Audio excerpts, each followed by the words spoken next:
Hi, welcome back guys. This is your sensei, back with another fanfiction. This is the first part of What If Naruto Was Reborn with Minato's Mind. Now before starting, please give this video a like and subscribe to the channel if you want more videos like this. Now let's get into the fanfic. Minato Namikaze, Yandame Hokage of the village hidden in the leaf, the famed and feared Yellow Flash stared from the stomach of the Shinigami at the lifeless 7-year-old child, his body strewn in an unnatural position in a small alleyway in Konoha.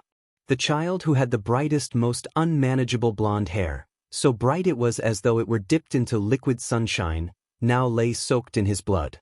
His eyes, so dull and lifeless behind his eyelids, had once shone brighter than the summer blue sky. Minato's heart ran cold, his body frozen stiff, and mind unable to comprehend that his baby boy, his Naruto, was dead. Murdered. In a single moment, it all came crashing down on him and Minato fell to the floor, shattered completely at the sight. He couldn't understand how something so horrific could happen in the village he gave his life to protect. He couldn't understand why the villagers, in their drunken stupor, beat a child, someone who could never protect himself, to the ground with absolute glee written on their faces. He couldn't understand why the ANBU, stationed to protect him, had turned a deaf ear to the cries and desperate pleads for help his Naruto screamed until his voice could no longer.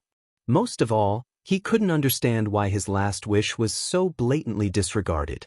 His son was a hero. His son was the reason he had been able to defeat the Kyuubi no Kitsune. His son was supposed to be loved and cared for because he was the jailer of the most powerful of all the tailed beasts. That was what he wished for his son to be looked upon as the hero he was. Instead, his son laid lifeless on the cold gravel, forgotten. But why wasn't he treated as a hero? Why had Sarutobi failed to fulfill his final wish? Why had this happened? Where were his godparents?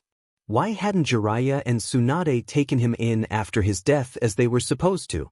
There were no thoughts of vengeance for his son, all there was pain and utter sadness.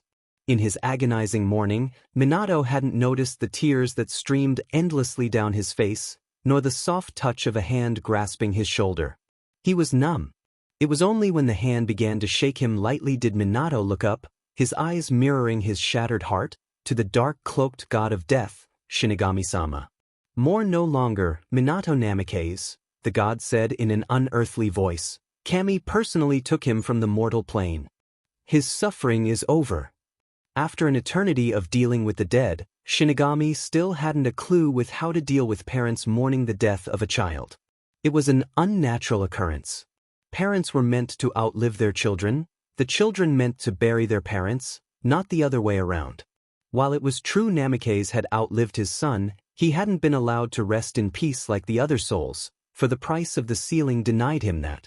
Minato stared at the death god, his words ringing through his ears in a loop until it finally sunk in.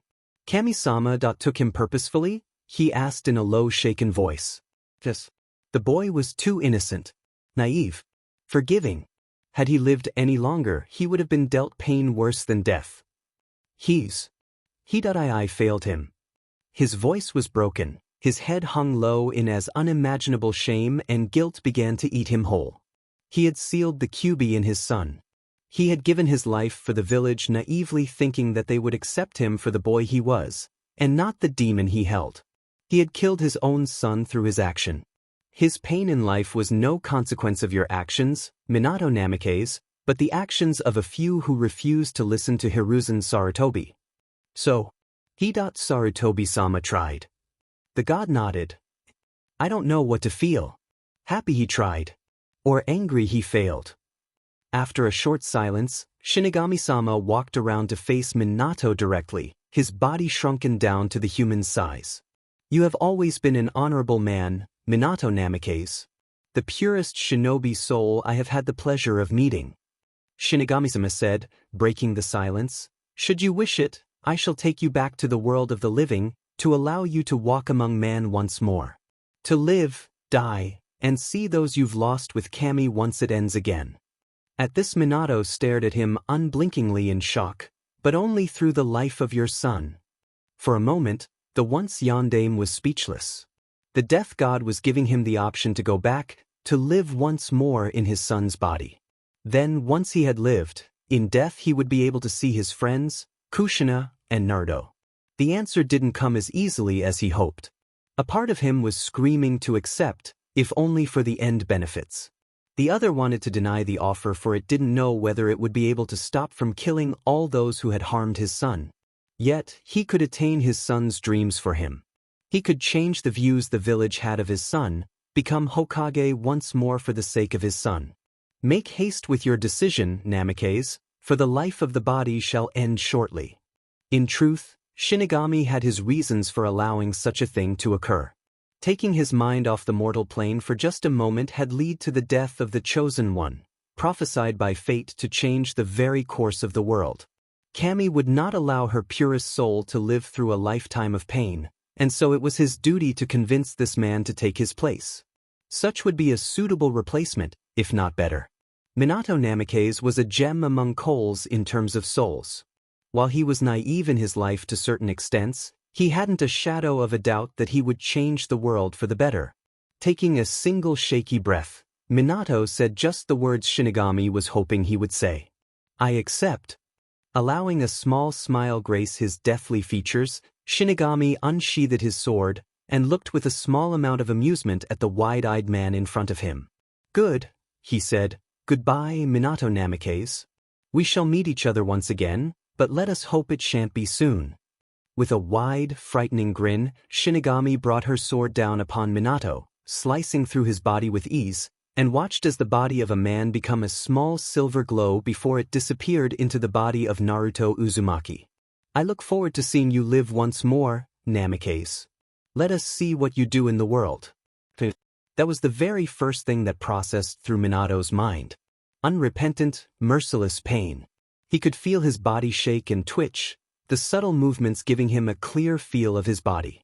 His poor Naruto was so tiny, so small, so fragile.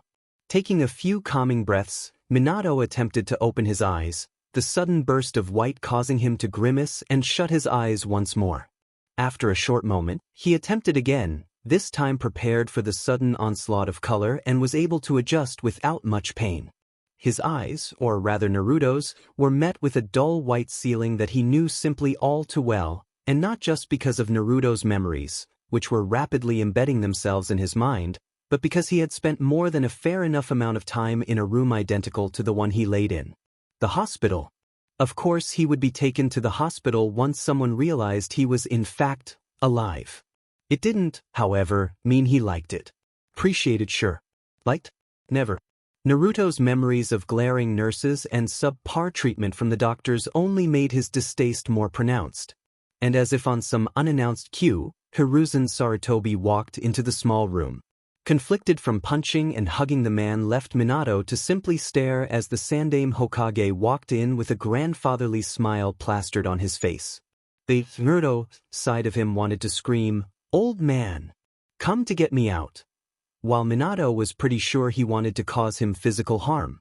One thought was, however, agreed upon with both sides. The man looked old. 7 years and you look like you aged 15. What happened to you, Sarutobi? Minato couldn't help but wonder, only to be brought back to reality when said man finally spoke.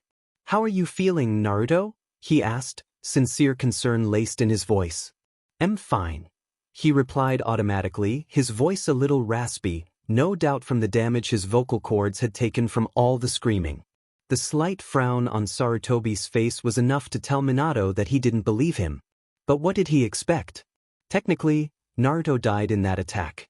He couldn't possibly be expecting Sunshine Daisy, happy-go-lucky Naruto? From the memories he had from other encounters like this, which had him internally seething, this was how Naruto acted. With a mask. One he was determined to break. Just slowly.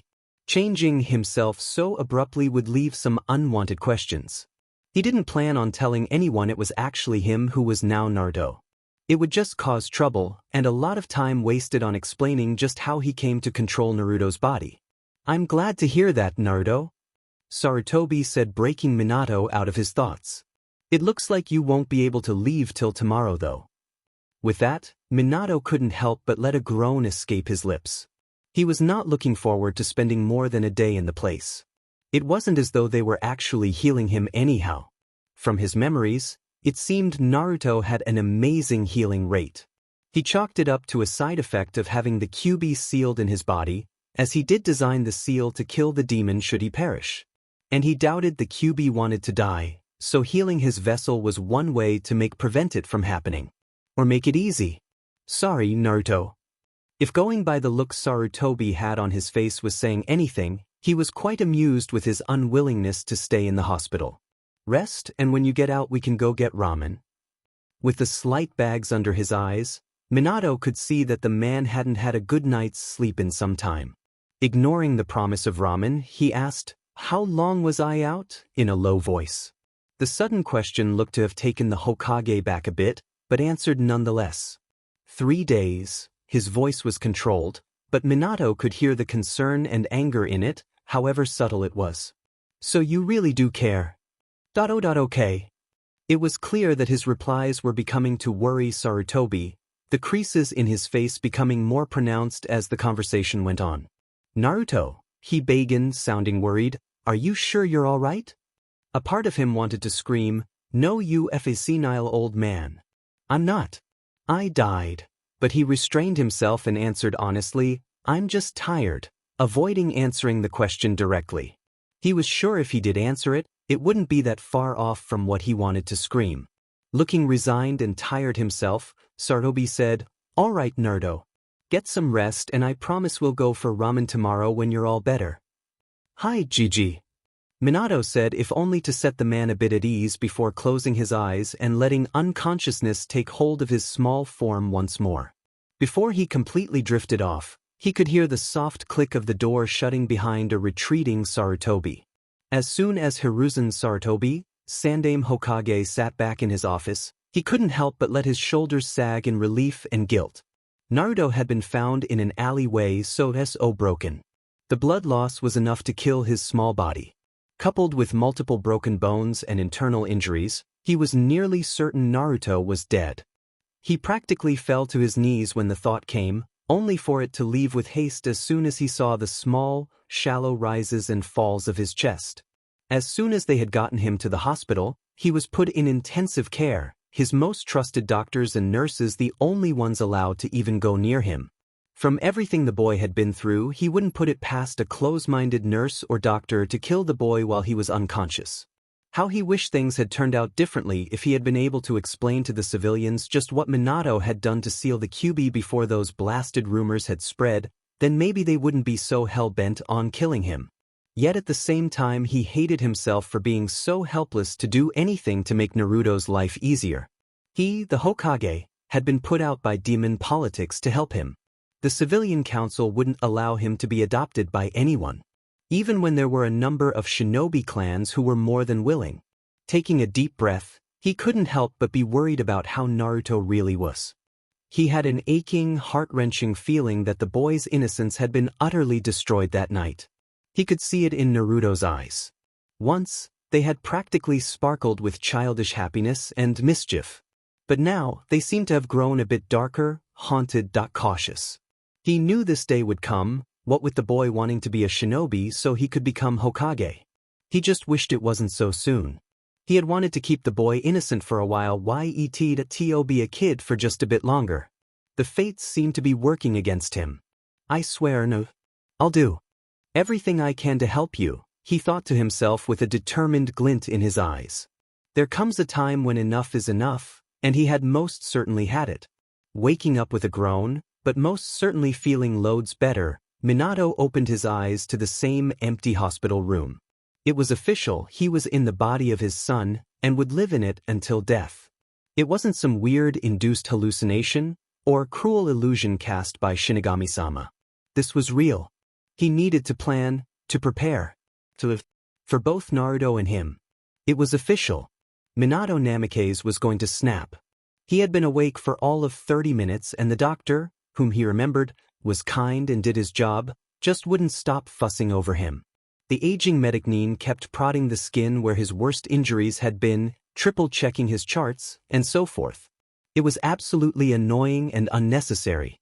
So far, they had proved to be worse than when he was stuck in the hospital all those years ago. Sure, they fussed over him, especially during the height of the war, but they were never this bad.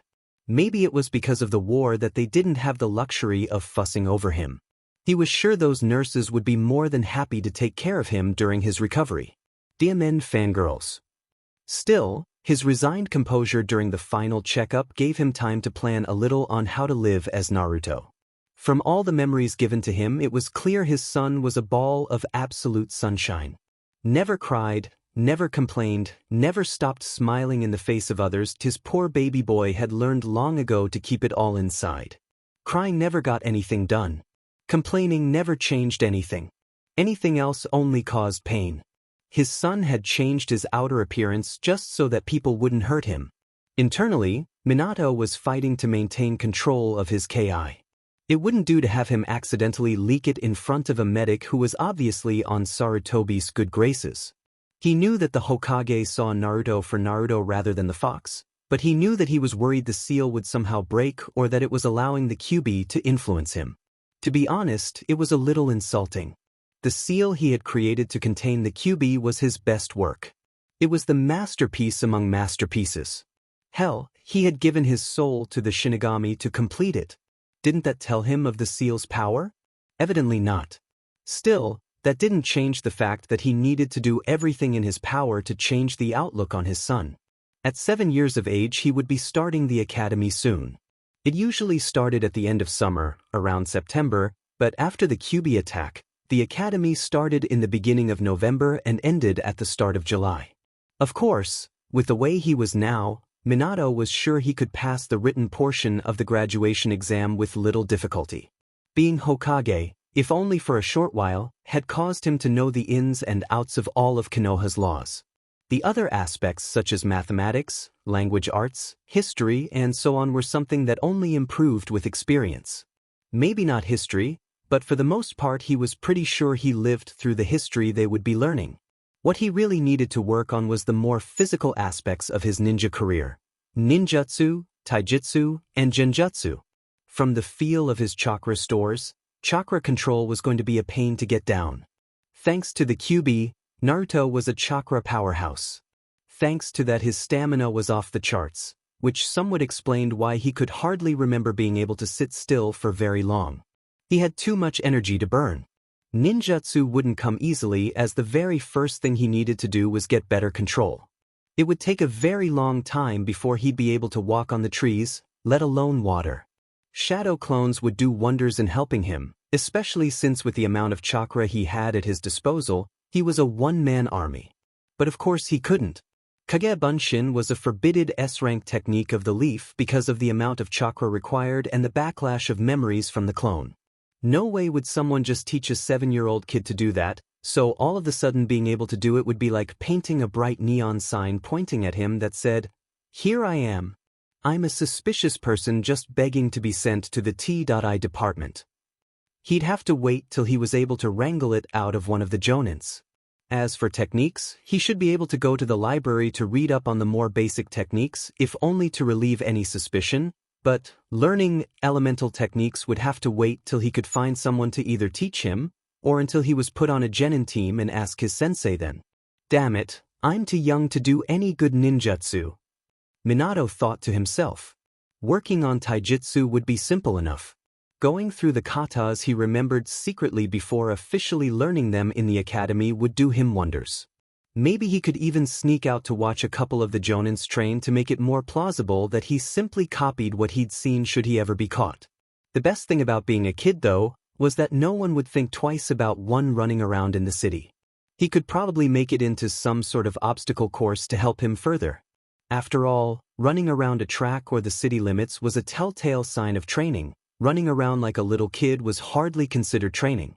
Other than that, doing push-ups, sit-ups, and so forth could be done in the confines of his home was simple enough. Genjutsu, on the other hand, would be far more difficult.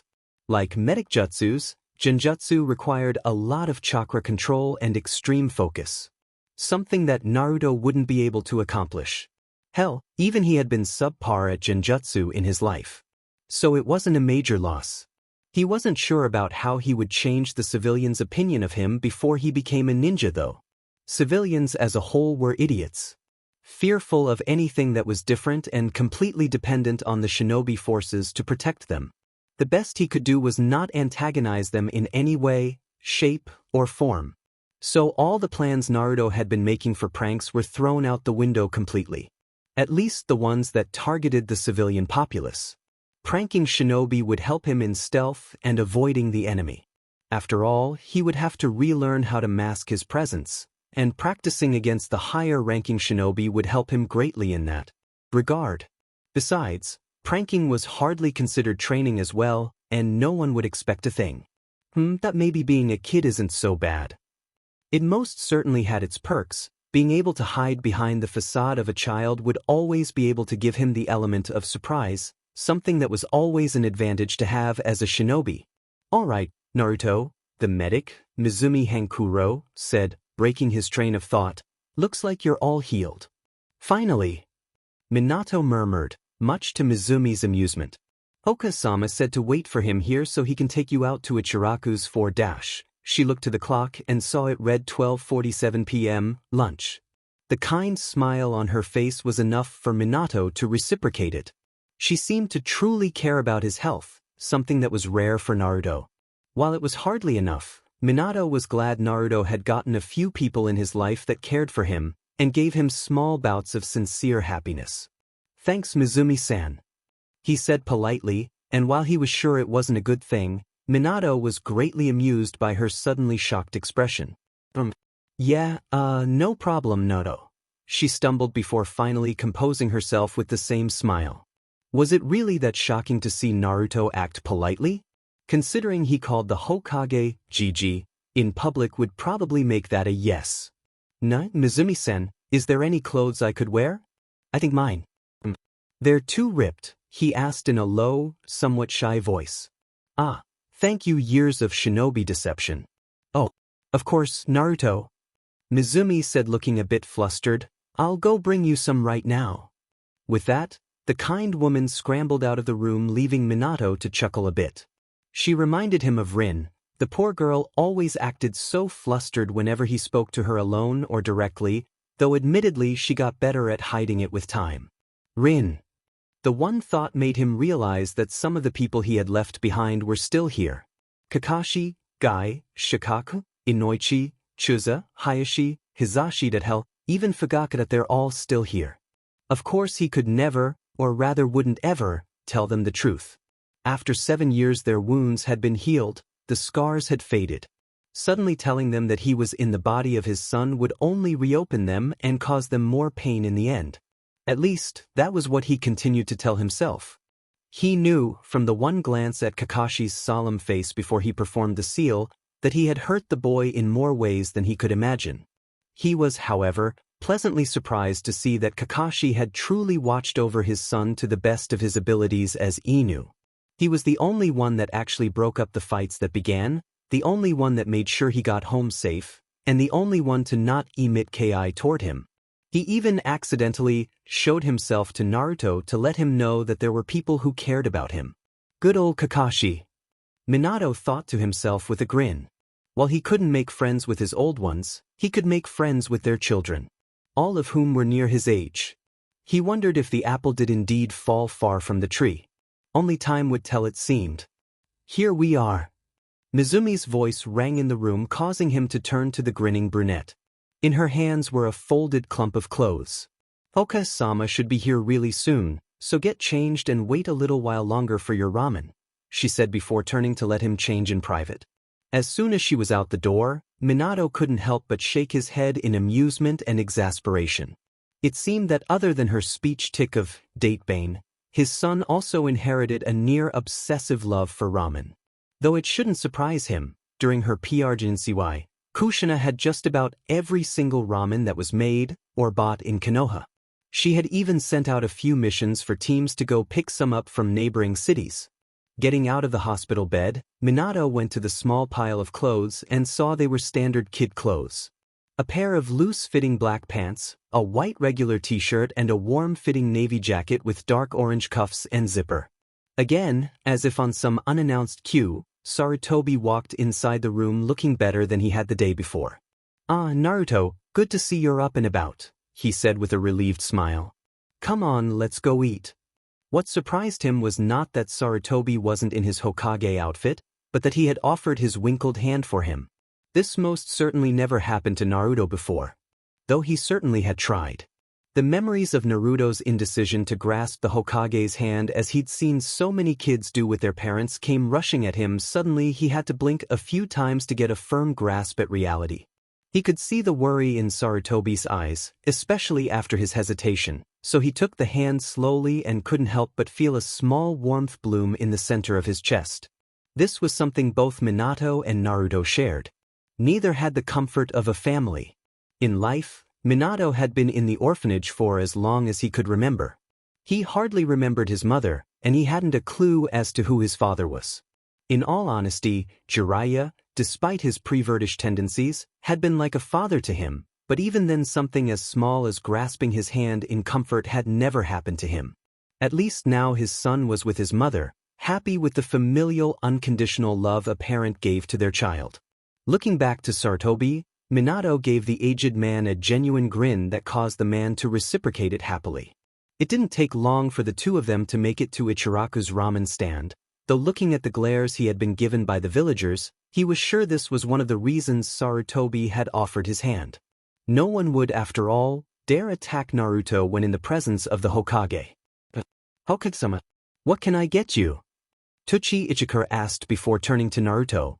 "There you are, Naruto. We've missed you these past few days." Minato couldn't help but smile at the man. From everything he remembered, Tsuchi was the one who made sure he was well fed, even made him pay less for ramen after seeing how small and skinny he was. He was, after all, their best customer, and never once had they looked at Naruto in a negative light. "Hi," Minato said, brightened by the man's grin and genuine happiness to see him.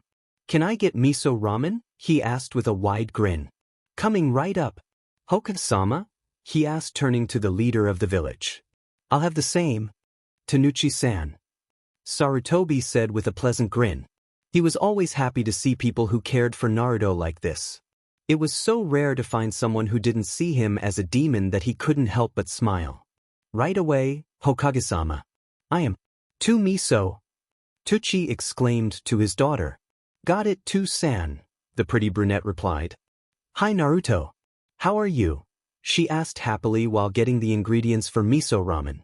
"I'm all better now, Ayame," Minato said as if compelled to call her sister. "I guess some of Naruto is infused in me now." Minato thought to himself. It would certainly explain a bit and help with becoming his son to the outside world. "Good to hear, Naruto. I'll get the orders up in just a bit," she replied before turning to help her father. Ichiraku's had always been a sort of sanctuary to Naruto. Here, he could eat without anyone kicking him out. Here, he could talk happily and openly. Here, they treated him like a person. Sarutobi and Minato sat waiting for their food in a comfortable silence, though Sarutobi was a bit concerned that the small blonde hadn't been chatting away in his usual manner. It was just more confirmation that Naruto had changed after that night. And as much as he wished he hadn't, Naruto had lost most, if not all of his innocence that night. "Najiji." Minato began towards Sarutobi. "Yes, Naruto?" The small blonde looked down from the soft gaze of the Hokage, shifting in his seat to look a bit uncomfortable, if not nervous. "Do you think you can teach me that ninja technique?" he began in a soft voice. The one where you poof to look like a different person?" Minato honestly had to applaud his acting skills. He sounded just like a child would. Sarutobi, on the other hand, looked at Naruto with a questioning gaze. "Why would you want to learn that, Naruto?" he asked gently, already dreading the answer. He just knew he wasn't going to like the answer.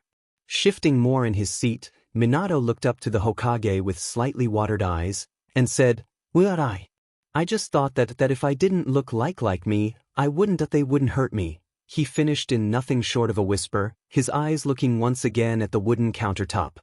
Hiruzen had to close his eyes for a moment, taking in a single slightly shaking breath before he turned to the boy beside him. Minato's boy, his only son, wanting to learn how to change his appearance so that people wouldn't hurt him. How he had failed. Completely and utterly failed Minato. Turning to the small blonde, Sarutobi placed a hand on his sagged shoulders, causing him to look up at him.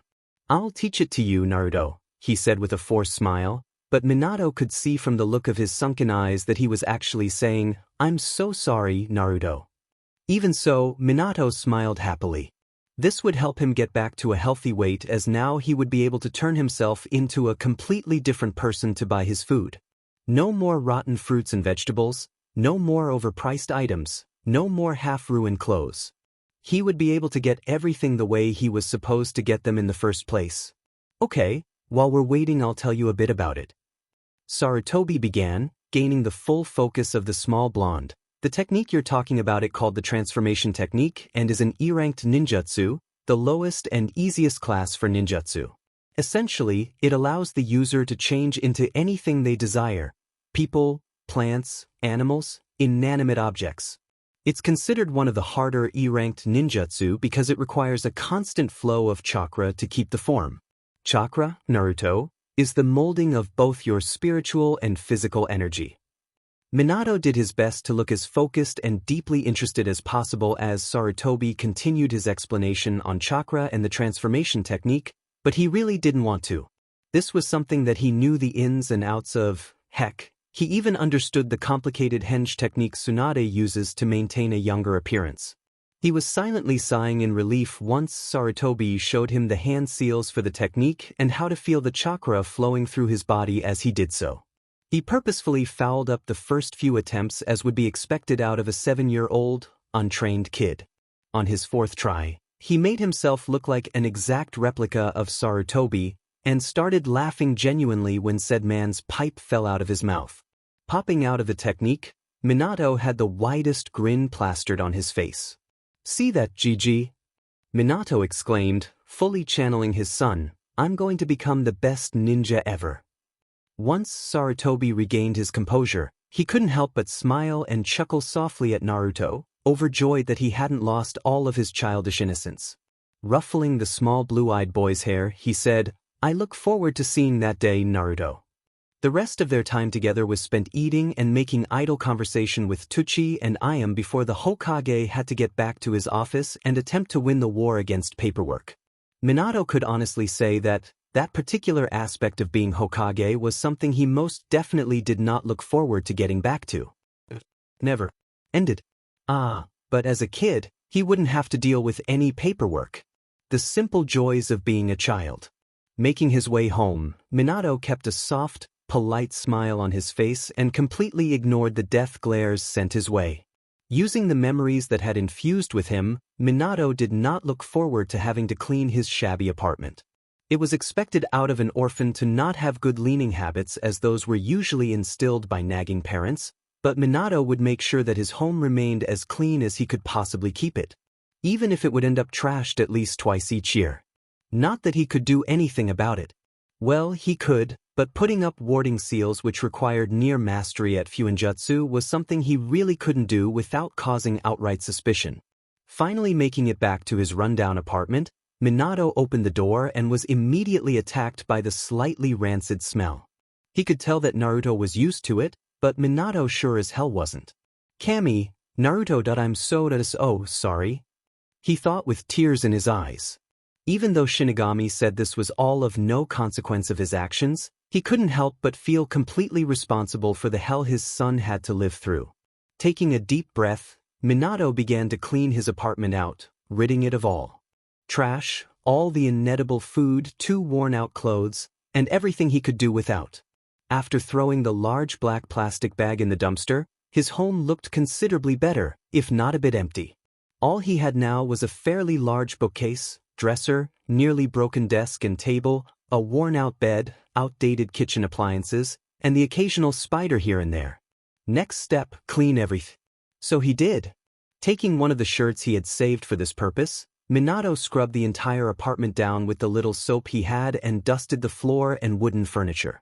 He would have made clones to make this all go quicker, but Minato knew he was being watched by ANBU, as they hadn't completely masked their presence since he was a child. While he couldn't tell if the ANBU was a Hyuga or not, He didn't want to take the risk of their eyes catching him correctly channeling his chakra to make solid clones. So he kept at a steady pace, taking breaks every now and then as his small body demanded. By the time the sun had set, his apartment looked 20 times better than it had earlier, and the smell had nearly completely faded. The next thing he did was take a shower, scrubbing down all the grime and sweat he had managed to produce onto his body. In the morning he would have to go out to buy actual food and not the lifetime supply of cupped ramen he currently had stashed in his cabinets. He would also have to buy some new clothes as well, ones to train in, and more casual clothes.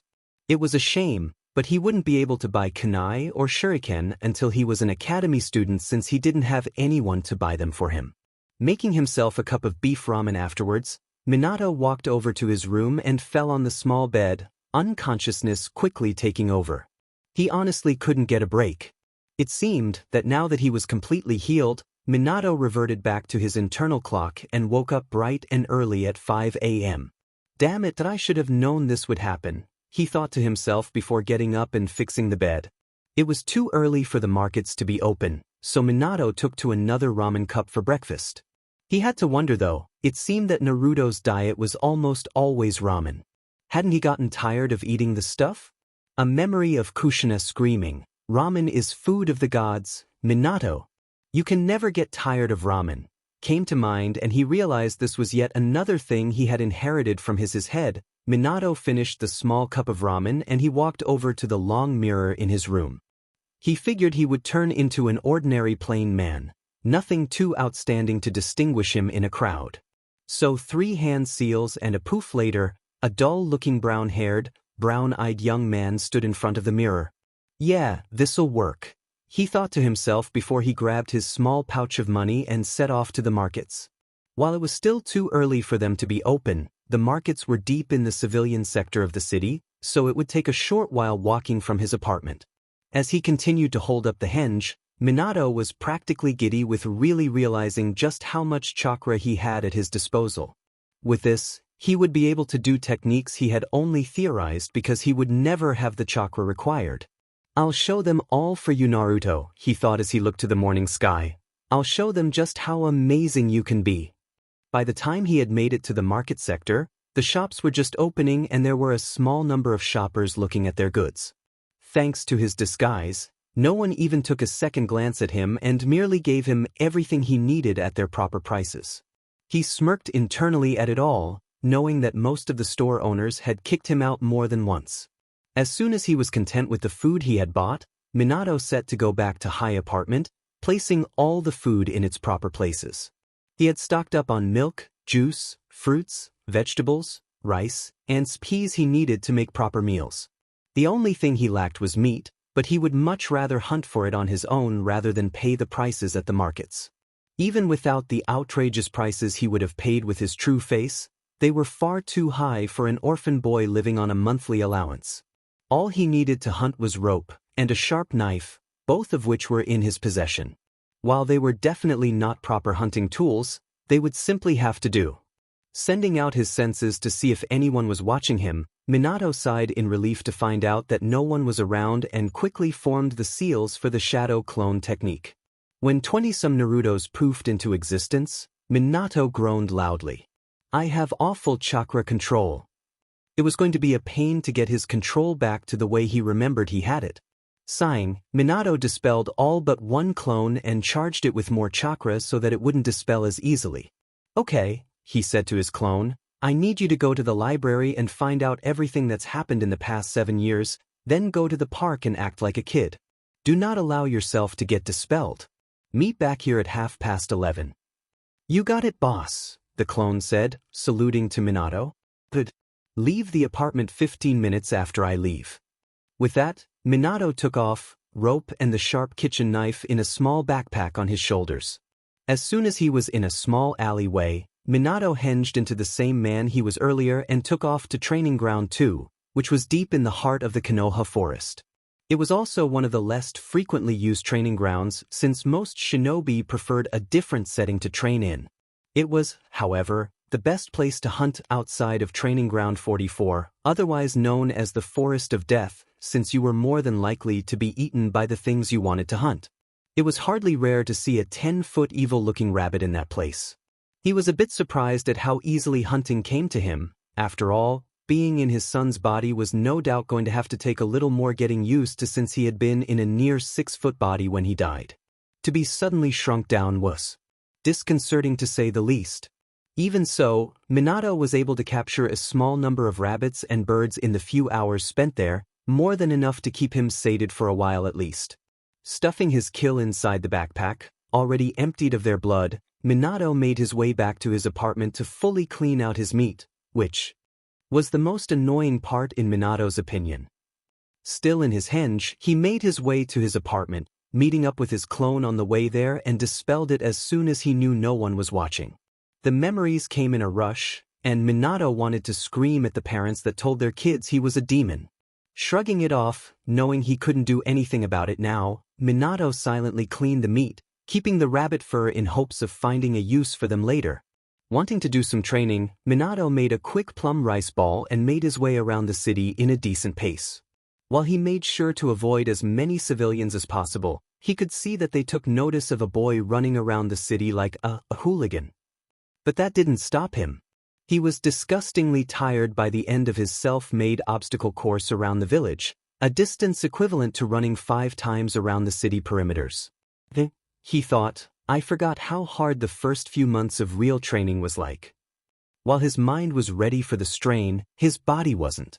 Shaking himself to rid of the slight muscle tremors, Minato took to walking around a bit to cool his body down. I'll show you, he heard a voice proclaim. I will prove that hard work beats geniuses. Curious Minato made his way around the corner where he saw 2 boys facing each other in the middle of the street. From the looks of the two, the boy who had a bowl-cut hairstyle and bushy eyebrows was the one who screamed. You cannot change your fate, one of the boys said. He was tall for an 8 or 9-year-old, his face slightly feminine, but his eyes proved he was a Hyuga, and from the bandages covering his forehead, a branch member. Fate has decreed you cannot defeat me. I will prove you wrong, the boy said again, fire practically burning in his eyes. The other boy seemed done with the conversation and simply turned to leave without another word. The crowd that had formed around him also dispersed as soon as they realized no fight would happen. The boy that was left stared at the back of the Hyuga boy, fierce determination in his eyes. I will prove it, the unnamed boy muttered to himself. I don't care what they say, I will prove it. Curious, Minato walked toward him, tapping his shoulders so he could get his attention. Once the boy turned around, Minato couldn't help but ask, why do you want to prove that? The boy stared at him for a while before saying, with fire in his eyes, because I will prove I can be better than geniuses. I'm not a dead last, just because I can't use chakra doesn't mean I can't be a ninja. Minato stared at the boy wide-eyed. Couldn't use chakra? That was practically a death blow to any ninja career. But the boy in front of him, he couldn't help but feel that it was possible. There were a few number of shinobi in the world who chose to use as little chakra as possible. Madogai was one of them. What's your name? Minato asked curious. To be honest, the resemblance between Guy and the boy was nah, maybe it was just the bushy caterpillar eyebrows. Rock Lee, he exclaimed with a wide grin. I'm Naruto Uzumaki. Minato replied easily with a smile. You know, if you can't use chakra, why don't you just focus on taijutsu? You don't need chakra for that. As soon as he finished, Lee's eyes widened in sudden realization. Why is it? I will become the best taijutsu specialist Konoha has ever seen. Lee exclaimed, the fire in his eyes burning crazily.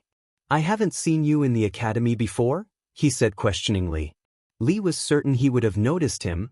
His blonde hair was kind of hard to not notice. No, I'm starting this year though, he replied with a wider grin. Honestly, he wasn't looking forward to 5 years at the academy, learning everything all over again. Why is it? Then I will help you. We can train together and I will teach you everything I can to prepare you. Lee exclaimed happily. Minato couldn't help but grin gratefully at the boy. Yes. Now I don't have to hide the fact that I'm training. Thank you, Lee. Yeah. Maybe we could ask one of the Jonins for help? I know. Let's go ask Gigi if he knows who we can ask. Internally, Minato was snickering. Oh, he was going to keep calling the man Gigi. It was way too much fun. GG? Lee asked confused. Yeah, Hokage GG. He'll definitely know who to ask. Minato said while grinning widely. Hokage-sama is your GG? Rock Lee seemed floored by the idea. Ping his head to the side, Minato said, I don't think he is really, but he's old and like a GG to me. Nodding in acceptance, Lee said, okay, let's ask Hokage-sama for help. When Minato and Lee began making their way to the Hokage Tower, they spoke of their lives, likes, dislikes, hobbies, dreams. As they continued talking, Minato couldn't help but feel he had found a lifelong friend. I'll help you, Lee. Minato thought as he listened to the energetic boy, we'll both prove everyone wrong. Minato was right. 100%, absolutely correct. Rock Lee and Mato Guy were like freaky twins, or Lee was some strange nature-induced mini-clone of Guy. Once the pair had arrived at the Hokage's office and asked Sarutobi who they could ask about helping them in their taijutsu, while maintaining big bright puppy dog eyes so that the old man couldn't say no, they were introduced to the Jonin, Mato Guy. The man hadn't changed much since Minato had last seen him. He was still as loud as he was 7 years ago, and most definitely had the same bleached-looking smile, and continued to spout out his somewhat confusing springtime of youth and how it burned brightly. Of course Lee had taken Guy in immediately. If it wasn't the fact that they looked so alike, it was the fact that Mato Guy readily agreed to help the two of them on his spare time.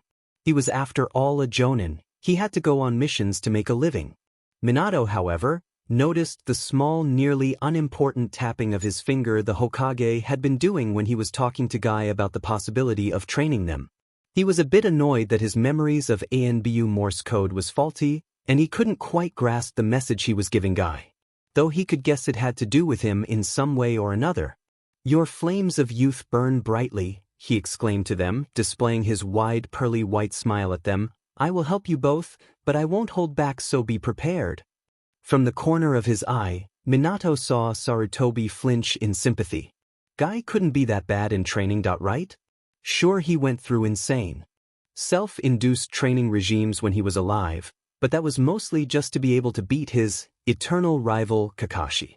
With that errant thought, Minato wanted to face palm. The guy is going to rub us in Kakashi's face and declare he's a better teacher than him so he wins some sort of unsaid competition. Wanting nothing more than to groan, Minato took in a small breath and said, I'll do my best not to disappoint you, Guy-sensei, bowing to his new teacher in respect. The small action made Sarutobi nearly drop his pipe. He was torn between feeling elated at the change Naruto was showing or crying at the fact that a near-death experience caused such a change. Why as well, Guy-sensei, I won't let you down. Lee exclaimed, bowing to the man as well, albeit a little lower than Minato had. Good. Guy said happily, I have time tomorrow, so meet me at Training Ground 14 at 6 a.m. and we'll begin your training. Chai, the two boys said in unison. While he was somewhat dreading what Guy had in store for them, Minato couldn't deny he was feeling elated at the same time. Now, boys, Sarutobi's voice rang out in the room, I want you both to take this very seriously, while I ask Guy to remember that they are both only 7 and 8 years old. Meaning, this isn't something I normally do, and Guy, don't make them do anything even close to your normal training. Minato couldn't help but smile. At least he wouldn't be thrown in the metaphorical waters without knowing how to swim. Of course, Hokage-sama, Guy exclaimed happily. He would have to make a conscious effort to not overexert the too eager potential shinobi. But could anyone really blame him if he got a little carried away? Their flames of youth burned so brightly. Good. Sarutobi said with a slightly amused smile. Now, off with you all and enjoy the rest of your day. Oh, Naruto, here is your monthly allowance, yours as well, Lee, he said, grabbing 2 small envelopes and handing them over to the 2 orphans. On their way to the tower, both had confessed they were orphans, strengthening the growing bond between the two of them. Thanks, GG, Minato said with a bright smile. Finally. Now he could probably buy some decent furniture and maybe a new bed. Thank you, Hokage-sama, Lee said gratefully to the village leader. No, Lee, Minato began, turning to his friend, want to come with me to buy some stuff? We can race to the market sector. Why? Let us see who is the fastest. Lee exclaimed excitedly, stuffing his envelope in his pocket. Thank you again, Hokatama. Without another word, both Minato and Lee dashed out of the office at their top speeds, which for the little training they had, was impressive. They are quite energetic, Guy observed as he watched the boys race to the other side of the village out of the Hokage's window. They are indeed, Sarutobi said with a small smile gracing his lips. It was nice to see Naruto act more like himself, though he wasn't really surprised in this case. From all his time watching the boy, Sarutobi noticed an immediate lack of friends due to those ignorant civilians that told their children, and others, he was a demon. Watching the two boys acting like lifelong friends was most pleasing to see, and it was obvious to him that Naruto would do anything to protect and help his first true friend. Said boy was none other than Rock Lee, an orphan child who just finished his first year at the academy. According to his file, the young eager student was the bottom of his class, dead last, as so many people enjoyed to label the position as much to his annoyance. Though it was hardly his fault. Due to a birth defect, the boy was unable to mold chakra, a death blow to most shinobi careers. Even so, he persevered, and his taijutsu was something to take note of, as well as his scores on theory and the other written subjects. His complete lack at ninjutsu and genjutsu was simply bringing his scores down. Perhaps he should change the scoring for the boy? It was clear he was eager, and under Guy's tutelage, would no doubt become a force to be reckoned with. I believe I will wait and watch his progress with Guy's training before I decide to do anything. Sarutobi thought to himself as he blew his pipe. So, Hokuto-sama, you wish me to observe Naruto Uzumaki during this? Guy asked for clarity. He noticed the ANBU Morse code that he was to take both the boys and train them as a mission that would be explained as soon as they left. He figured it would be to watch over the blonde-haired boy, as it was obvious the village thought him to be a demon, and had been sent to the hospital on more than one occasion because of it. While it was true Guy held deep resentment for the Kyuubi, he held none for the poor Jinchuriki that was forced to hold it. Only pity and gratitude. He didn't, however, know the boy's true parentage. Yes, Sarutobi said, unsurprised by the Jonin's deduction, I'm sure you have heard about the incident earlier this week? With a noticeable flinch, Guy nodded. Hi, Hokage-sama. Then you should know there have been much changes in Naruto since then. I want you to keep an eye on him, make sure he isn't traumatized and unstable because of the event, and teach him to the best of your ability. I know he will be great one day. Knowing full well the implications of his assignment, Guy nodded seriously. Of course, Hokuto-sama. I have won this most youthful race.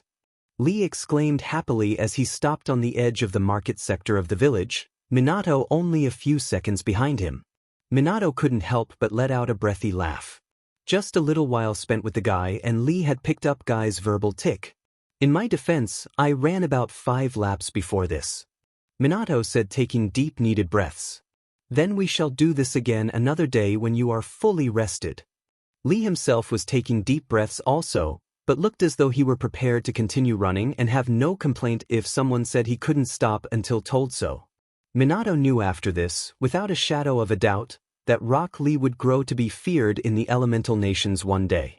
For sure, the blonde replied with his trademark grin, though it was a bit more sincere than his usual ones. Looking out to the bustling market, Minato frowned a bit. Already he could see the glares pointed his way and Lee because he was near him without causing him harm. Turning to face Lee once more, he said, I have to change really quick, Lee. I'll be right back. Not waiting for his new friend's answer, Minato made his way back a few blocks and ducked into a small alleyway to henge into a dull-looking 8-year-old civilian kid. Dark hair, dark eyes, and no outstanding looks. Basically a younger version of his older version. Walking back out calmly in order to blend in with the crowd, Minato made his way back to Lee and couldn't help but smirk at his befuddled expression. Hey, I'm back, Minato said with a smile. Naruto? Lee asked, unsure. Gigi taught me the henjutsu and I want to practice with it. A lie, but he doubted a 8-year-old boy would understand the actual truth. Explaining complex methods on the seals used to cage the Kyuubi was simply information that would well go over the kid's head. Amazing, Naruto. Lee exclaimed with a fist raised to the air, training during something so simple. I will strive to do the same. Laughing outright now, Minato merely nodded at his friend and suggested they make way to the market and shop. It was about 2 hours later that Minato and Lee had parted ways at his apartment, with a more than enthusiastic goodbye on Lee's part. The boy was someone that Minato, had he not had experience with Guy, would easily be exhausted by. Thankfully, he had experience, so it was far easier to get along with him. By the door were a few bags of items he had bought. A few scrolls on chakra control, as well as a small number of blank ones, a nicer futon, a journal, and a number of ink and pens he would be using to regain a grasp at seals. He knew that with his current control, it would be beyond stupid to even attempt seal work. Fuinjutsu demanded some control, but most importantly, complete and utter focus. Besides, he couldn't be caught doing anything too advanced until he found someone to tell him the basics of Fuinjutsu. Since, for the most part, after that it was all experimental work. Having Jiraiya teach him again came to mind, but having no memory of the man ever coming to see Naruto before made him seriously doubt he would be his teacher in anything. Next time I see that DMN pervert, he's in for a hell of a lot of pain. I'll make Tsunade look merciful. Minato screamed in his mind. He still couldn't believe that the man he considered a father would abandon his son as he had done. He was a bit more, but not so much, lenient on Tsunade. She hadn't particularly been fond of Konoha for obvious reasons, but both she and Jiraiya could have raised Naruto outside of Konoha until he was supposed to take the genin graduation exam. Throwing out his current futon and replacing it with the new one, Minato flopped down on it happily. Not even 2 days here and he cleaned his home, made a new friend, and got himself a teacher. So far so good. He would have to make sure to ask Guy if there was any chance he could teach him the academy ninjutsu before going, or perhaps simply the theory behind it so he could figure it out himself. Already knowing the transformation technique would probably be a good reason to want to learn more. After all he needed in order to bring up the Kagebushin was a failed academy bushin. Even Guy would be able to tell he had too much chakra to ever be able to perform that low-taxing technique. Taking the few moments to rest his small body, Minato reached for his new brown leather-bound journal. He had a number of filled journals hidden away in the Namikaze manor, along with the entire family fortune, heirlooms, and scrolls on both Kushina's and his own techniques. The estate would have been the first thing to get back to, but he had foolishly, at least in retrospect, keyed Sarutobi in the seals so should anyone ever open them up again he would know immediately. So he wouldn't be able to even touch the Namikaze grounds until the man told him of his true parentage. Damn it, that would have helped out so much, he thought to himself as he began to write a detailed entry about his past couple of days. It wasn't a surprise to him when he left 3 filled pages in his journal a short time afterward. He had always described his days with detailed clarity. He used the entries to relive his more pleasant memories, and for when he needed to remember a certain event for war planning. Now, he would do the same to see in a couple of years where he had began and how far he had progressed. There was still some time for him to get things done, so Minato once again released his senses in order to see if anyone was watching him. Once finding there was no one, he made a small number of clones, commanding each of them to henge into a completely other person, both his age and older, and sent them out to different training grounds to work on chakra control while he himself was off to the Forest of Death to do more strenuous training. The nature chakra the place emitted was more than enough to mask his small body, especially if he made it to the far end of the forest that neared the border of Konoha. It wasn't too difficult sneaking his way to the training ground. Many people, for good reasons, strayed away from the place and its surrounding areas. As soon as he was far enough in, Minato made a score of clones, having them pair up and spar while he himself began to go through the beginning steps of his infamous Rasengan. This time, he planned to complete the technique and successfully add on the elemental aspect to the swirling ball of chakra. Right now, he was simply concerned with getting back to being able to perform the technique. He continued till the sun overhead began to make its descent, leaving the sky to shift to a vibrant mix of orange, red, and yellow with a darkening sky trailing it not far behind. Sending a mental command to his clones, the ones in the other training grounds immediately dispelled themselves, the memories of their training attacking him immediately. Waiting a few seconds, he dispelled the others in small groups with a 5-second interval between each dispelling so he wouldn't be inflicted with a headache. One of his clones gave him the memories of a small boy, an Uchiha from the red fan on the back of his shirt, watching him intensely. He didn't seem to have any training, otherwise he would have masked his presence. Instead it seemed the boy was content with simply watching him. Thankfully, the clone did nothing to advertise the fact that he knew the boy was watching him, and when he was given the command to dispel, had made his way out of the boy's line of sight. He looked about Naruto's my age. Minato thought to himself before disregarding the event altogether. The boy could be any number of children born to the Uchiha clan around the time Naruto was born. He could even be the youngest son of the clan head, Fugaku for all he knew, or the son of a civilian hoping to one day be a shinobi like so many of his clan. With his body shaking, Minato made his way home slowly. The sky blackened completely by the time he had made it to the front of his apartment door, leaving on the street lights to illuminate the streets. Rubbing his eyes, Minato went to the kitchen to make himself a much-needed dinner. With the help of a shadow clone, his food that consisted of well-cooked rabbit meat, rice, and a large number of steamed vegetables was readily waiting on the table for him to eat. The food, he realized, tasted fantastically. He knew he was a good cook, but certainly not of this caliber. He's never been able to eat anything like this. Minato thought to himself as he stared sadly at his meal. His Naruto was at a time forced to dumpster dive to go to sleep without the pain of an empty stomach. His Naruto had been forced to eat rotten fruits to get even the smallest of nutrition. His Naruto had been forced to eat the cheapest of cupped ramen constantly because that was all anyone was willing to sell to him. He realized he was crying when he took a small bundle of soaked rice in his mouth, but continued eating regardless of the freely falling tears. "You're happy now, Naruto, aren't you?" The unspoken question remained unanswered, only his gut and the words of the death god giving him comfort. As the meal was finished, Minato made his way to shower before falling on his futon, dried and dressed, allowing his drooping eyes to close and sleep to take over. Like the day before, Minato woke bright and early at 5 a.m. It was the perfect time to wake up as his first day of training with Guy was in an hour at training ground. Not wanting to waste any time, he scrambled out of his futon, leaving a mess of blankets strewn over it before heading to his dresser and changing into proper training clothes.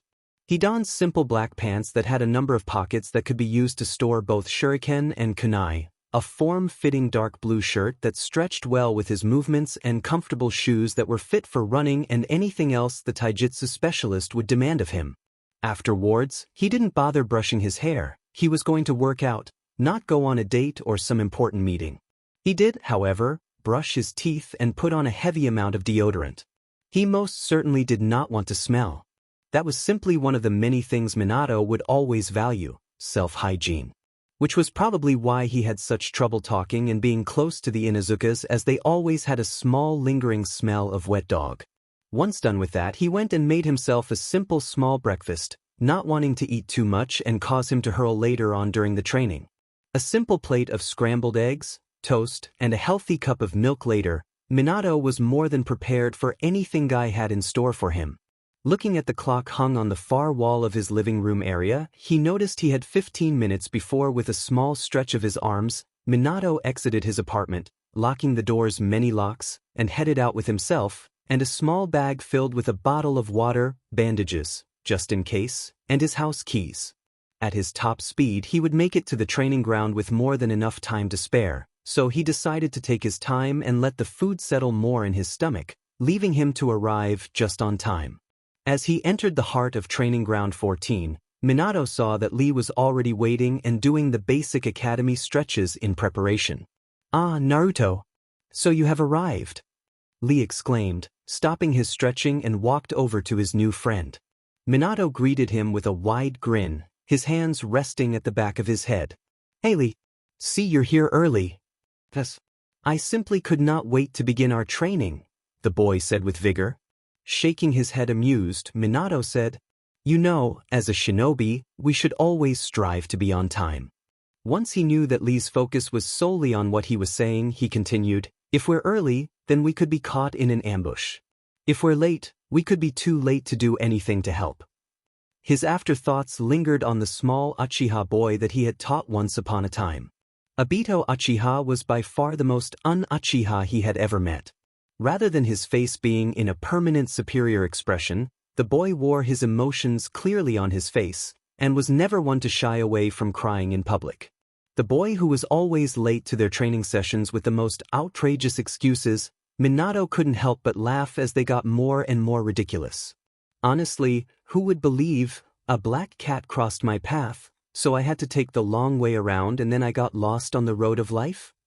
The memory of his past student brought a small frown to his face, before he wiped it clean off when he realized he didn't have the time to be thinking about his past, and turned his entire focus back to reality with one small promise to visit the memorial stone. Before Lee could comment on that, Mato Guy made his dramatic entrance, with a swirl of smoke and leaves leaving Lee practically starstruck at the sight.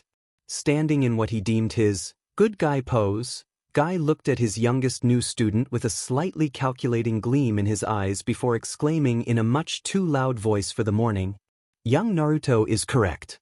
We must always be prepared for anything.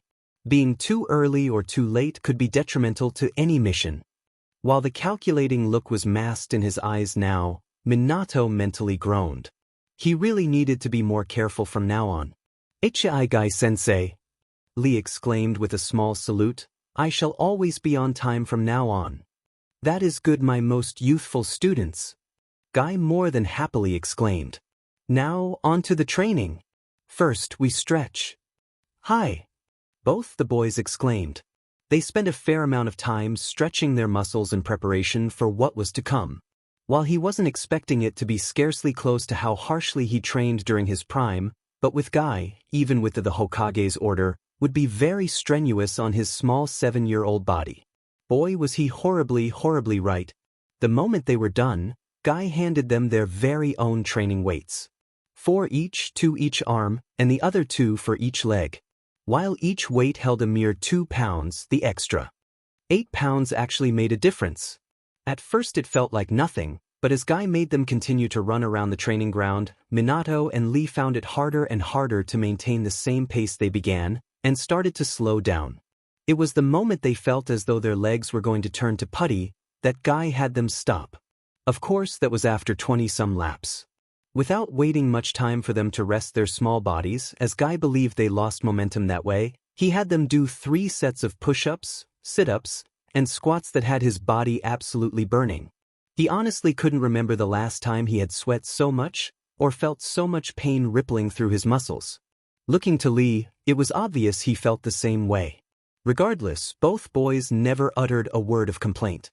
He knew that he couldn't do any actual techniques until he built up his body strength and agility. At least out in the open, however desperately he wanted to show off and be deemed a prodigy. He still could be deemed a prodigy, of course, and the Hokage would accept it without much doubt.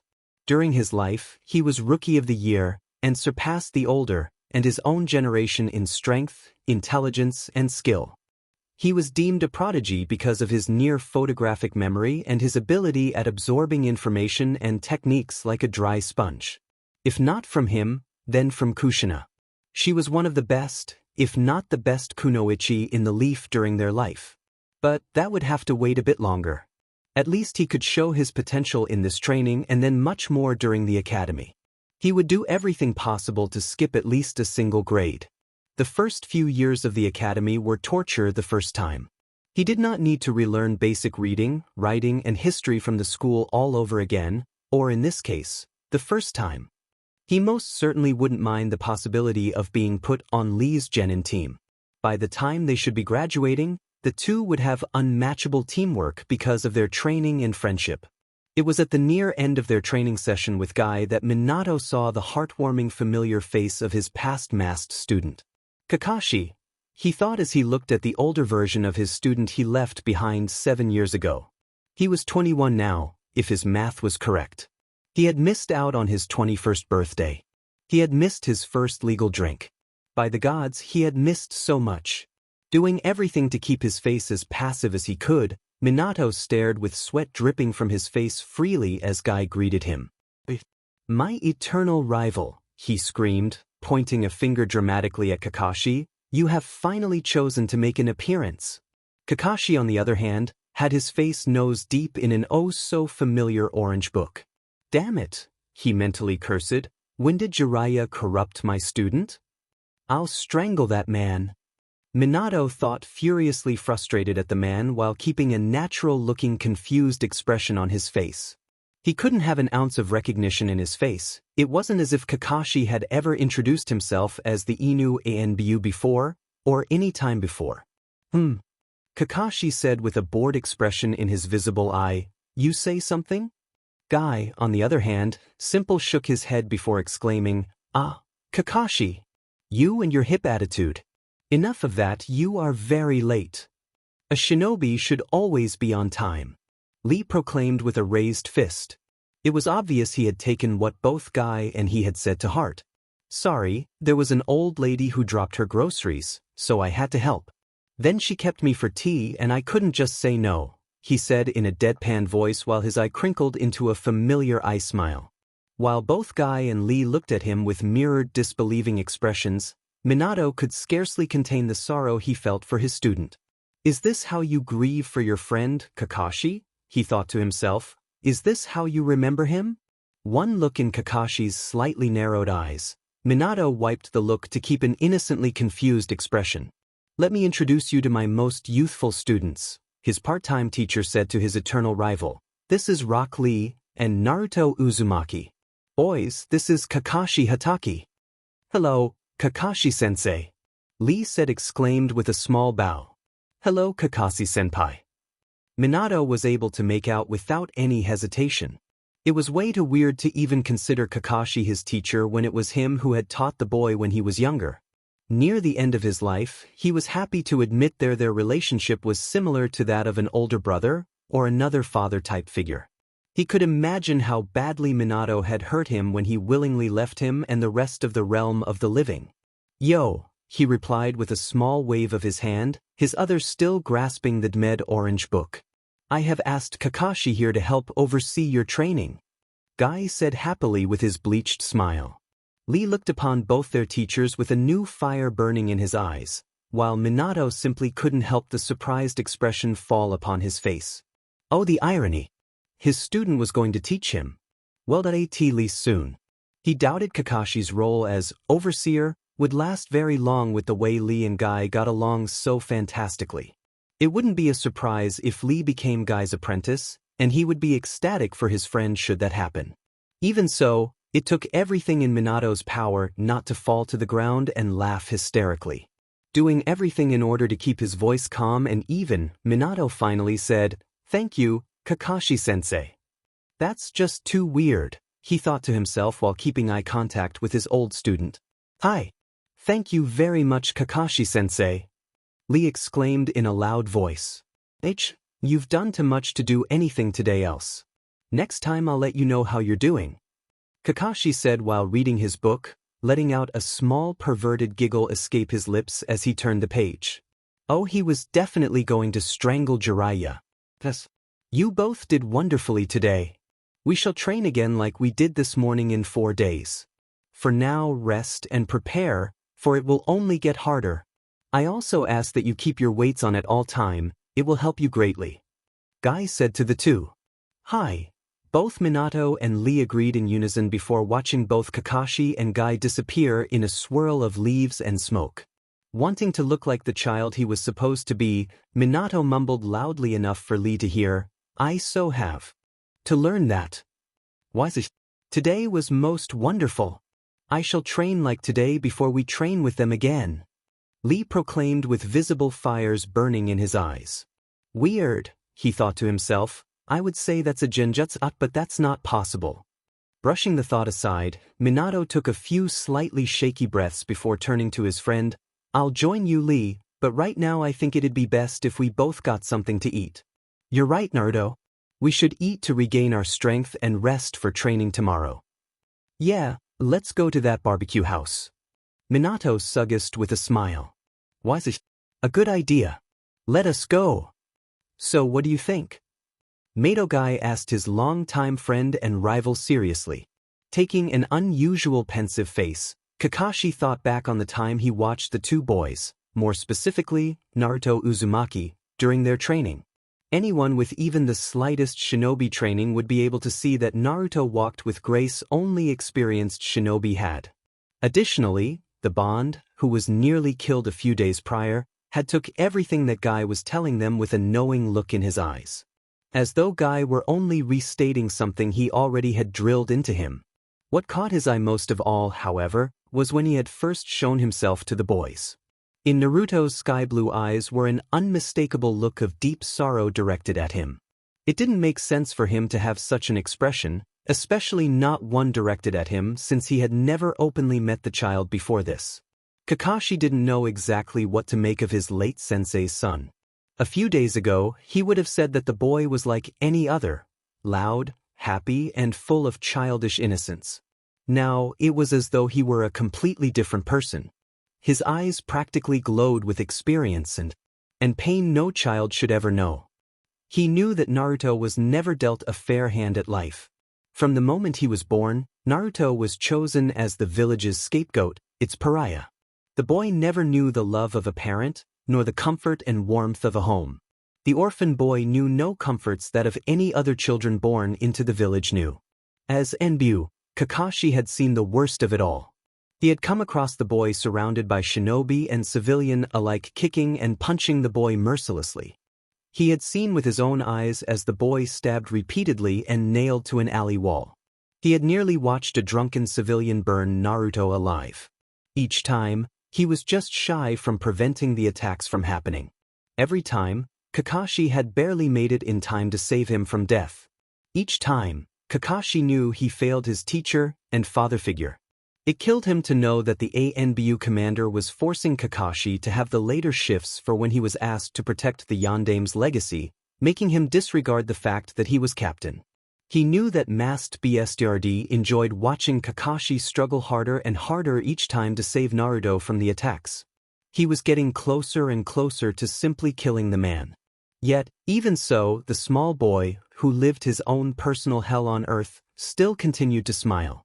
The small boy still continued to laugh as though the world could do no wrong. The small boy still continued to dream and run and play as though he hadn't been scorned, thrown out of shops, or starved all his life. He was, simply put, an amazing and pure child. Today had shown that that child was now gone. He still showed some of the same childish antics, but they seemed more forced than genuine. Looking to his friend, Kakashi said, "I'm not sure what to think. But something isn't right. He moves as though he's been training for years." "I thought the same," Guy admitted. "Do you think it has to do with his tenant?" he asked, not wanting to believe the demon was influencing the boy. Kakashi had thought it was a possibility as well, but the very thought that the demon took control over Naruto was something he couldn't think about without pain eloping his heart. Even so, he couldn't deny it was plausible. "We cannot know anything for certain yet," Kakashi said, "but we need to report to the Hokage and see what he believes is the best course of action." Nodding seriously, Guy and Kakashi shushaned to the Hokage's office. After having lunch with Lee, the two went their separate ways. Lee went off to go home to rest before he began training again, while Minato left to walk around the streets of Konoha, knowing full well of the ANBU that was trailing him. Minato thought he might go see if he could catch a glimpse of his old friends. He knew that the only one he had a chance of seeing casually was Inoichi, as he always made it a point to work in his clan shop personally, along with his wife, and if memory serves, his daughter as well.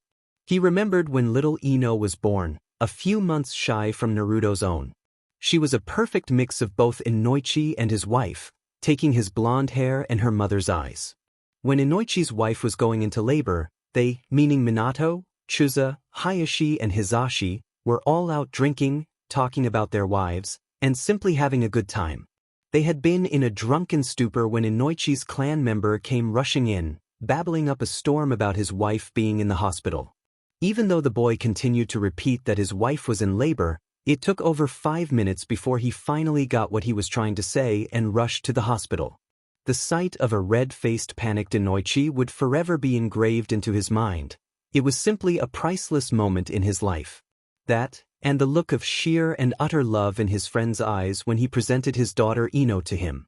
I wish I could tell you all I am here, he thought to himself sadly as he walked toward the Yamanaka's flower shop. I wish I could tell you all I was sorry. Tell you all I'm sorry for not saying goodbye. As soon as he made it to the front of the store, the scent of freshly cut flowers assaulted his senses, leaving him feeling calmer and serene. Taking in a deep breath, Minato walked into the shop, immediately greeted by none other than Inoichi himself. How can I help you today? He asked in a polite voice. Minato knew that he was one of the few in the village that actually knew Naruto was his son. While he was disappointed none of his friends ever took Naruto in, he knew that they would have fought tooth and nail to adopt the son of their late friend. He was sure, when the Hokage decided he was old enough to know his true lineage, he would discover why they hadn't adopted him, and why they hadn't done much, if anything, to help him throughout his life. Looking up at his friend shyly, Minato said, I wanted to get some flowers. For a memorial. Inoichi looked at the small boy in front of him and couldn't hide his surprise. For one, he was surprised that his best friend's son was in his shop, but shocked that he was asking for flowers specifically for a memorial. May I ask why you want flowers for a memorial? He asked, unable to hold the question back. A bit startled that his friend, who was a certified therapist, would ask such a personal question so bluntly, he decided to answer honestly. Hokage Gigi told me that my parents died protecting the village from the Kyuubi. I never thanked them for saving me and the village, so I thought I could do it now, he said, not looking at his friend, and rather found a certain spot on the floor to be far more interesting. Taking a deep breath, Inoichi had to stop himself from telling Naruto that his father was the sole reason the village wasn't burnt to the ground. The reason that everyone was still alive and well. That his father was the hero among heroes. That his mother was the best kunoichi in the village. That his parents loved him with all their heart. That he wasn't a demon, just the jailer, and should be treated as a hero for the burden he had to bear. But in doing so, he would break the Dmed SS rank village secret and law the Sandaime Hokage placed shortly after Naruto's birth and personally sign his death certificate. I see, he finally said with a sorrowful glint in his eyes, I have the perfect thing for that. Leaving the small blonde-haired whiskered child for a moment, Inoichi picked up a small bundle of flowers, the combination of flowers that meant remembrance, thanks and love. Here you are, he said, kneeling down to the boy's height and handed him the small bundle. Thank you. Minato said with a small bow, how much do I owe you? With a kind smile, Inoichi merely shook his head, just keep them, and pay respect to your parents for me. Thank you very much. Minato said with a genuine grin. He knew he could count on his friend to show kindness to his son, even though he couldn't openly. Had he lived, he would have protected Naruto from anything and everything. For Inoichi, openly protecting Naruto or having his family show him any kindness would bring the village's wrath upon his family, and that was something he could not do, no matter how hard it was to see his friend's son suffer. At least in the confines of his shop, he could show the boy a small kindness. With a happy smile, Minato left the shop and continued on his way home. He couldn't go specifically to the memorial stone, as the ANBU was still trailing him, but he could place them on his apartment windowsill and pray that his son and wife were happy with Kami. That his son was finally feeling the comfort and love from the embrace of his mother. That Naruto was feeling truly safe for the first time in his life. That his Naruto was finally truly happy. When he made it home, it was mid-afternoon. The sun glazing his back with a warmth that Kushina's smile always brought him. Bounding into his apartment, Minato placed the bundle of flowers in a small vase and placed it on the windowsill. With a smile of his own, Minato turned to leave his apartment once more, deciding to spend the rest of his day in the library reading up on the history of Konoha. Soon he would be starting the academy. The start of the year was a mere couple of weeks away. Minato had every intention on making his son considered a prodigy, and to his friend, a genius of hard work. Watch me, Naruto. Watch me as your dreams become a reality. This is most troubling. Hiruzen Sarutobi breathed out, his face drawn in a deep frown filled with worry. Both Guy and Kakashi had just reported in after their first training session with Rock Lee and Naruto Uzumaki. The report was concerning, to say the least. To believe in the possibility that Naruto was being influenced by the Kyuubi was more than worrying. As Hokage, it was his duty to deal with potential threats to Konohagakure, but to think that a little boy just turned 7 could fit in that category was heartbreaking. More so to know that this little boy was the son of his friend, and that the influence something that was out of his control, no doubt due by the pain and suffering he had to go through. Both Kakashi and Guy couldn't help but agree. Neither held any hatred toward the boy, and only wanted to give him the best they could offer without bringing upon the wrath of Konoha, and many of the council upon themselves, helping neither party in the end. Kakashi had to bite his tongue when remembering that council meeting. It had been no more than an hour after Minato Namikaze, his father figure, had sealed the Kyuubi in his son and sacrificed himself as payment to the Shinigami. The entire council at the start had all demanded for the newborn's death, just so that they would be rid of the Kyuubi once and for all. A newborn babe completely innocent. It took nearly half an hour to calm the entire council down so that Sarutobi could explain everything that had happened during the sealing. The fact that even after Sarutobi explained in great detail about the sealing techniques, the entire civilian council and 2 of the advisors still demanded for his death made him want to murder them all on the spot, and he wasn't the only one. The entire Shinobi Council and Hokage all projected their ki toward the civilians.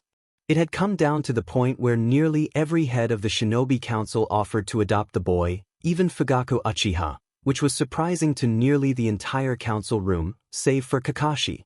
He had seen and recognized the rival type of friendship that Fugaku had shared with Minato. They never openly admitted into being friends. In fact, they openly denied even remotely liking each other, but he had seen the telltale signs of friendship, however buried under insults and scowls. Of course, none of that mattered as the advisors and the entire civilian council proclaimed that the boy should be sent off to the orphanage as was due for all the lives the Kyuubi had taken from the civilian populace, disregarding the fact that the shinobi side had lost equal to, if not more people, than the civilians. That, and Naruto would not be allowed to be adopted, as they wholeheartedly feared the Kyuubi would erupt from the seal and kill an innocent family, or some other bullshit they were sputtering. Either way, the Hokage was cowed into their demands and allowed Naruto to be raised without love. Without the basic needs for a child. A part of Kakashi still hated the Hokage for being so easily controlled. He was the Sandaime Hokage, the god of shinobi, for Kami's sake. How he could have allowed any child, regardless of lineage, to live the life Naruto has without doing anything about it, was beyond him. But at the same time, he could not blame him, for he hadn't done anything either, save for stopping the attacks before they got too far. That would change. He swore it. We need to watch him closely from now on, and I need you, Kakashi, to see if the seal is still intact. If it's disrupted, I'll have to keep him and bring Jiraiya back so he can do something about it. I will not allow Naruto to be taken by that monster. Was left unsaid, but heard all the same. Hi. I will take a look at the seal as soon as possible and report back. Kakashi replied purely serious. Good, Guy, test his knowledge on taijutsu. The way you describe this, it seems he already knows the academy basics. If he displays more advanced stances, we need to know where he learned them. Hi, Hokage, I will do so. Guy answered with a small bow. You are dismissed. Report back after your next training session, or if you see something suspicious. Hi. They both saluted before shushing G off and leaving the aging Hokage behind. I won't let you be taken by the Kyuubi, Thurdo. I'll protect you from now on until my dying day. The few weeks before the start of the academy passed in a blur.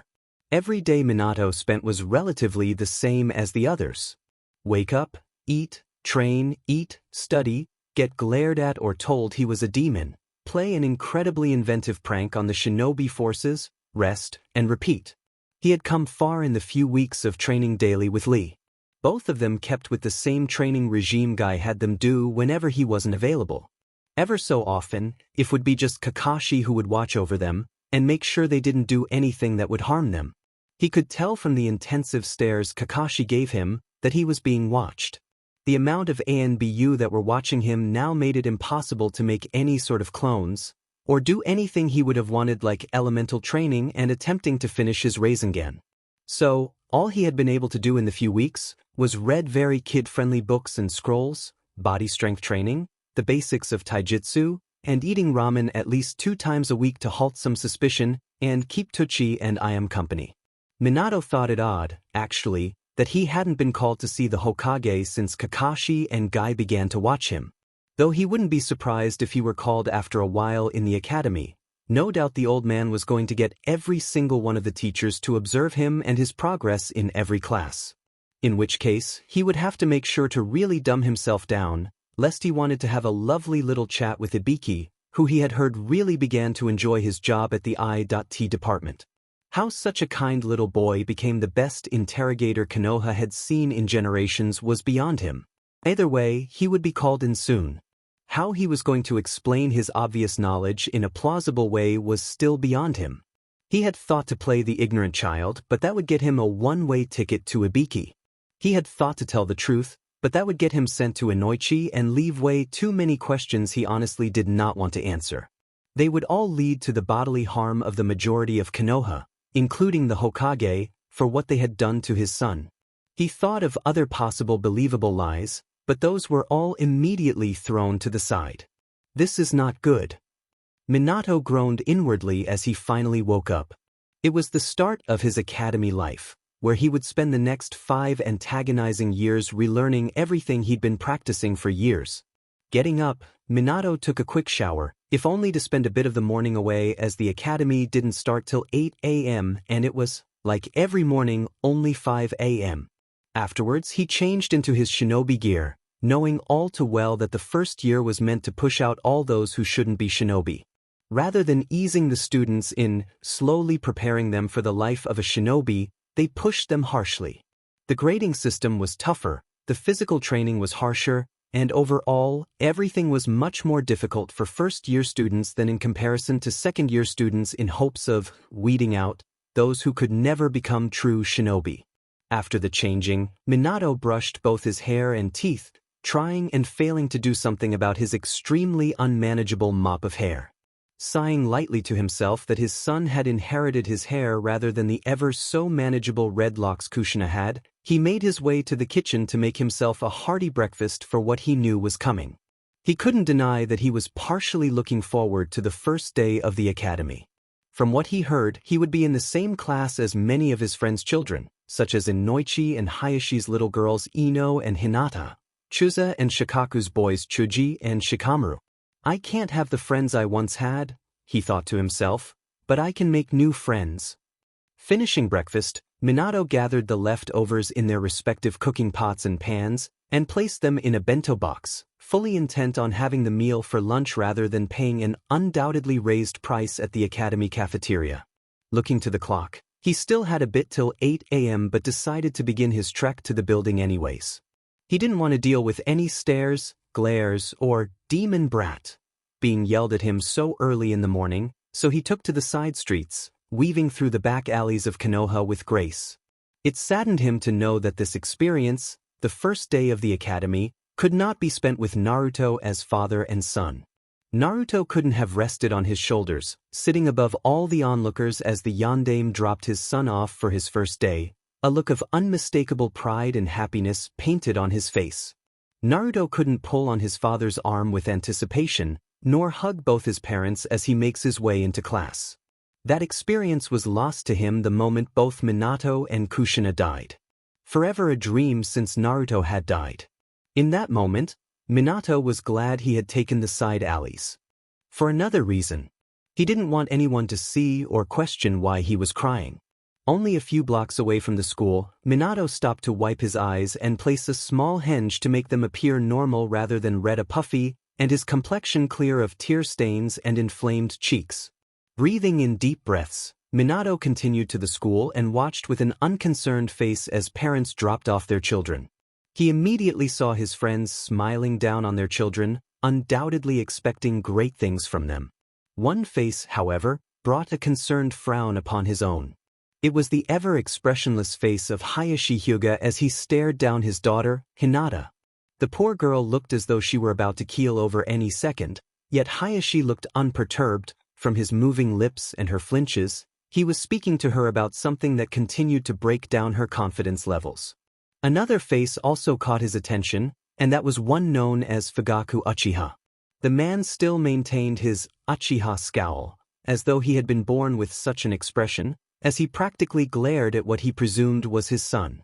The boy, he realized, was the same that had watched him train those few weeks ago. "So you're Sasuke," he thought to himself as he diverted his attention elsewhere, while continuing a discreet eye on the pair. He was a little more than surprised that Sasuke was starting the academy with Naruto, or him, he should say. Itachi, his older brother, had already graduated from the academy at their age, and mastered the Sharingan not long after. Internally wincing at the thought, he didn't want to imagine the type of pressure Fugaku was putting on his youngest, least to his knowledge, son. He could already imagine his voice lecturing the boy on the fact that his elder brother had already completed that which he had yet to do so. Fugaku was always a competitive man, one who greatly sought respect and recognition for everything he did.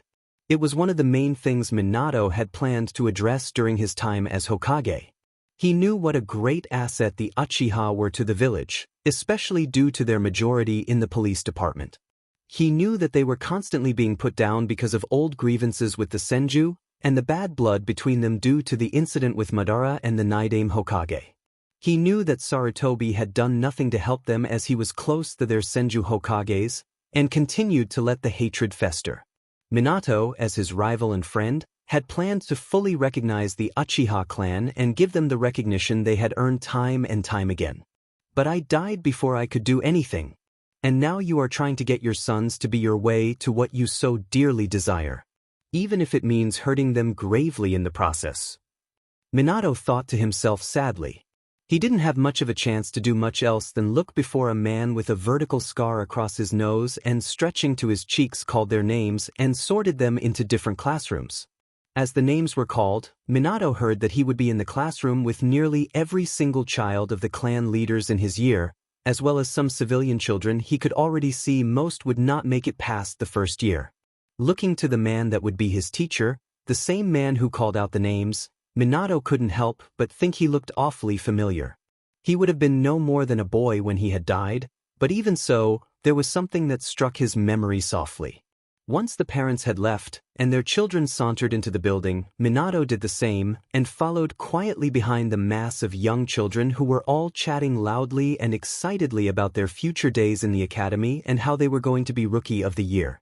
It was amusing to see how happy everyone was, and thought at how amusing their faces would be when they discovered how truly difficult their life would be the first year. "All right, quiet down and find a seat," the teacher, Irika Yumino, as he introduced himself, called out.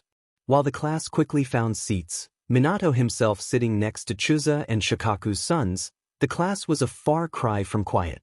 Though Shikamaru and Chuji both were quiet, both sleeping and eating chips respectively. It nearly made Minato laugh at how the sons of his friends were repeating the exact things their fathers had on their first day at the academy. "Quiet down," Irika boomed, using a jutsu to make his voice and head appear louder and bigger than it naturally was, effectively quieting down the students. "Good, now we will begin your first year into the Shinobi Academy. Pay attention, and if you have any questions, raise your hands." It was funny to count the amount of hands that were raised in those few hours of lecture. Oh, how interesting this year would be. Once lunch began, Minato walked with both Chuji and Shikamaru, who were more than happy, or rather didn't care, to let him sit with them. Naruto, are you going to get lunch from the cafeteria?" Chuji asked as they walked to the cafeteria, opening another bag of chips which seemed to sprout from thin air. "I've actually brought some from home," Minato answered, "but I'll wait in line with you guys if you're going to." "Ma, too troublesome to wait in line. Cousin packed me a lunch," Shikamaru said, pulling out a small bento box from his bag. "My cousin made me one too," Chuji supplied, also bringing out a bento box, though it was a fair bit larger than both Minato's and Shikamaru's. "Cool, let's just find a seat then?" "Sure," Shika replied lazily, his bento back in his bag and hands stuffed in the pockets of his pants. Once they were inside the massive cafeteria filled with students of varying ages, the trio found an empty table and sat themselves down comfortably, pulling out their lunches and began to eat happily.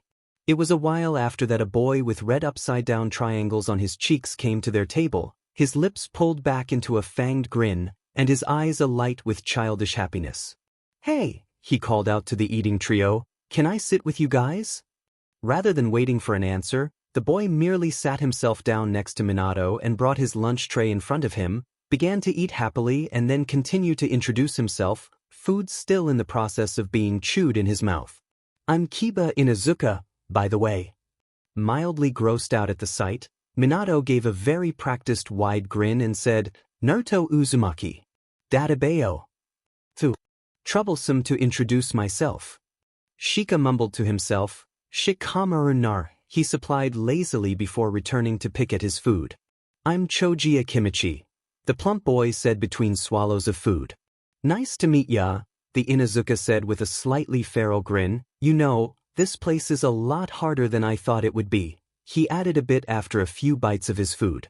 "Yeah, they're giving a lot of homework already, and it's only the first day," Choji said heatedly. Tusan said it would be hard, but I think it's because they try to get rid of all of the people who can't handle being shinobi, you know, like a lot of the civilians and stuff. Shikamaru drawled logically. Minato wasn't the least bit surprised at the boy's intuition. He was a Nara, but more importantly he was Shikaku's son, and that man was a bloody genius. Put his mother's genes into the mix, who was a prodigy in her own right, the boy was bound to have incredible intelligence levels. Shame it seemed the boy inherited his father's laziness. The other two, mainly Kiba, on the other hand, looked at him with awe. "That makes sense," Kiba said, scratching his head. "You always were smart, Shika," Choji complimented with a wide grin on his face. "Heh, a Nara's like born super smart, right?" Minato said with a smile. "Ma, too troublesome," Shika muttered, a slight shade of pink speckled across his cheeks. "Ah," screamed a very familiar voice. "There you are, Naruto.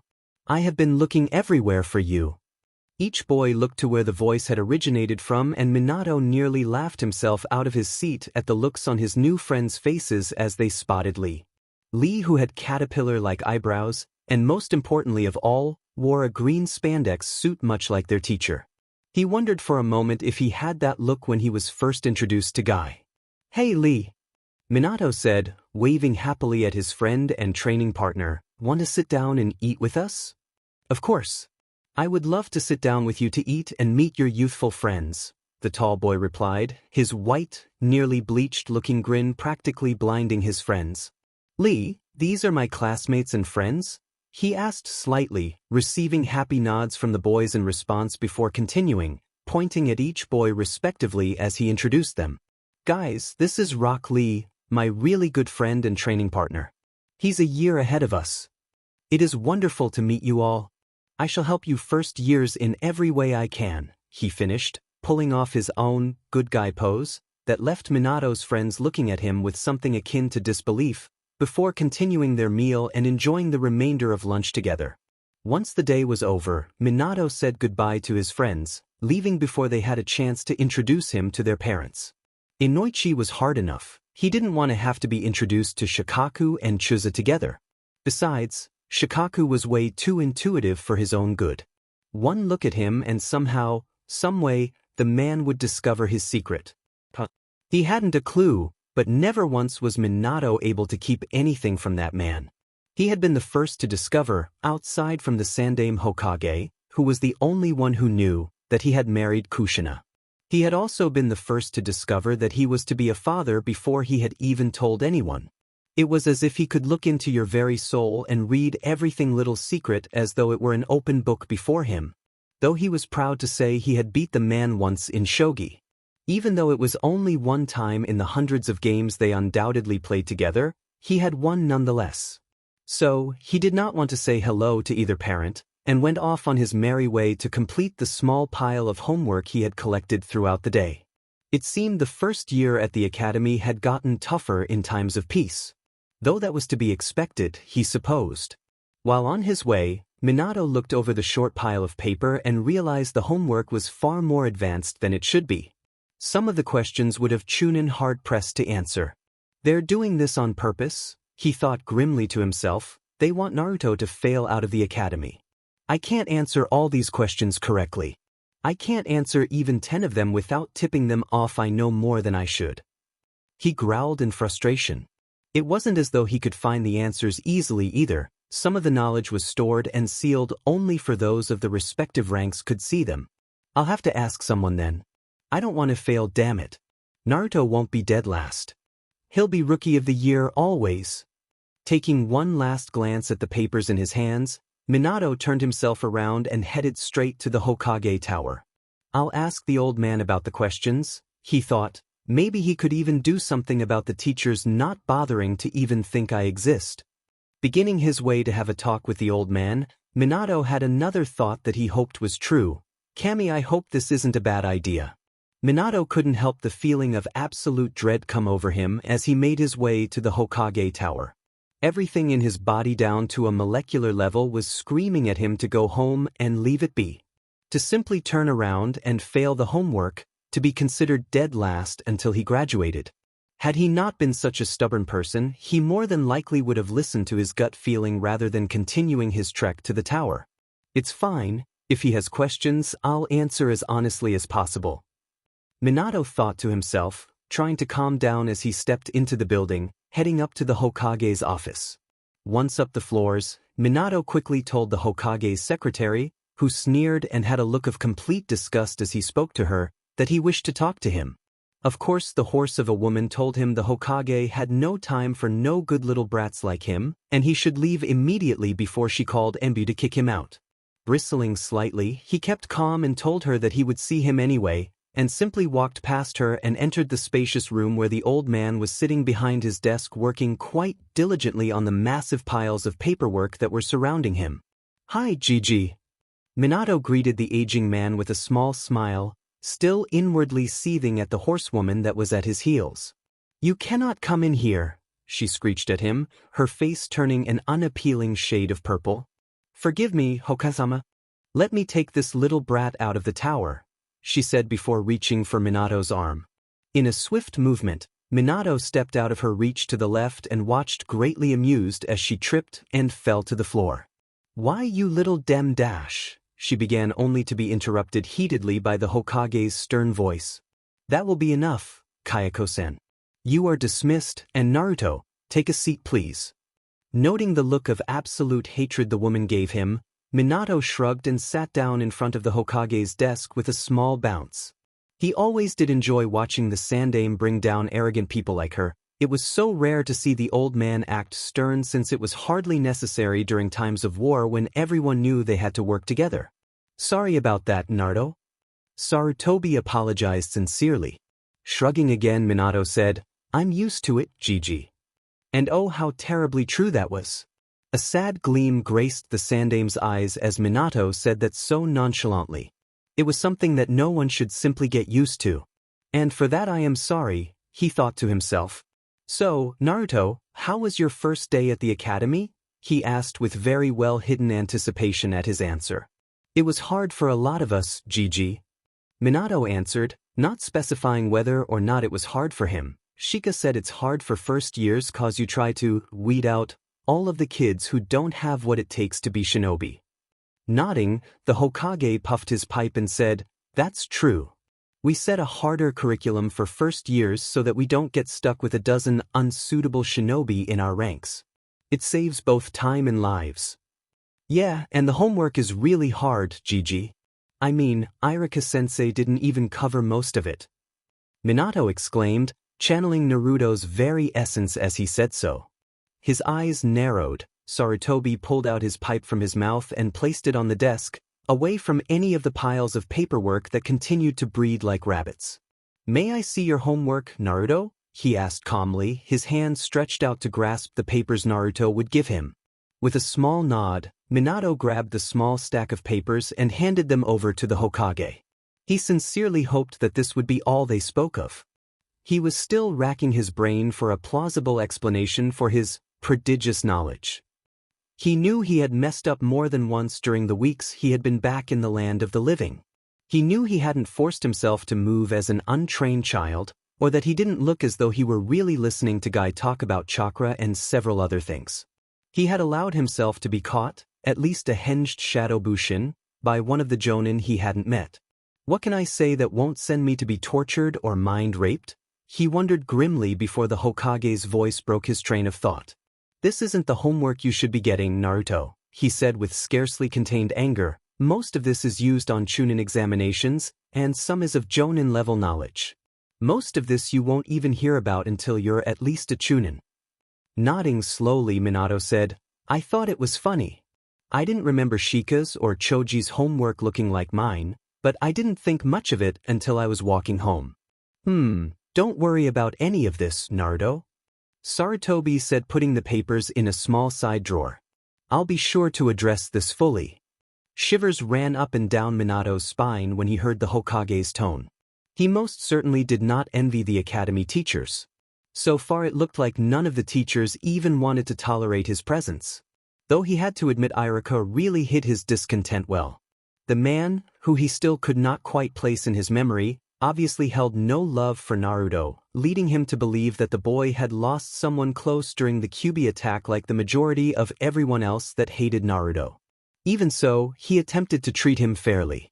Far better than any of the other teachers, that was for sure. Thanks, Gigi," Minato said, scratching the back of his head, a nervous tic he had developed in the early years of his life. "No problem, Naruto." Sarutobi smiled a grandfatherly grin down at him. "I wanted to ask you, Naruto, how you have been. I hear your training is going well." "Oh, DMN. He's going to ease into the conversation I really don't want to go into." Minato groaned in the back of his mind, making sure his face was in a small smile. "I'm fine, old man," he answered automatically. "Training is great. Gai-sensei is kind of weird, but he's a really good teacher. Kakashi-sensei doesn't really teach us, just kind of watches. Even though he always reads that orange book." "Good, that's really good to hear, Naruto." Sarutobi nodded with the same smile gracing his lips. "Yeah. I can't wait till I learn awesome ninjutsu. I'll be the best ninja Konoha's ever seen. Believe it." Minato exclaimed with his son's foxy face-splitting grin across his face, which caused the Hokage to chuckle slightly at his antics. He had to play the part of a 7-year-old boy, an abused 7-year-old boy that when he was mentally nearly 2 decades older. He deserved some sort of award if he got to graduation without anyone figuring him out. "You'll learn soon enough, Naruto. Don't rush to grow up," the Sandaime stated, a slight tone of regret sprinkled over his voice. "But I want to be a shinobi as soon as possible." "I know, Naruto. But you will be with time." Pouting a bit, Minato sulked into his seat, the Hokage emitting soft stifled chuckles at his position, at least before he became truly serious.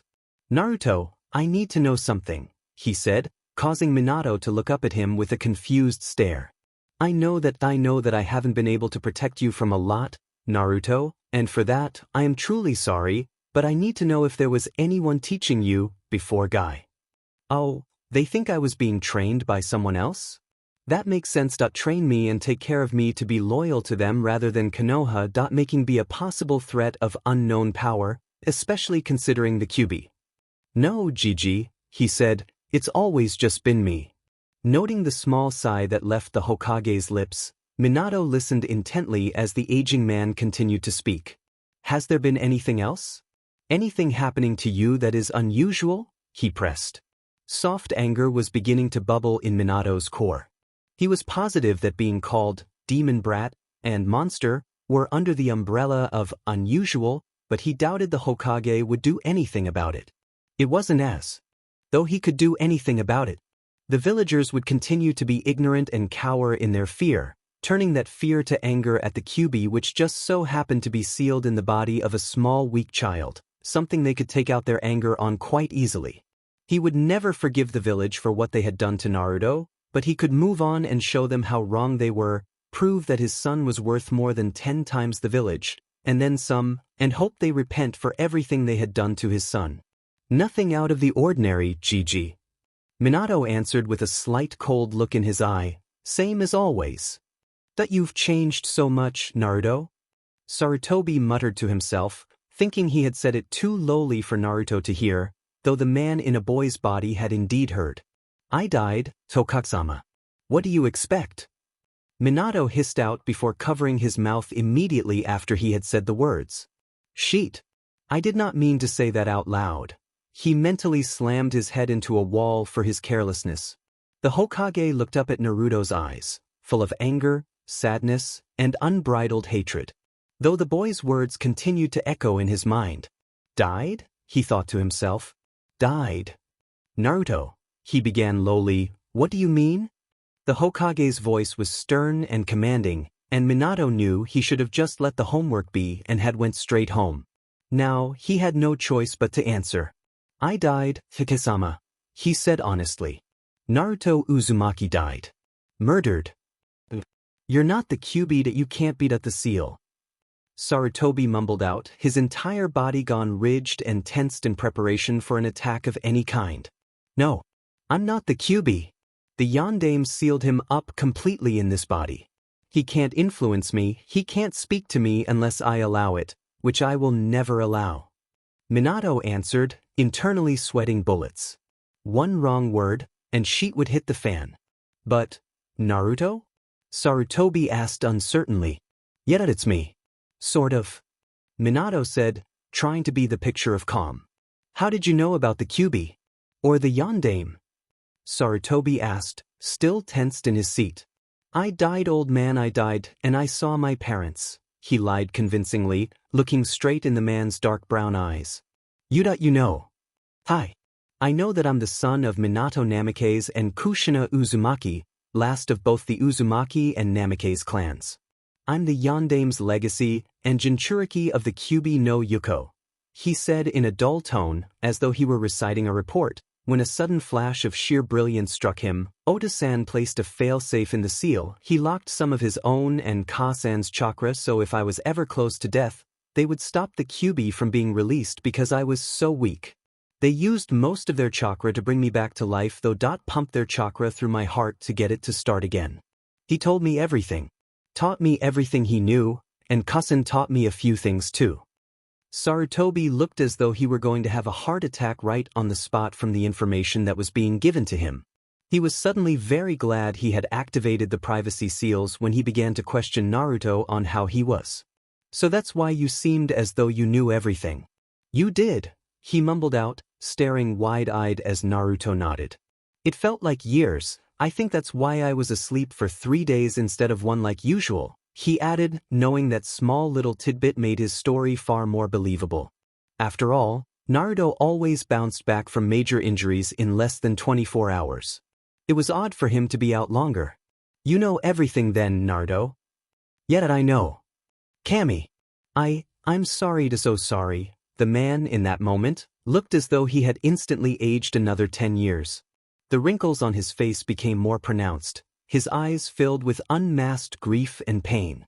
He felt a pang of emotions went through Minato's heart as he watched the man he respected with all his being, a man who Naruto thought to be a grandfatherly figure, beg for forgiveness. A part of Minato screamed to let him wallow in his guilt, that he deserved it for not doing anything. But the memories, the soft pats on the back, the kind words of encouragement, the love shining through the man's eyes. What the Shinigami had said stopped that thought completely. Sarutobi was a good man, one who truly cared for Naruto with all his heart. A good man, but an incredibly flawed man. Taking a deep intake of breath, Minato walked up to the near-broken man and hugged him.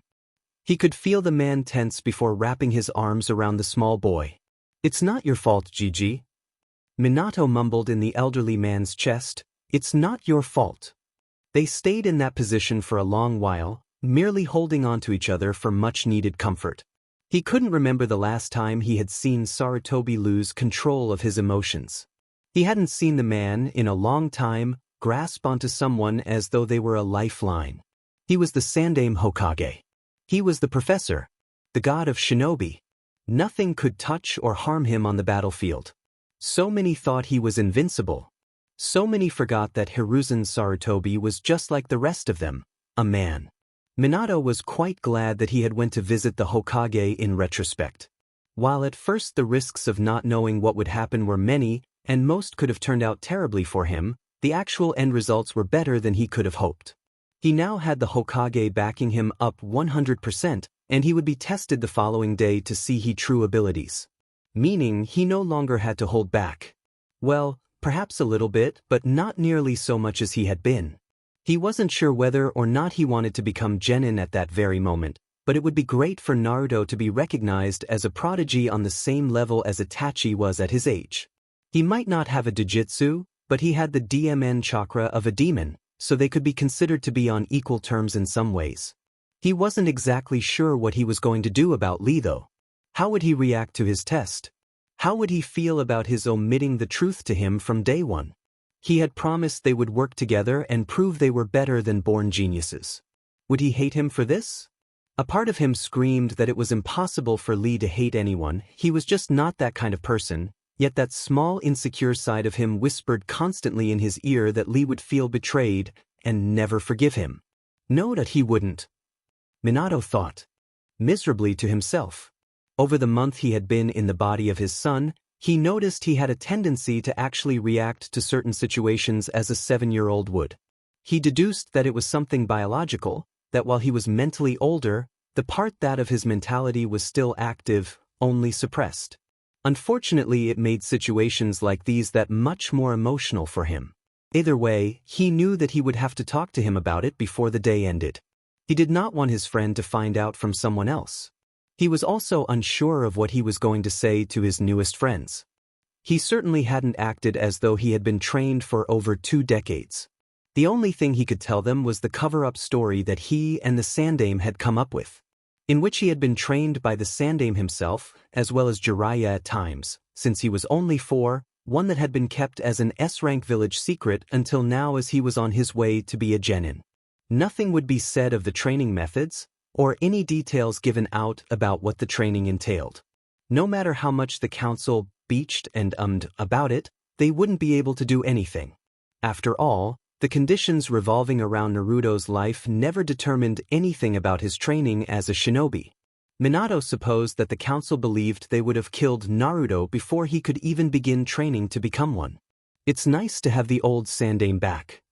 Minato thought fondly to himself. He was always commanding during his lifetime, constantly in control and the one who had the power. As it should be. Of course that had changed in the past years, undoubtedly due to the stress and grief of being Hokage once more since he had passed, but to see him with his back straightened and that same old authoritative aura was pleasing to see. As he made his way to see Lee at the orphanage, with the sun setting in the sky overhead, Minato wondered what tomorrow would bring. He didn't doubt he had the ability to be a genin. Truthfully speaking, he was at chunin level for mostly everything save genjutsu, which would forever remain at a mediocre genin level, though it could be debated whether or not he was at jonin level for ninjutsu and fuinjutsu. His son was a chakra powerhouse, and with the control he had honed in the past month, he could perform many high-ranked jutsus. His taijutsu was acceptable, and he moved with experienced grace and skill. All he lacked was physical strength, which would take more than a mere month to regain.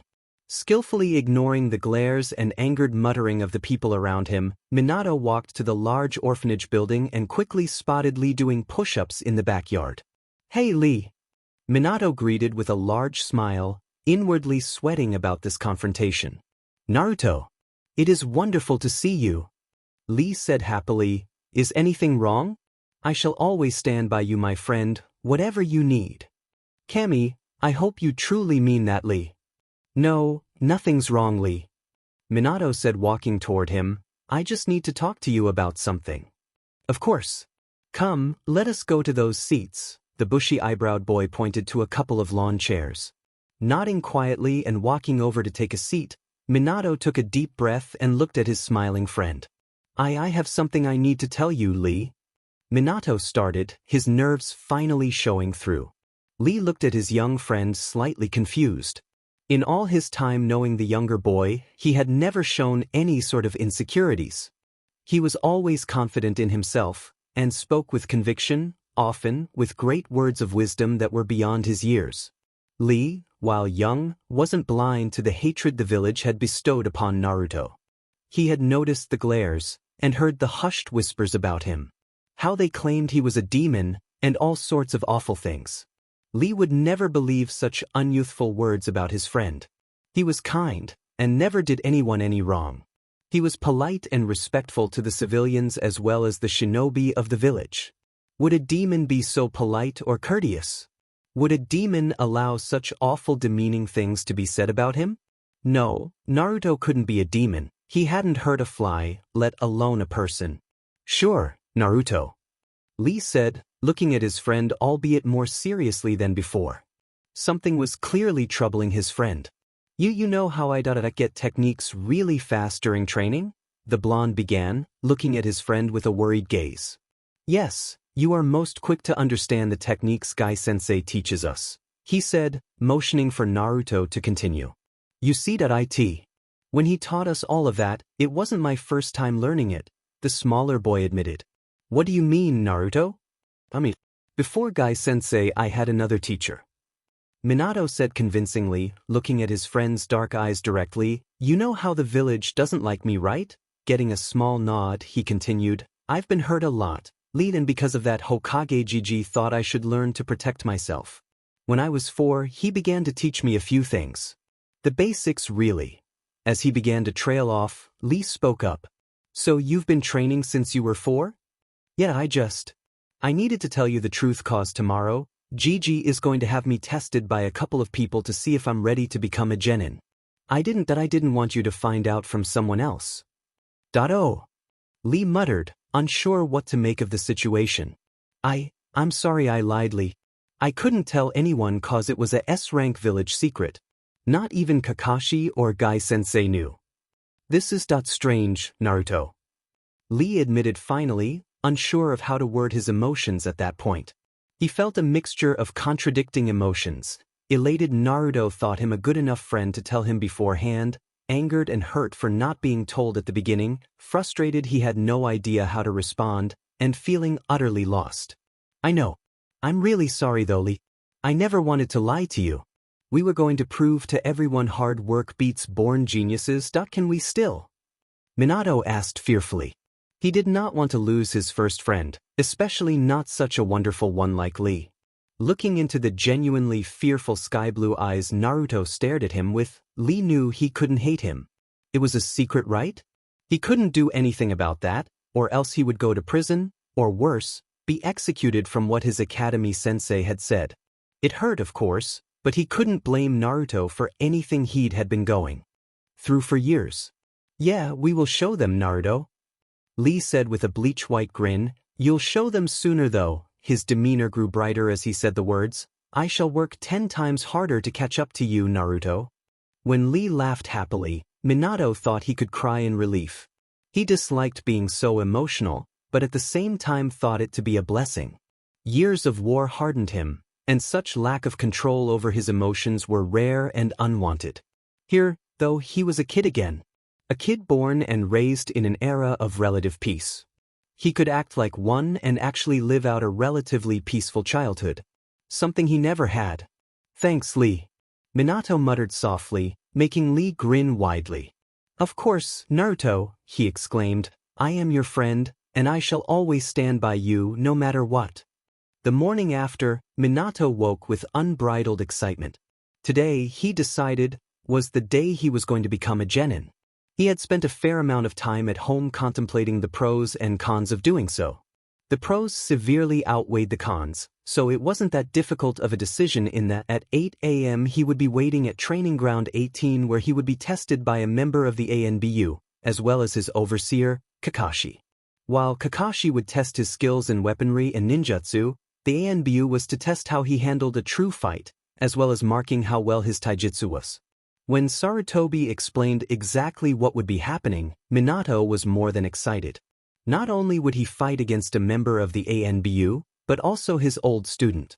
Seeing how much Kakashi had improved in the 7 years he had been in the Shinigami's stomach was something he greatly wanted to see. Like usual, Minato completed his morning routine and was out the door and headed to the training ground with a fair amount of time to get there. He wouldn't deny there was a slight bounce to his step as he made his way to the grounds. He had already decided that he wouldn't do any extremely high-ranked jutsus, save for the Kagebushin since that was simply a must. He had decided to showcase the Rasengan, though the Hiraishin and Kushina's chakra chains weren't going to make their debut at this point. For one, he couldn't perform the Hiraishin without completely giving up his identity since the test wasn't solely with those who knew his true lineage. And he was positive that he had never given Jiraiya the schematics behind the technique, so he had to wait till everyone knew his identity before performing his signature move, even if he told Sarutobi Naruto was taught everything by himself. Or at least until Sarutobi thought it was alright for him to do so. He could get away with knowing the Rasengan in front of the unknown Jonin because he had been supposedly trained by Jiraiya, who knew the Rasengan. As for Kushina's chakra chains, he was pretty sure he would be able to bring them out eventually, as he was an Uzumaki. Only thing holding him back was that Kushina had never tried to teach him the theory behind the technique, so he hadn't a clue how to summon his own. Even with the many other things he would have to consciously remind himself not to do, Minato walked onto the training ground with a few minutes to spare, noticing that everyone was already there. Meaning the Hokage, Kakashi, which greatly surprised him, the Nbu who wore a weasel mask, and shockingly of all, the Toad Sannin Jiraiya. "So you're finally here, brat?" Jiraiya said, discreetly eyeing Naruto speculatively. Had he not been a mere few hours away from Konoha the day before, he wouldn't have made it to see how the son of his student truly was. He had been summoned immediately by his old teacher a week ago to check on Naruto's seal, as the man was worried about his change in behavior, but he never expected to hear what the man had to say once he got there. Not only had Naruto nearly died a mere month ago, he had also apparently discovered the truth about the Kyuubi and his parents. Most of all, he had met his parents due to a fail-safe Minato had added to the seal and taught him everything they could. He didn't doubt the possibility of a fail-safe in the seal. His student was always had a way with Fuinjutsu, more so than many could ever dream to be. Given everything he had done with the Hiraishin, he simply couldn't doubt his student's ability.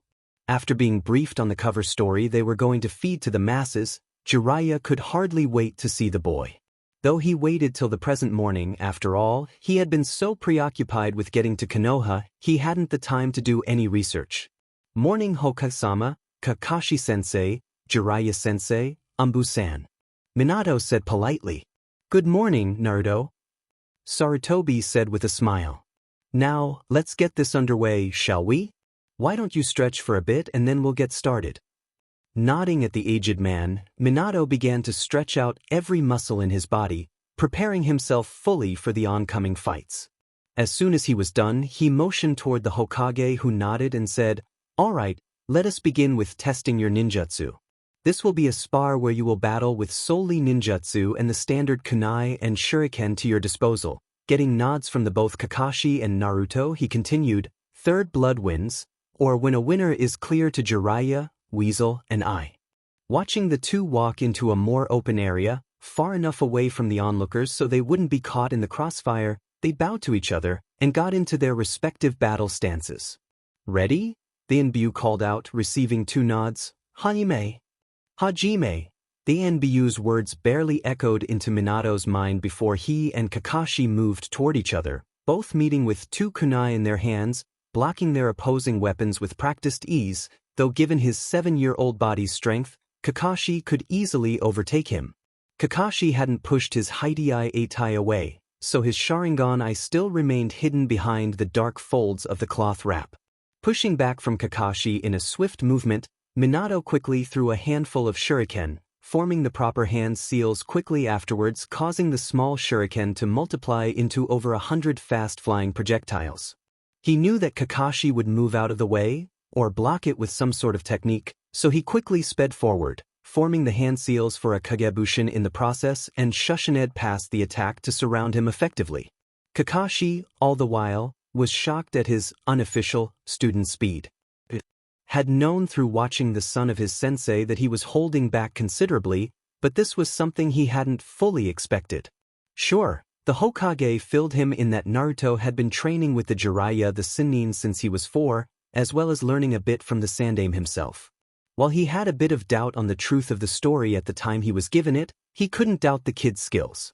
Pushing himself to the far left to avoid the bombardment of shuriken, Kakashi realized Naruto had chosen to speed past the incoming projectiles and surround him in a rather effective manner. Bringing his hands to the proper seals, Kakashi sunk into the earth bellow, moving under the grass and dirt toward the body he thought was the real Naruto, and sunk him into the earth. The moment he had sunk one of the Narutos into the ground neck deep, he heard the unmistakable sound of whirling chakra and immediately rushed his hands through the proper seals for the Kawarimi, replacing him with a harmless log just as Naruto pushed a fully formed Rasengan through the log, obliterating it into splinters of wood that scattered around the surrounding grass. Minato had realized the moment Kakashi hadn't taken him over with physical strength in the beginning that he really wasn't going full out.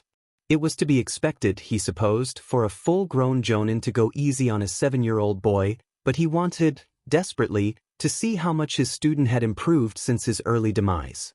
And he'd be mad if he didn't get the fight he'd been excited about since the previous day.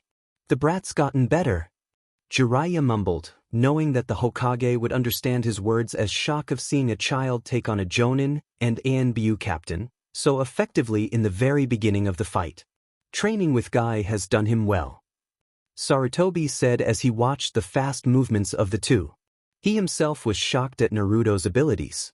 It hadn't even reached a minute into the spar, and he had already shown a strategy that was more than worth genin status. Now, he wanted to see how truly powerful the son of the Yondaime was. You have trained him well, Jiraiya-sama, Tata-sama, Anbu said in a low monotone voice.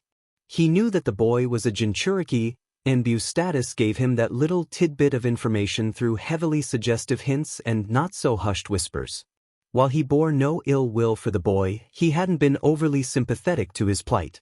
Life was simply cruel and unforgiving in many aspects, and more importantly, never biased. It was something he had long come to terms with.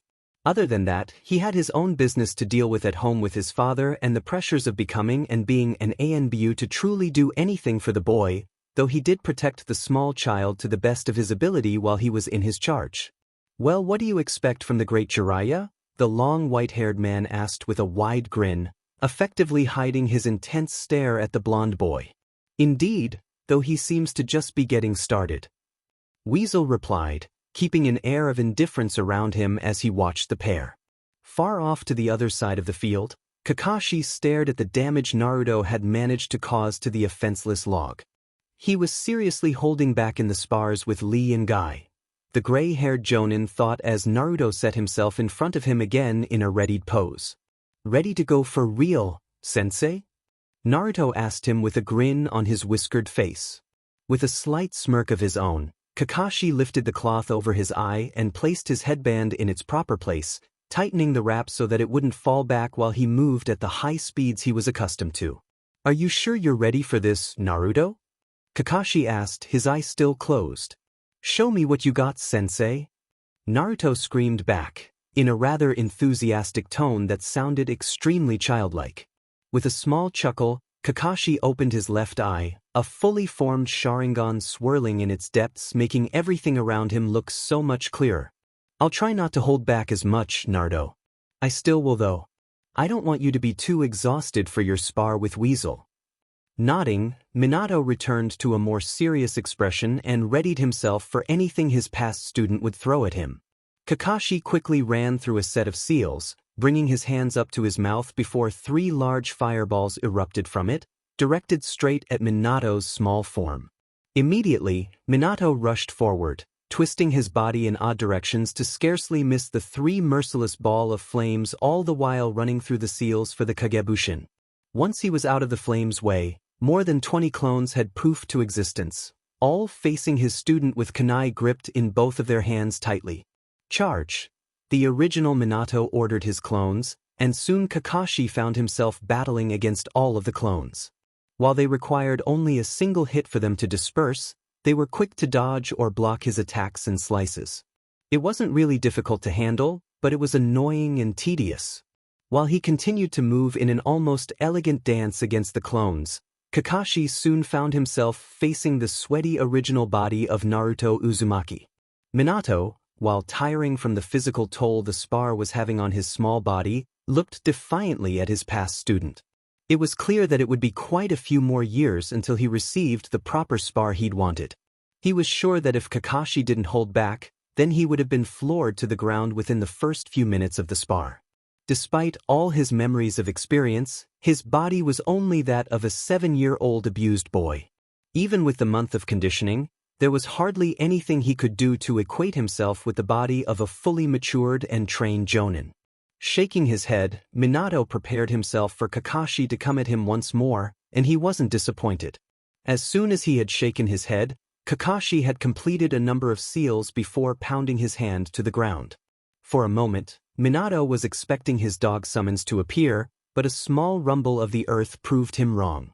Jumping as soon as he felt chakra ripple through the ground beneath him, the grassy terrain instantly became a muddy trap. He silently thanked himself that in the past month he had taken chakra control so seriously, otherwise as soon as gravity took hold of him completely, he would have sunk through the mud. Thankfully he had, and instead of sinking, he pushed a precise amount of chakra to the soles of his feet and stood confidently atop the mud mess. Noticing a small smirk forming on his student's face thanks to a slight crinkle in his eyes, Minato watched as he once again raced through hand seals, all the while dodging every single one of his shuriken he had flung at him, and breathed out a large water-made dragon. His eyes widening slightly at the sight, Minato quickly dodged to the best of his ability, though he was caught in the shoulder and thrown back to the grassy area with such force, he had to take a moment to regain his breath with one thought running through his mind. I have such low pain tolerance. Quickly standing, Minato successfully blocked, with his kunai, a small number of shuriken thrown his way, though not unscathed. He mildly heard the Enbu call out first blood in favor of Kakashi, but he hardly noticed the slight stinging on his arm where the shuriken had embedded itself. While he noticed the slight flinch Kakashi allowed at the sight, Minato shrugged it off and ended up throwing his kunai at the gray-haired jonin. Not a moment later he rushed through yet another pair of hand seals before sending a huge gust of wind toward them, adding to both the speed they were traveling at and the damage they would cause should they hit their target. Kakashi, like Minato had predicted, quickly dodged the offending weapons, though not with the same ease he had been mocking him with the entire spar. It was with great pleasure that the Enbu then called out first blood in his favor. Getting Kakashi to be harmed at all during this spar could be considered an accomplishment in itself deserving of genin status, especially when said jonin was none other than the copycat Nin. Before either could continue, the Hokage's voice broke their concentration. Enough. Kakashi is the clear winner, though you did more than exceptional during the spar, Naruto, the aging Sandaime said kindly. You did pretty good, brat. Jiraiya said with a smirk. Leave it to Minato's kid to surpass him before he even finished his first year at the academy. Minato tried to keep an expressionless face while he heard Jiraiya compliment him, though he could tell he didn't manage as well as he had hoped. The man he once thought of as a father was honored with being Naruto's godfather, yet he had allowed him to be treated worse than a common vermin. He had abandoned his responsibilities as a godfather, leaving a child alone in a village that killed him. He forgave the Hokage. Hiruzen was old, and his slight vacation as a retired shinobi had softened him to the point where none of the civilian council, nor his advisors, truly listened to him. Jiraiya had no such excuse, nor any viable excuse to run away from his responsibilities to Naruto. Tsunade was the same, but there was little to be done about her at the moment. One thing was for certain. Jiraiya was one long hell of a way from ever being even slightly forgiven. That spar alone leads me to believe you are more than ready to take on the responsibilities as a genin of Konohagakure. Weasel said, his mask facing the small blonde that had finally walked up to the trio, sweat and dirt clinging onto his face like a lifeline. Thank you, Hembison. Minato said politely. I believe the same.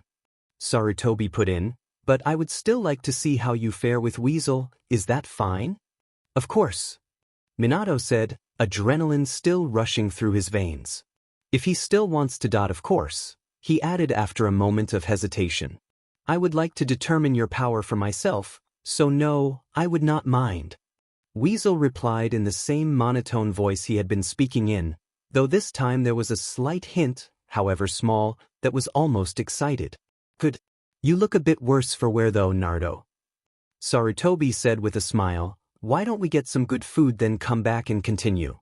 While it was posed as a question, the other four knew it was more a commanding suggestion. Bringing his orange book out from his back pocket, Kakashi said while reading in depth, "Right behind you, Hokusama." Jiraiya noticed the book the Jonin was reading and couldn't help the wide grin from afflicting his face, threatening to split it. Though he didn't notice the tightly controlled scowl Minato was holding back, the ANBU weasel most certainly did. He didn't openly say anything, of course, but he did file that little tidbit of information for later. One never did quite know what information picked up randomly would be important in the future after all. Breathing in a small breath, Minato brought out the most Naruto-esque grin he could manage and asked, "Can we go to Ichiraku's ramen, old man?"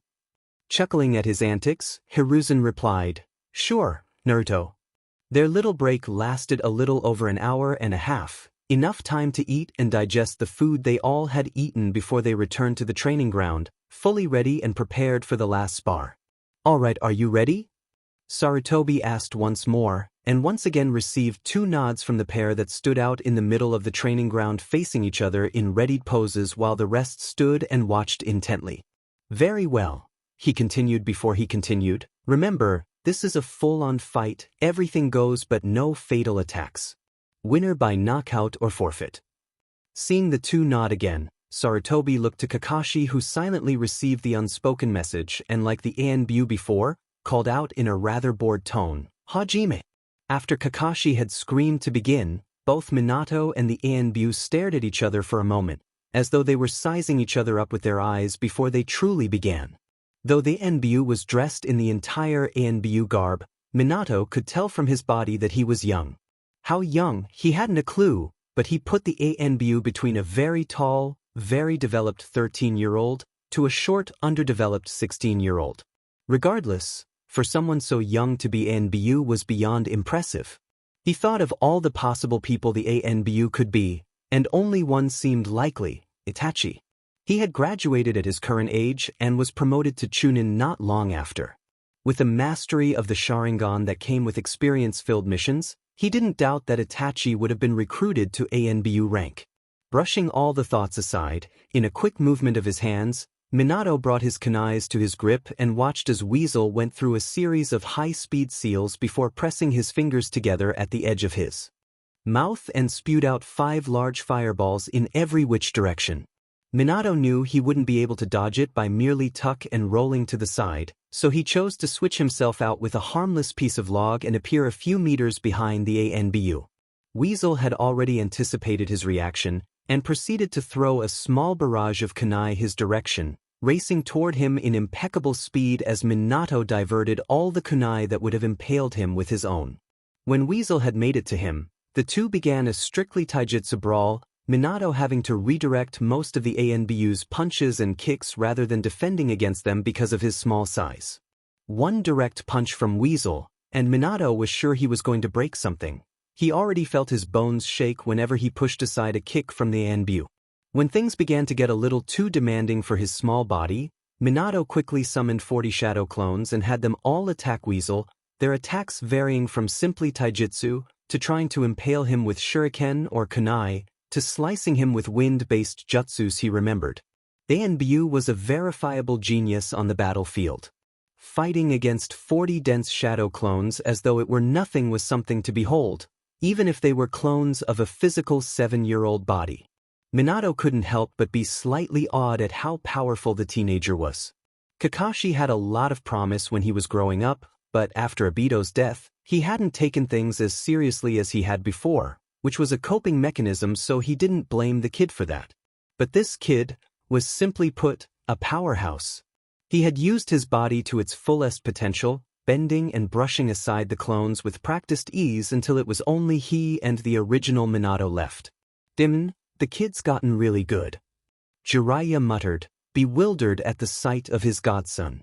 He knew the boy was strong, that was a given when considering who his parents were, but for him to be matching Itachi Uchiha, a kid who's said to be a prodigy that came only once every few generations, was truly a sight to behold.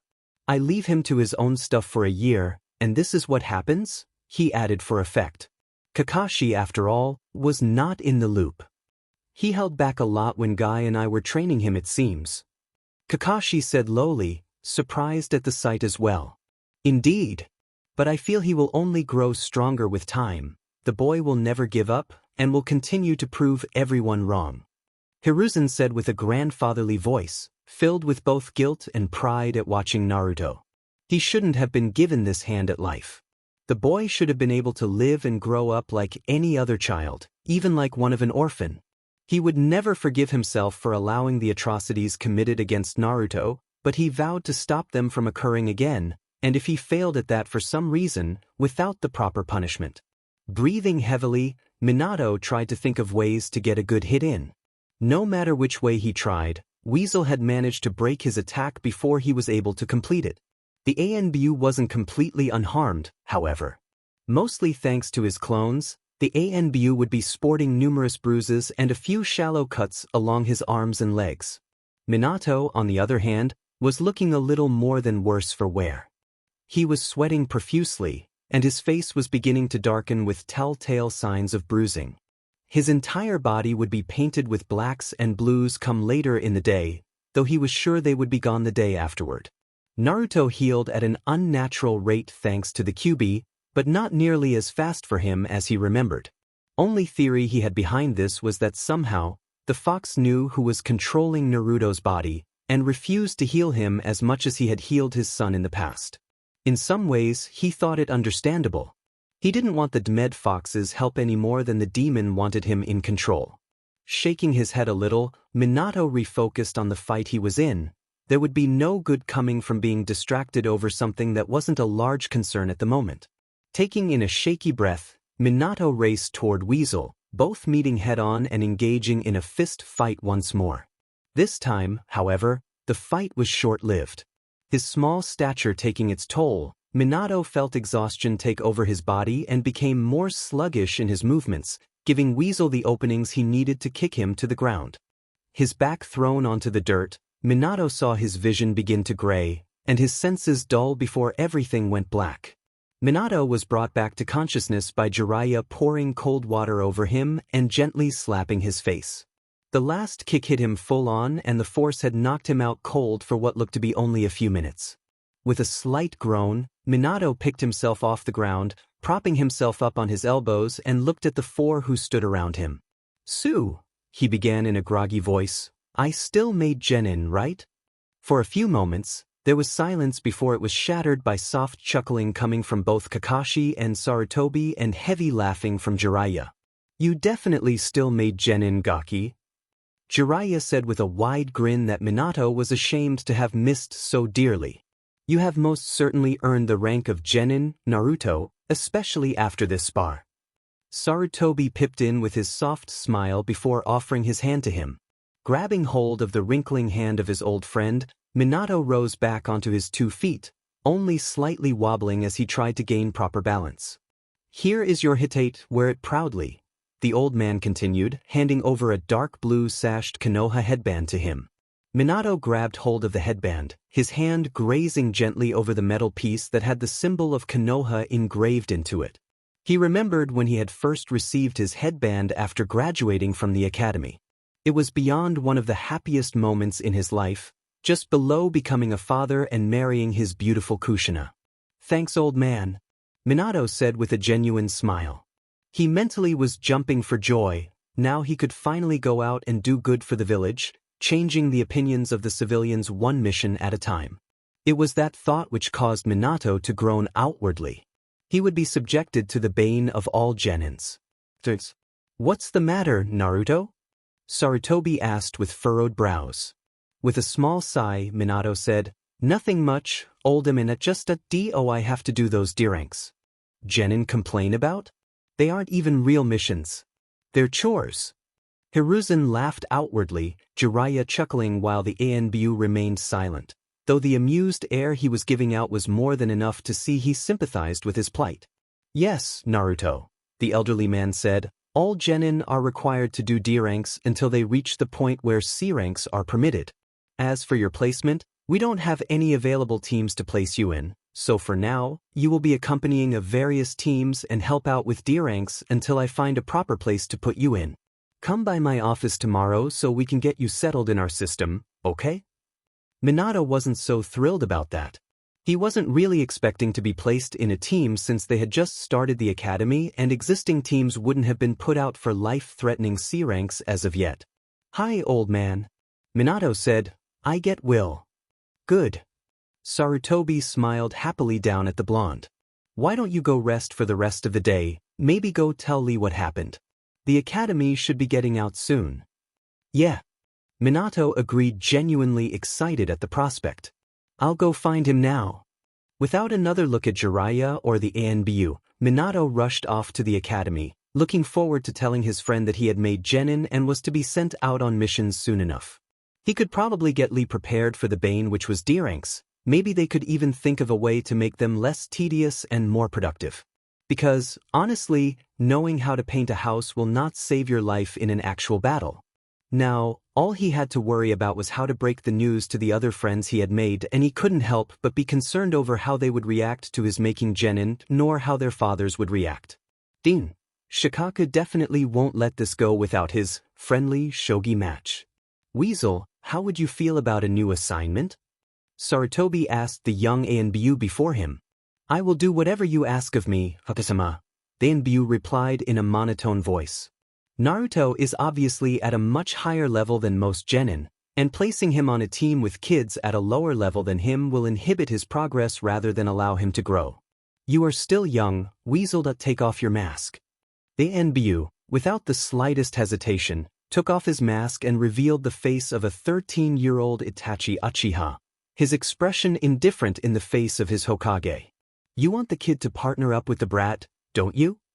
Jiraiya said with his arms crossed over his chest, looking thoughtful. "Yes, I do." Sarutobi admitted easily. Placing Naruto with Itachi wouldn't just help Naruto grow as a shinobi, but help Itachi as well. As old as he might be, he wasn't blind to how recluse Itachi was becoming.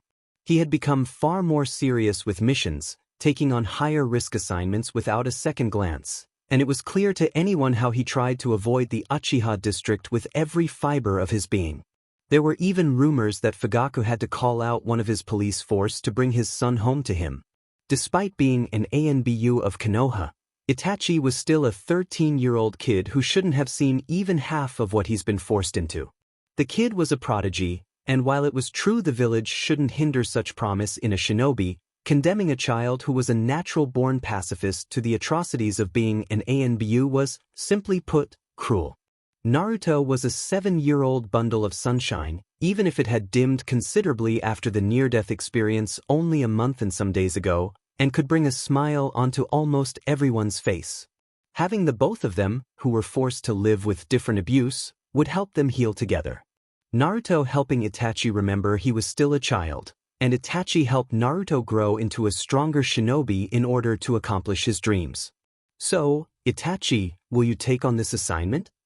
Hiruzen asked the teenager. Itachi blinked once before nodding and bowing slightly at his Hokage. "I will do as you ask, Hokage-sama." "Good," Sarutobi said with a wide grandfatherly smile before patting the ex-ANBU on the shoulder lightly. "I look forward to see how you two progress at each other's side, Itachi." Itachi couldn't help but feel slightly excited about working with Naruto. He had to admit that the spar was one of the best he had the privilege to have in months. Maybe this won't be so bad. Minato, still feeling the rush of adrenaline running through his veins, made his way to the academy in record time. He was both excited and mortified about the idea of telling Lee and his other fast friends of what had happened. Lee would undoubtedly be ecstatic for him donning his Haiti I-8, but he couldn't say the same for Shikamaru, Chuji, or Kiba. Shikamaru would be compelled by his Naramind to find out everything he can to explain why he had even bothered to show up the first day if he was simply going straight into the genin test. Kiba, being a male Inuzuka, would probably react with anger, frustration, or the like when he explains. He really didn't know how he'd react. Out of the three, Chuji, he felt, would react neutrally. So really, all he had to worry was not anger Kiba too much, elsewise he would make a rival, and sate as much of Shikamaru's curiosity before he brought what he found out to his father. He knew that Shikaku would probably ask his son to bring him to the Nara compound one day, if only to get to know him. Meaning a not-so-subtle interrogation. There was also the risk of making enemies rivals once other kids found out his new standing. Say like that Hyuga he had seen talking down to Lee when they first met. Or basically to anyone who had a superiority complex. Life was not going to be easy these next few years. When the academy came into view, he heard the bell ring throughout the halls that insinuated the fact that classes were over for the day. He waited with trepidation by the gates, hoping to catch his friends before they all left for their homes. Lee, being the quickster he was the first person to come out of the academy and caught sight of Minato almost immediately. "Naruto," the green-clad boy exclaimed, "my youthful friend, how was your test? Are you all right? Do you need medical attention?" Minato smiled warmly at his friend, happy that he had made such a wonderful friend. "I'm fine, Lee," he said happily. "I passed. See, look." He tapped the medal on his headband and grinned happily. It really was nice to have the headband on his forehead. Again, he couldn't deny he felt a little naked without it. "Wow. Amazing, Naruto," Lee exclaimed, ecstatic for his friend. "I will train 20 times harder to catch up to you, Naruto," he finished with visible fires in his eyes that Minato simply could not explain. "Hey, Naruto," another voice broke their conversation. Turning to see behind his slightly taller friend, Minato saw Kiba, Chuji, and Shikamaru walking toward them, though Kiba was slightly jogging to meet up with the duo first. "Why weren't you here at class today?" he asked, noticing something was different about the blonde, but simply couldn't place what. While Chuji was devouring the contents of a potato chip bag, Shikamaru narrowed his eyes at the headband he wore on his forehead. "Naruto, is that your heighty I-8?" he asked, his interest piqued. Minato took in a small breath, knowing that this was the confrontation he was dreading. "Yeah," he said in a less happy-go-lucky attitude that most were used to. "I've actually been training for years and Sensei thought I should take the test, even though Hokage Gigi wanted me to stay in the academy for a few years." "Wait, so you're already a genin?" Kiba exclaimed, calling forth a small crowd to wonder who made genin just after the academy started rather than when it ended months ago. Minato internally groaned. He did not want everyone to know. That would make word spread like wildfire with all the old gossips that littered the streets. Not to mention Naruto was not looked upon with a good light. Civilians would probably demand that he be stripped of his rank and say it was all the demon's work, or something of equal nonsense. "Yeah, I made genin today."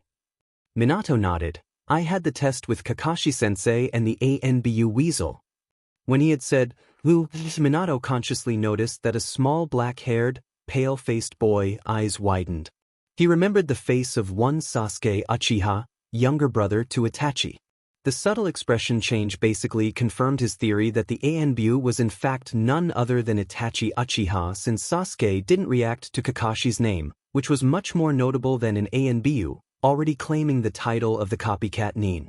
"But I'm not on a team or anything. Hokage Gigi said I'm going to be paired up with a lot of different teams until a spot opens up or something." "Oh. Then how come you came yesterday? And why didn't you let us know? I needed tons of help on my homework." Kiba exclaimed, pulling his face slightly down with the palms of his hands as he remembered the horror that was homework. "Sorry, Kiba, Shikamaru, Chuji," Minato said honestly. "I didn't think I would be tested, and I wasn't really sure how to tell you guys." Shikamaru looked thoughtful before he spoke up. "Ma, so troublesome. You barely knew us a day. It's not like we expect you to tell us everything about you." "Yeah," Chuji said through bites of his chips. "It's cool, Munch, that you made, Munch, genin though." Minato smiled happily at the two's proclamation. He couldn't help but feel happy for his friends. They had such wonderful sons, after all. "Yeah, I guess we can't expect you to tell us everything," Kiba lamented. "But you have to help me with my homework. I can't fail. Mom will skin me if I do," he exclaimed, a visible shudder running down his body as he thought of the pain his mother would bring upon him if he was at the bottom of his class. Minato laughed wholeheartedly, remembering how vindictive Tsum could be when it came to certain things. His laughter was joined in by his other friends, and eventually the group of people that had not so subtly gathered around had slightly departed, losing interest with their conversation. Sasuke, a pink-haired girl, and another blonde he recognized as Ino, had stayed a little longer, but went on their way shortly after the rest. I just wanted to let you guys know, and I'll definitely help you guys if you need it. We'll become the greatest shinobi Konoha has ever seen. Minato exclaimed confidently. The four in front of him grinned at his confidence, and couldn't help but believe they would, one day, become great shinobi in their own right. Shikamaru was still looking a bit curious to know more about the circumstances of his training and just who was his sensei since he had not mentioned it earlier. I have to get home, Shikamaru said to his friends. Tu-san is probably wondering what's taking me so long. He wanted me to train in the clan techniques today, and I want to miss Ka-san before she forces food down my throat. Troublesome women, he said, muttering the last part. I should get home too, Kiba said. Ka-san wants me to help with the pups today. I won't get my partner for a few more years, but I can learn how to really take care of him when I do. With that said, Kiba took to running home. I'll see you guys tomorrow. Naruto, come by my house sometime. I'll make sure to let you in. Bye. The four remaining people said to the Inuzuka. I have to get home too, Chuji said, crushing the now empty potato chip bag with his hands. I have to help Kachan with stuff and get my homework done before dinner. Bye, Naruto, Shika, Lee. Goodbye, my youthful friend. Lee exclaimed happily. Later, you guys. Shikamaru mumbled before leaving too. So, Lee, Minato began. Want to go train? Getting another visible fire in the green-clad boy's eyes, he said, Yash. Let us go, before running toward their usual training ground with a trail of dust in his wake. Minato laughed before chasing after his friend. At least he didn't lose any friends today. Sasuke walked home, avoiding a certain pink-haired girl and blonde blue-eyed girl as best as he could. Only 2 days and there was already a steadily growing fan club in his name. His brother, Itachi, had told him of the possibility of having a fan club during his academy years. Being an Uchiha was one thing, but as a son of the clan head, he shouldn't be surprised for people trying to idolize him in hopes of one day becoming Mrs. Uchiha. At the time, he snorted at his brother. He was 7. He didn't think anything of girls other than they were annoying. A fan club? That was just plain stupid. But once again, his brother had been proven right. He would be frustrated had he not been used to it. After so many years of being proven wrong by his brother, he should have already come to realize that everything he said should be considered truth. Regardless of the pitiful fan club, Sasuke was determined to confront his brother today. No matter what, he wouldn't take not now or later for an answer, and he definitely wouldn't let him poke his forehead. That always marked the end of a conversation. What he needed to know from his brother was why he hadn't told him he was testing a kid his age for the genin test. Nearly everyone knew that Itachi was the weasel ANBU. When Itachi had come home with the news, his father had practically screamed it to the heavens, no doubt proud of his son's accomplishment. Sasuke could never get that kind of acknowledgement from his father. No matter how hard he tried, or how hard he trained, he was just not at Itachi's level. He knew, if he didn't activate the Sharingan soon, he would forever remain in his brother's shadow and simply be the younger disappointing son of Fugaku Uchiha. No doubt useless in his father's eyes. Now that there was another boy at the same age as him that isn't even a part of a clan, made genin, his father would be even more disappointed with him. He needed Itachi to train him personally if he was ever going to make his dad proud of him. He needed to do something to show his father that he was worth something.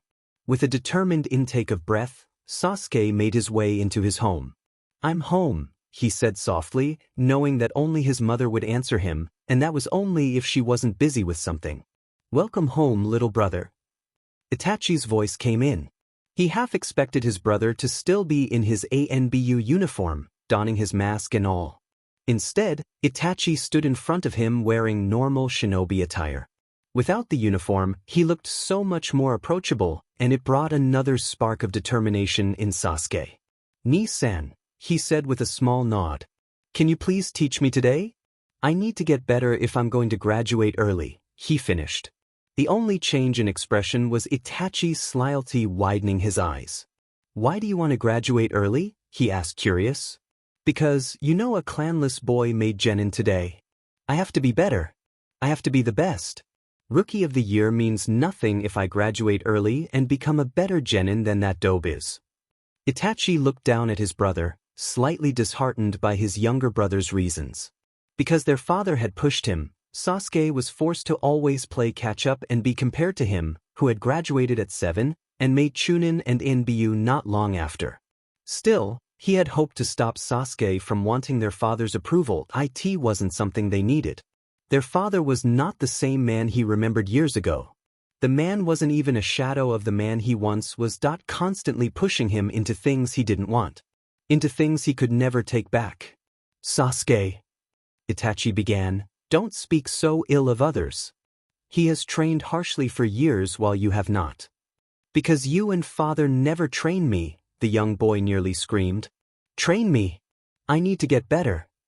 Shaking his head, Itachi poked 2 of his fingers on Sasuke's forehead. Maybe another time, little brother. I need to go to the Hokage. Without another word, Itachi brushed aside his brother and exited the head house, leaving a frustrated Sasuke in his wake. No matter what he did, Itachi would always brush him off. His father didn't even bother with him. With a huff, Sasuke left the house and ran to the clan training ground, determined to get better on his own if no one was going to help him. He had done it since he was little, and he could continue to do so. He'd prove them all wrong. He'd be the best shinobi Konoha would ever see. Better than the Yondaime. Better than his brother. Better than the blonde dope who graduated. He'd make sure of it. I take it Fugaku-san did not take well to the news. Sarutobi stated grimly after he asked Itachi to take down the henge that hid his darkening bruises. Itachi didn't need to nod or shake his head in reply. The answer was clear on his face and body. When he had arrived home to tell his father, as per his order, about his new assignment and his dropping of ANBU status, he had taken the news badly. Fugaku was, simply put, furious with the news, demanding that he go back to the Hokage and refuse the assignment and retake his rank in ANBU. He knew he was well on his way to being captain. A few more missions and the position would undoubtedly be given to him. For Itachi to give it up to train with a child brought his blood pressure levels to new heights. In his anger, he had beaten Itachi as he usually had. Nothing permanent, nothing too painful, just a reminder of just who he was, Fugaku's son. Anything he said went. He said to jump, Itachi would have to ask how high. You will see a medic need to heal those. The Hokage commanded softly. Now, you know everything that is to be done, yes? Yes, Hokage-sama. I will be partnered with Naruto Uzumaki until such a time comes when he will be ready for the Chunin exams. I will observe all his D-rank missions, and accompany him on every C-rank from then on. I am to train with Naruto each day save the time when we are on missions. Yes, Sarutobi said with a small smile. He hoped that together, the 2 boys would become more open and help each other heal the scars that had regretfully marred their skin. You are also to check on his living quarters ever so often. He is young and living alone and will most probably need a bit of help with certain things. Nodding, Itachi said, Of course, Hokage-sama. Good. Hiruzen smiled a grandfatherly smile. You begin training and if you'd like, D-ranks tomorrow. This is Naruto's address, he said, passing him a slip of paper which Itachi looked at before pocketing it. I will meet him today to let him know of what is to happen from now on. Itachi said, nodding to his Hokage. Am I dismissed, Hokage-sama? You are dismissed, Itachi. I look forward to seeing how this partnership goes, he said honestly. Nodding once more, Itachi made his way to leave, but not before thinking, me too, Hokage-sama. I look forward to it too. We will not allow this to stand, Hokage. Slightly different statements were exclaimed continuously over the past few hours after Hiruzen Sarutobi had called for a council meeting as per the request of his 3 advisors. As much as he wanted to avoid this meeting, he knew it was inevitable that the council would find out of Naruto's rank as genin. Like he had suspected, the Shinobi Council seemed to find Naruto's promotion with stride, knowing that the reports written by Jiraiya, Anbu Weasel, and Kakashi Hatake were accurate, as were the reports given personally by the Hokage, of the boy's training since he was a mere 4 years old, as well as the reasons behind it. The Civilian Council, on the other hand, were outraged such a thing was kept from them, and demanded the boy be put back into the academy and then expelled for daring to think he could graduate early without their approval. When the main body of the civilian council discovered the boy was running around the village with a shinobi headband wrapped around his forehead, they were furious beyond reason. They would not let this demon defile their village any further than it already had. All their attempts to rid themselves of the beast were futile, so they could only hinder his progress in becoming a shinobi, which became moot point when he was given his Hideaiate by the Hokage a mere day ago. Sarutobi rubbed his tired eyes, already done with the repeating statements the civilian council was spewing. Unfortunately, not one had broken his law by claiming Naruto was a demon, so he couldn't send any of them down to Ibiki. However tempted he was. "Enough!" he exclaimed, slamming his wrinkling hand down hard on the wooden table. The entire council sat around. The entire council sat silenced by the sudden stern command. None had seen Hiruzen Sarutobi act such a way since before the days of the Yondaime Hokage. The brat is not to be made genin, Tokisama. He cannot be capable of this skill you state without the help of the beast. You endanger us all, one random civilian exclaimed, getting agreeing nods from the other members. Sarutobi narrowed his eyes and glared at the daring civilian. Naruto Uzumaki is more than capable of completing D ranks and C rank missions as a shinobi. He has been trained since he was 4. The reports handed to you all by Hataki, Weasel, Jiraiya, and myself are accurate. None of you civilians have the ability to sense chakra, but enough to remember the feeling that the QB emitted. I have read no complaints of reports that the QB's chakra or aura were felt by either civilians or ninja. Naruto's power is his own. I will hear no more of this nonsense. The boy is a shinobi now. My shinobi. You have no hold on him. This meeting is over. You are all dismissed. The shinobi council stared slightly awed at their Hokage. None of the heads had ever seen Sarutobi act so commanding since the war, but they weren't complaining now. The civilian council had gotten away with far too much when dealing with the ninja of the village. They were dead proud of their Hokage and would support him all the way, as they were sworn to, regardless of their feelings toward Naruto or any other matter. The civilians were red-faced and obviously furious. It was clear through the Hokage's stern and cold tone that this meeting was indeed over and nothing said would be listened to, but they wouldn't let this matter go. The boy, if he could be called as such, was a menace. A time bomb just waiting to explode. And they give him training? A genin rank. It was foolish, and because of it, they would undoubtedly meet their end at the hands of the demon. No, they would not let this go. They would take matters into their own hands. No matter what. Minato was enjoying a casual stroll around the village, noticing that the majority of civilians were staring at him with greater hatred than Naruto or himself had seen before. It was slightly concerning, but he knew that such reactions were to be expected. The orphan demon boy had been made a shinobi, and as such, protected as one. Anything they did to him would be marked as not only assault, but assault on a Konoha shinobi, which warranted much harsher punishment. It was both a blessing and a curse in Minato's eyes. He knew that it would be years before he could begin to change the civilians' perspective on his son, but in the end, it would be worth it. As he strolled around, Minato thought it would be a good idea to take a bath, and wandered off to the hot springs. Hinging through the back alleys into the same unsuspecting man, he disguised himself as whenever he wanted to pay like any other man. It wasn't a long walk, considering he was already on that side of the village, though he had decided to make it at a sprint in order to get even a little bit of training in after the long morning he had with Itachi Uchiha. To be perfectly honest, he was more than a bit surprised when the young Chunin had come up to him and said that, under the Hokage's direct order, they were to be partners until he had made Chunin himself, and perhaps even afterward if they made a good team. Minato bowed to his new partner in respect, and said he looked forward to working with him, and promised to use his Kagebushins in order to speed through the required minimum of D ranks so that they could get started with C-ranked missions as soon as possible. While he was sure the stoic Uchiha would deny it if it were ever brought up, Minato sworn he heard Itachi chuckle lowly at the statement. Regardless of what happened during their partnership, he was sure of one thing. He would make sure to break Itachi Uchiha's mask and bring back the kid that he was supposed to be. When he made it to the hot springs, Minato paid the man behind the desk and went toward the men's bath area, and was struck with a horribly familiar sight. Jiraiya, on top of a toad, peeping on the women's baths. He mentally face-palmed at the sight. Of course the idiot would take back to his research, rather than try to meet with his godson. Like he always had, Jiraiya ran away from his problems, hoping they would leave him alone.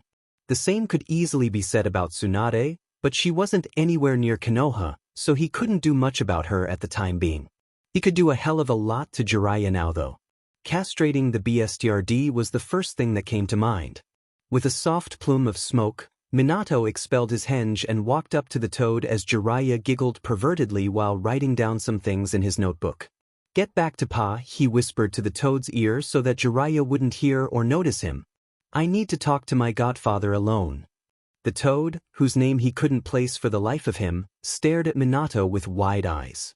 From the look of shock on his face, it was clear he had noticed Naruto looked scarily similar to Minato, and with a soft plume of smoke, dispelled back to the other toads, undoubtedly gone to tell Pa and or Bunta of what he had seen. Jiraiya was in the middle of writing something down and fell ungracefully down to the hard stone floor flat on his face. No amount of training had prepared him for the sudden disappearance of his summons, especially not when he was distracted by certain assets seen on the other side of the wooden fence. With an annoyed groan and grunt, Jiraiya stood up, prepared to call back Goma and ask why he decided to dispel so suddenly when he caught sight of a familiar sun-kissed blonde head of hair at the corner of his eye. Looking to the side, Jiraiya was met with the narrowed glare of his student's son. All thoughts about his upcoming Ika were lost at the darkened sky-blue eyes that stared at him so intensely. He wasn't sure if he hoped to skip actually talking to his godson, but he was sure that he didn't want to have this confrontation with him, and no matter how much the boy deserved it. "Ah, hey there, Gaki," Jiraiya said with a pathetically fake smile. "Don't happen to know why Goma, the toad, decided to disappear, do you?" "Let's skip the idle chat, Jiraiya," Minato said, wanting to cut straight to the point, and knowing the Sannin would try to duck out of this conversation. "Where were you?" Jiraiya looked at his ex-student's son with wide eyes. He knew that Naruto knew everything thanks to a failsafe his father had implanted into the seal. That didn't mean he believed that he knew everything. No matter what he said, nothing would get him out of talking, and they both knew that. "Naruto, Jiraiya began, trying to find the right words to say, though they both knew nothing said would be good enough. "Where were you?" Minato asked harshly, cutting the perverted man off before he could try to wriggle himself out of this conversation. For a moment, Jiraiya was shocked. The boy was 7 years old, and while mentally he was at least 10 from what he had admitted thanks to the seal Minato used, he could swear that Naruto was older, if nothing else, the look in his eyes. Taking the white-haired man's pause, Minato pressed on with a harsh voice, channeling all the pain Naruto had felt. "Where were you when I was being beaten, stabbed, burned, and ripped apart by the people of this village? Where were you all those nights I wondered why people hated my very existence? Where were you when I was starving and dumpster diving for measly scraps so that I wouldn't go to sleep, in a filthy health-hazardous apartment, with a constricting stomach? Where were you when I cried myself to sleep days on end because no one would so much as look at me?" He couldn't be kind about this. He couldn't allow his past feelings of this man let such heinous neglect go unpunished. This man was supposed to be Naruto's godfather. The man who was to take him in, along with his godmother, should he and Kushina be unable to take care of him. The old man was never personally asked to take care of Naruto, merely make sure he was to be seen for who he truly was. This man was supposed to love him like a father would. Supposed to feed, clothe, bathe and care for him. Supposed to love him. Yet rather than fulfilling his responsibilities, the perverted man chose to distract himself with his childish hobbies. Choosing to peep on women during their baths and write graphic novels for a living rather than care for a living, breathing human being. It was unacceptable. And Naruto died because of it. Jiraiya stared at the small boy with wide eyes, frozen by what he had said. He knew that life wasn't easy for him, considering the entire civilian population thought him a demon, but burned? Stabbed? Ripped apart? No, that he had no idea of. "Huh?" he stuttered out, still unable to find his words. Naruto stared at him with, not hatred as he had suspected, but sheer and utter disappointment. Which, for some reason, hurt far worse than he knew hatred to hurt. I know where you were. The boy continued harshly. You were doing exactly what you were doing just now. Writing perverted and worthless pieces of, if it can be called such, literature instead of taking care of your godson. I'm 7. If I didn't nearly die and have Dad train me in my head, I wouldn't have seen you till I graduated the academy. If even then. Jiraiya could scarcely look at the twin blue orbs that stared straight into his soul. There was nothing he could say to make it better. Nothing he could say to excuse him for his actions. I'm sorry wouldn't be enough. Nothing he said would ever be enough. He doesn't hate you, Minato said, bringing Jiraiya's dark eyes to stare into his. No, he could never hate you, Jiraiya. He is disappointed. Utterly disappointed, and said, I will never forgive him, even as he becomes nothing to me. Nothing because he couldn't even try to speak my son. Have a nice life, Jiraiya. He continued. You won't be seeing me again until I'm ready to sign the toad summoning contract like my father did. Without bothering to even take a bath like he had planned, Minato walked calmly out of the men's baths and left a frozen Sannin in his wake. Hiruzen Sarutobi sat at his desk contemplating over what was said at the council meeting. Everything seemed to just explode with Naruto's graduation to Genin rank, and with his law being skillfully avoided at being broken, very few civilians were at the TI department under the tender care of Ibiki. The few, however, were an example of what would come should it be broken anymore, and it seemed that the threat was being taken seriously. For once, Danzo, Hamura, and Koharu all said to let them leave with nothing more than a slap on the wrist, as he had done so many times before. But now he would be resolute. He had made a promise, an oath to Naruto and himself that he would not let this prejudice stand any longer without some sort of punishment. He knew that no matter what he did, he could never eradicate the hatred that he had allowed to fester toward Naruto, but he could be sure that he would stop it from growing until Naruto himself would be able to prove he was the son of the village's beloved Yondaime Hokage. He wouldn't lie to Heims elf, however. He knew that the glares the civilian council had leveled him would not be the last they would do. There was an unspoken promise in their glares, a promise that would undoubtedly harm Naruto in some way. With narrowed eyes, he swore to himself that whatever happened, he would put a stop to it all before Naruto was hurt again. He was the Hokage, he'd be dead before he let any of those ignorant civilians lay another hand on the blonde. It was hardly a disinteresting day for Danzo Shimura. Thanks to his root ANBU, he had been the first, out of the original circle, to be informed that Naruto Uzumaki, the Jinchuriki to the Kyuubi, had been given Genin rank after the test. It had been he who let the news leak through the proper channels, so that the other council members would find out through the villagers rather than the Hokage himself, leaving many members furious they were kept from such knowledge. It would undoubtedly push the sad excuse of a Hokage to put the brat back to the academy, and into the molding hands of his NBU he had placed as an instructor. He was slightly surprised that Hiruzen gained backbone after so many years of cowing to their every demand. Surprising and frustrating to no end. Because of his sudden commanding demeanor, he had to throw away the plans he had set for the Uzumaki, and write up entirely new ones.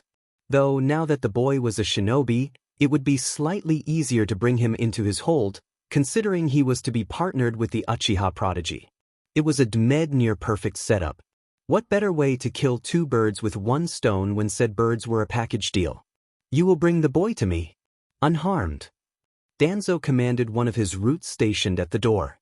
The white-masked Enbu merely bowed in acceptance and disappeared into the shadows while Danzo sat in his chair, reading through numerous paperwork and reports with the speedy eidetic memory capability of the Sharingan. His plan would succeed, and he'd have both the Uchiha and Uzumaki as his weapons. Is this an accurate report? A low, deep voice demanded from a diminutive boy that kneeled in front of him. Yes, it is accurate, the boy managed to whisper out. The man looked at the report in his hands and read through the detailed description. The news was something of great interest after all. He was set to go to Konoha soon enough. What's to say he wouldn't come back without a little blonde, blue-eyed souvenir? At that thought, The man crackled a menacing laugh that shook the poor boy in front of him deeply. Whatever his master was planning after reading through his report, that it would certainly not fare well for whoever else was involved. He desperately hoped he wasn't one of those poor sods involved. Minato took a long time walking back to his apartment. He didn't pay attention to those around him, though he vaguely remembered a surprised face of one Shikamaru Nara as he passed the academy. He figured that would bite him in the butt later on, but for now, he just wanted to go home and sleep. A part of him screamed to run back to Jiraiya and explain everything to him, but he couldn't. Not to himself, and not to Naruto. He just couldn't. With a calming intake of breath, Minato walked into his apartment and began to write in his journal. Everything he had done and what had happened the past few days jotted down in detail with a slightly mechanical hand. As he wrote about Itachi Uchiha, he felt as though he were missing something. Uchiha, his mind repeated. The sudden attack of images from the battle between he and the Kyuubi suddenly sprung to his mind. Uchiha. The Sharingan. He wanted to curse and scream at himself for forgetting something so vital. Uchiha. Madara Uchiha. The man he saw who was behind the attack on Konoha. The one who was controlling the Kyuubi. The man who had killed his wife, destroyed his life, and through that, killed his son. A man who was supposed to have been dead for decades. There was only one thing that ran through Minato's mind that summed up every possible outcome of this knowledge. Sheet. When morning came, Minato woke up with a groan. He needed to do something about Madara Uchiha, and do something fast. He could easily tell Hiruzen the truth behind the night of the Kyuubi attack, but he definitely had to tread carefully over the subject. Anything he said would have countless ripples, ones that were unpredictable and could very well lead to war in a worst-case situation. Kami, he hated politics. It was never simple. He couldn't just say they needed to kill Madara right now because then that would more than likely lead to war, and have Madara enact plans he undoubtedly had laid out before him, early on a village that was grossly unprepared for anything of the sort. More than that, there were ripples for every little decision made. One word, and a person could go out and set things in motion that could very easily affect the world for decades to come. It was far more complicated now that he was in the body of a 7-year-old. Why couldn't it be simple? He couldn't influence decisions directly as he once could, only inform those in authority like Hiruzen of the threat that after that, it was very possible that he would be left in the dark of any plans he would make until he was deemed a shinobi on a need-to-know rank. Which probably wouldn't happen for at least another 5 years. He had seen the look in Sarutobi's eyes when he granted him the chance to spar for genin rank, a part of him that still wished he could be a child for a little while longer. He was positive that the old man would do as much as possible to keep him ignorant to the terrors of shinobi life. Regardless of what would come of this, he had to tell Sarutobi the truth behind the Kyuubi attack. Not doing so would definitely lead to horrors of the utmost disturbing and possibly catastrophic kind. When and more importantly, how though? With a soft sigh, he realized he would have to think further on the matter before he did anything, most probably resort to meditating if he truly couldn't find a good solution without it. Either way, right now he had to make it to his meeting with Itachi near the Hokage Tower. It would be best if you make some clones so we can do 2 D ranks at the same time. I can make only 1 clone and maintain it long enough for us to get the missions complete, otherwise I would suggest we do more than 2. Itachi said in a dull tone. Clearly he was as excited as Minato was in completing the D rank missions. Ones which were action-packed with dog walking and weeding out a garden. But weeding a garden would be child's play, considering he could easily create an equal ratio of clones to weeds and have them simultaneously extract the weeds and have the garden fixed within less than 10 minutes. The dog walking would have to actually take more time, but either way, they would be done within the hour. Afterwards, we'll continue on your training, focusing on your physical strength and speed. Guy-senpai has agreed to continue training you in this aspect along with your friend, Rock Lee. I will join you, and when his training regimen is complete, we will finish with a spar. Okay, Itachi-sensei. Minato said with a fox-like smile. He was particularly glad that he wasn't going to be separated from his friend.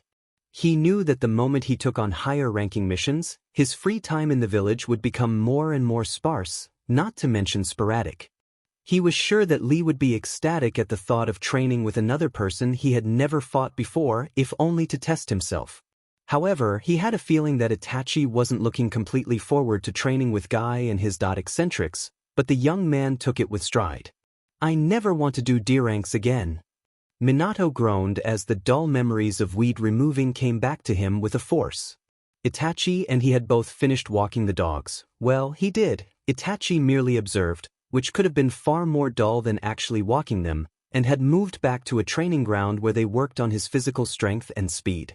He wasn't complaining about it. In fact, Minato welcomed the exercises because it brought him that much closer to the strength that he once was.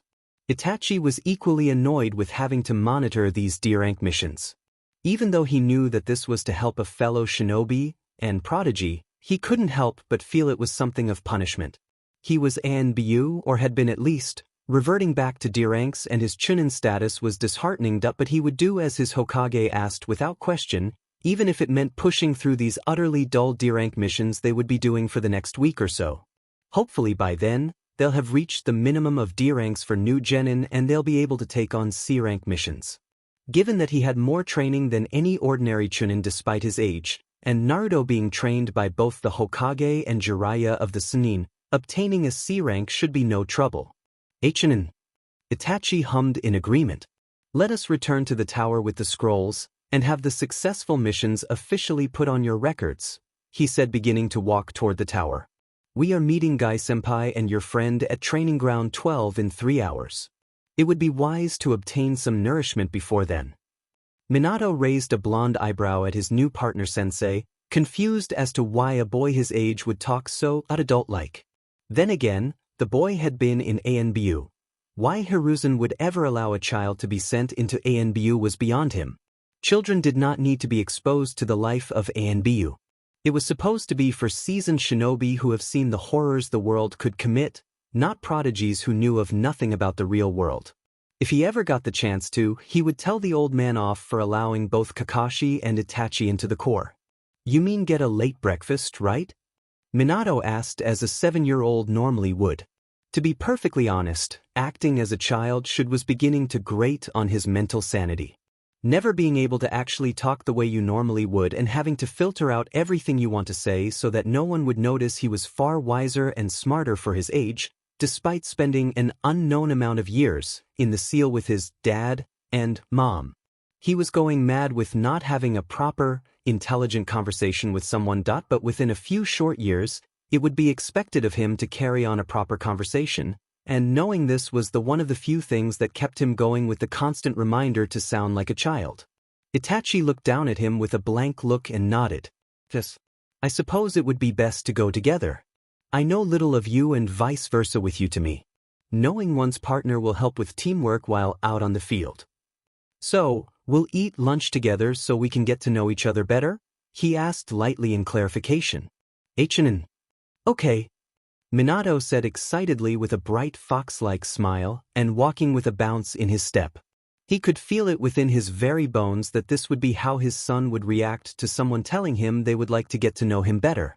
His son had been friendless his entire life, constantly being chased away from children his age because of what he carried inside him, and adults never giving him the time of day because they considered him to be a demon living in a human child's skin. Though he now had Lee as a friend, Naruto would have been overjoyed with knowing someone else wanted to know him as well. Once they reached the mission report desk and turned in the successful mission report, the pair turned to leave and head toward the civilian sector of the village where most of the restaurants and food stands were located. Itachi eventually led him to a small, but humble, restaurant that served a variety of healthy and nutritious dishes. It was run by an elderly man and woman who had the aura of retired shinobi. Minato smiled happily at them when the man merely smiled politely and led them to an empty table with water and their menus before them. He would remember to come back to this restaurant alone and see if this reaction was simply because Itachi was with him, or if the couple here truly didn't care about him being a Jinchuriki. "I will order for you," Itachi said, taking Minato's menu from in front of him. "You will need much nutrition in everything you eat from now on, and I will assist you in that regard. When training with Guy-senpai is over, I will come over to your apartment and see if the food you have is satisfactory in terms of nutritional value. Minato blinked at the teen in front of him. This kid just didn't know how to act like well kid. If he was still alive, he would have been forcing the Uchiha to have fun or something. The guy couldn't honestly be taking the shinobi code for no emotions literally. It was emotions that made them human. Something that a certain old war hawk simply couldn't understand. Kamihi hoped that old man never got his hold on Itachi. The guy deserved some semblance of a childhood. Okay, Minato said slowly, watching as Itachi ordered him a hearty plate of food consisting of steamed salmon, rice, and an abundance of vegetables.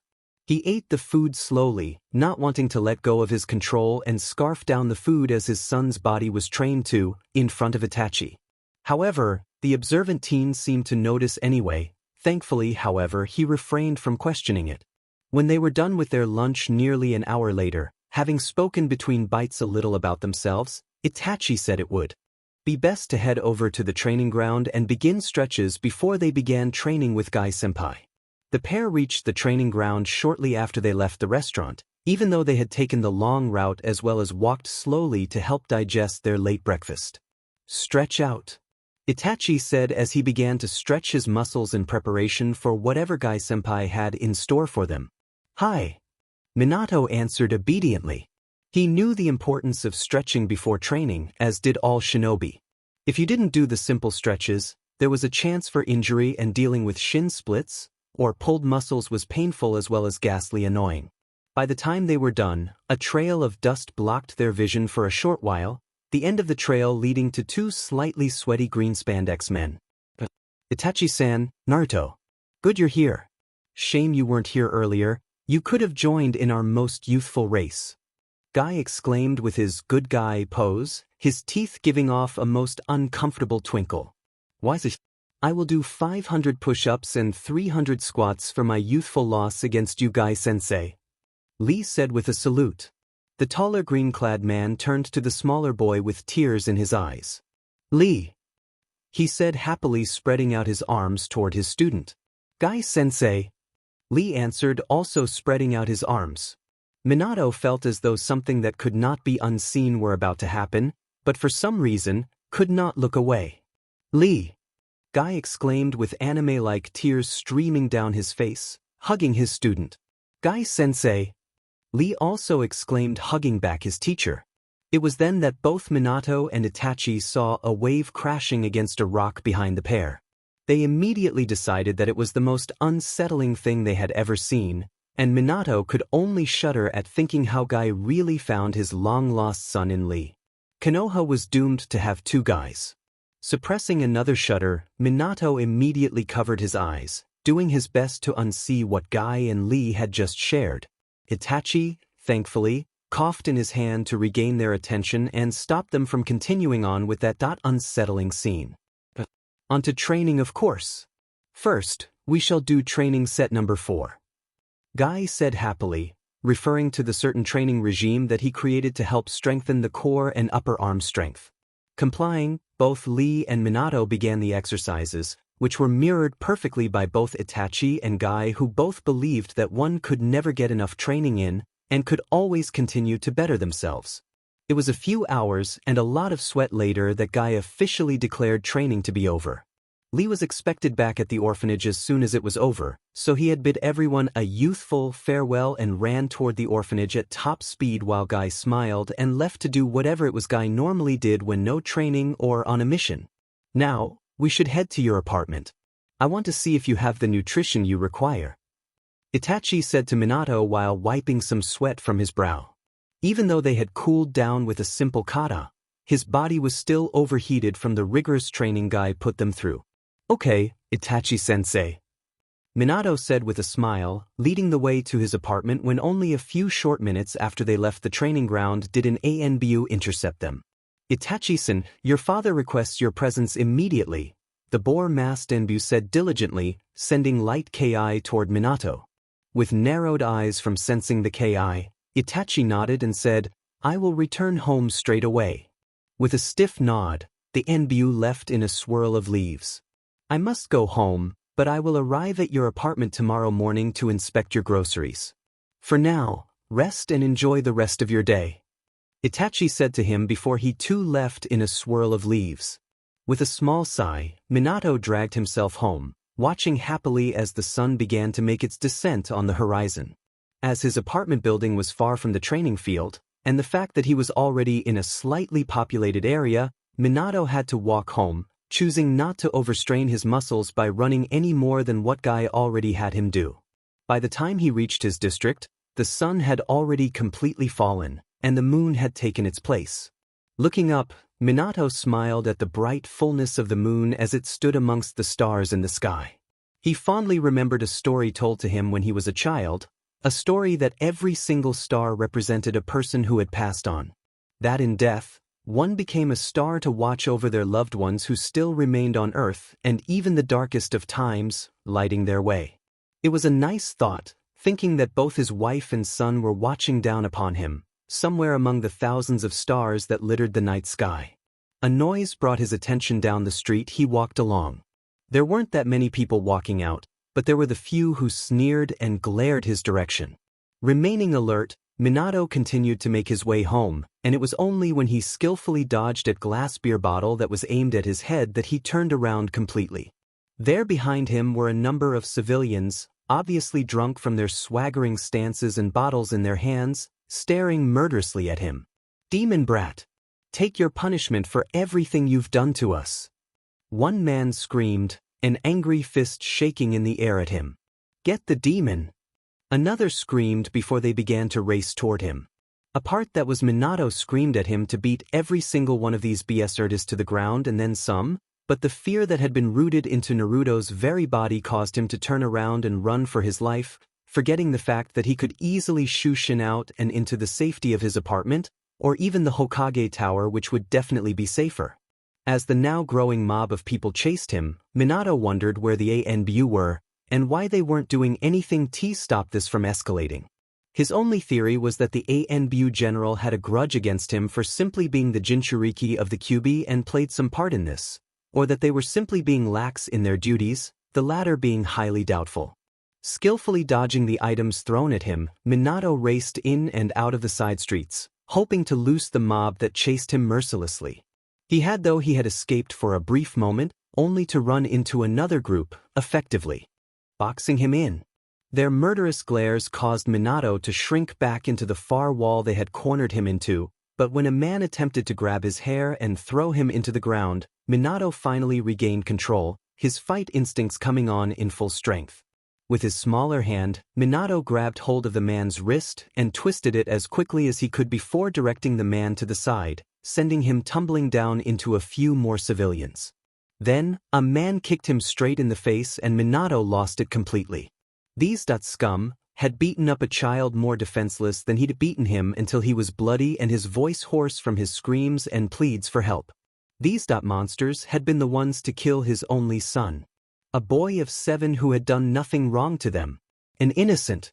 No, these BSTRDS would never harm his son's body again. He fought back as best as he could while being surrounded by men far larger and physically stronger than he. For a while, he had been winning, leaving unconscious civilians on the floor with various injuries. But one man, who had to have had some shinobi training, took him by surprise and threw him into the wall harshly, causing him to lose his breath. Falling to the ground, Minato immediately curled into himself, protecting his head and his knees pulled up to his chest, knowing that the man towering over him would kick him. But instead of stomping on him or kicking him in the back, the man grabbed a hold of his collar and brought him up again, looking at him straight in the eyes before he punched him in the face, the strength of the punch literally shaking his brain. He vaguely heard another man scream and pull the civilian off of him, but he had already fallen to the floor, his vision clouding with black spots and the world becoming further and further away. He could feel strong hands lift him from the floor, but when he opened his eyes after darkness had completely engulfed him, he was not in Konoha. Instead, Minato found himself in some sort of sewer. A thin sheet of water on the floor. Where am I? Minato thought to himself, noticing through the reflection of the water on the floor, that he was in his body and not that of his son's. Curiously, Minato walked down the tunnel-like sewer, hoping to see an ending but only felt an all too familiarly malicious chakra. Right there in front of him, not 30 feet away, he saw the seal he had created for half of the Kyubi no Kitsune, as well as the seal's manifestation in a cage-like form. Within the bars, Minato caught sight of all too familiar red-slitted eyes and did his best to repress a shudder. The Kyubi! The nine-tailed beast roared in absolute anger and swatted out his paw through the bars, trying to claw at Minato even though he was at a safe distance. Fourth. It had been a long and tiring day for Tsunade Senju, both mentally and physically. A mere month ago, Sarutobi had sent her a missive requesting her presence back in the village, one that she, politely, declined. She refused to go back to the Demed village that had taken everything she loved from her. She didn't need to go back, they could very well take care of themselves for all she cared. It was only when Sarutobi began to send her daily missives from his monkey summons that she had begun to have enough. She had planned to send the last messenger with one of her chakra-enhanced punches until Shizun read the contents of the letter. The man was threatening her with marking her as a missing nin if she didn't come back. At that moment, she packed up her bags and dragged Taunton and Shizun back to the village, hell-bent on giving the old man a piece of her mind. What she didn't expect was that while she stopped in a small town's casino near Konoha, was to win the jackpot of over 10 million ryo. Shizun was ecstatic, having enough money to completely settle the growing debts she had accumulated over the years, but Tsunade paled deathly white, knowing what this slide of luck really was. When the explosions of confetti began, Tsunade ordered Shizun to cash out and pack immediately. They were going to run the rest of the way to Konoha, before something truly terrible happened. To be completely honest, Tsunade wasn't truly paying attention whether or not Shizun was close to her, though she knew that with her training as a medic she would do well enough to keep up. All she was focusing on was getting to Konoha and praying to every god and goddess known that this luck wasn't as terrible as she hoped it would be. When the four carved heads of the past and current Hokages came to view, the last Senju picked up her pace and didn't care to bother with the guards, knowing that Shizun would do well enough to handle her coming back to the village on her own. She had been halfway to the Hokage Tower when she felt faint killing intent from near the civilian sector of the village.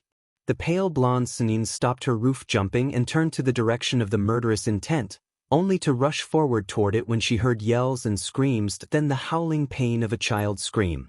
As soon as the child's screams reached her ears, Tsunade raced toward its origin, and felt rage course through her body before it froze entirely, her eyes wide, unable to look away. The child's body was covered in blood. His hair matted down with it, his arm and leg strewn in odd directions. His cruel torturers were both civilian and shinobi alike, reeking of alcohol as they kicked the child harder into the ground. With another scream escaping the child's strained throat, Tsunade simply stared, unable to do anything, her entire body feeling as though the blood were on her. Her hands drenched in the blood of her brother. Dan's blood dripping down her face. It was all over her and she was frozen from even breathing. The boy screamed one last time as he was thrown against the alley wall, his head leaving telltale spiderweb cracks on the stone from the impact. She could see that he wouldn't be getting up from that, for his consciousness had already left him. Tsunade-sama. Shizun's voice broke through her thoughts. If only for the moment. You need to heal him. We need to stop these monsters, she urged her, almost desperately.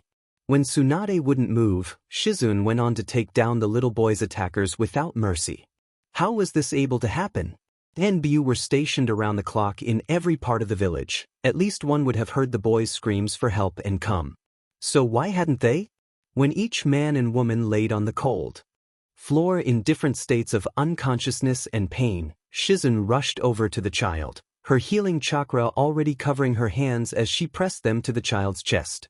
The boy had lost consciousness, either through the last forceful throw into the alley wall, or from the pain. She had no indication of knowing, but as she began to heal him, Tsunade continued to pale.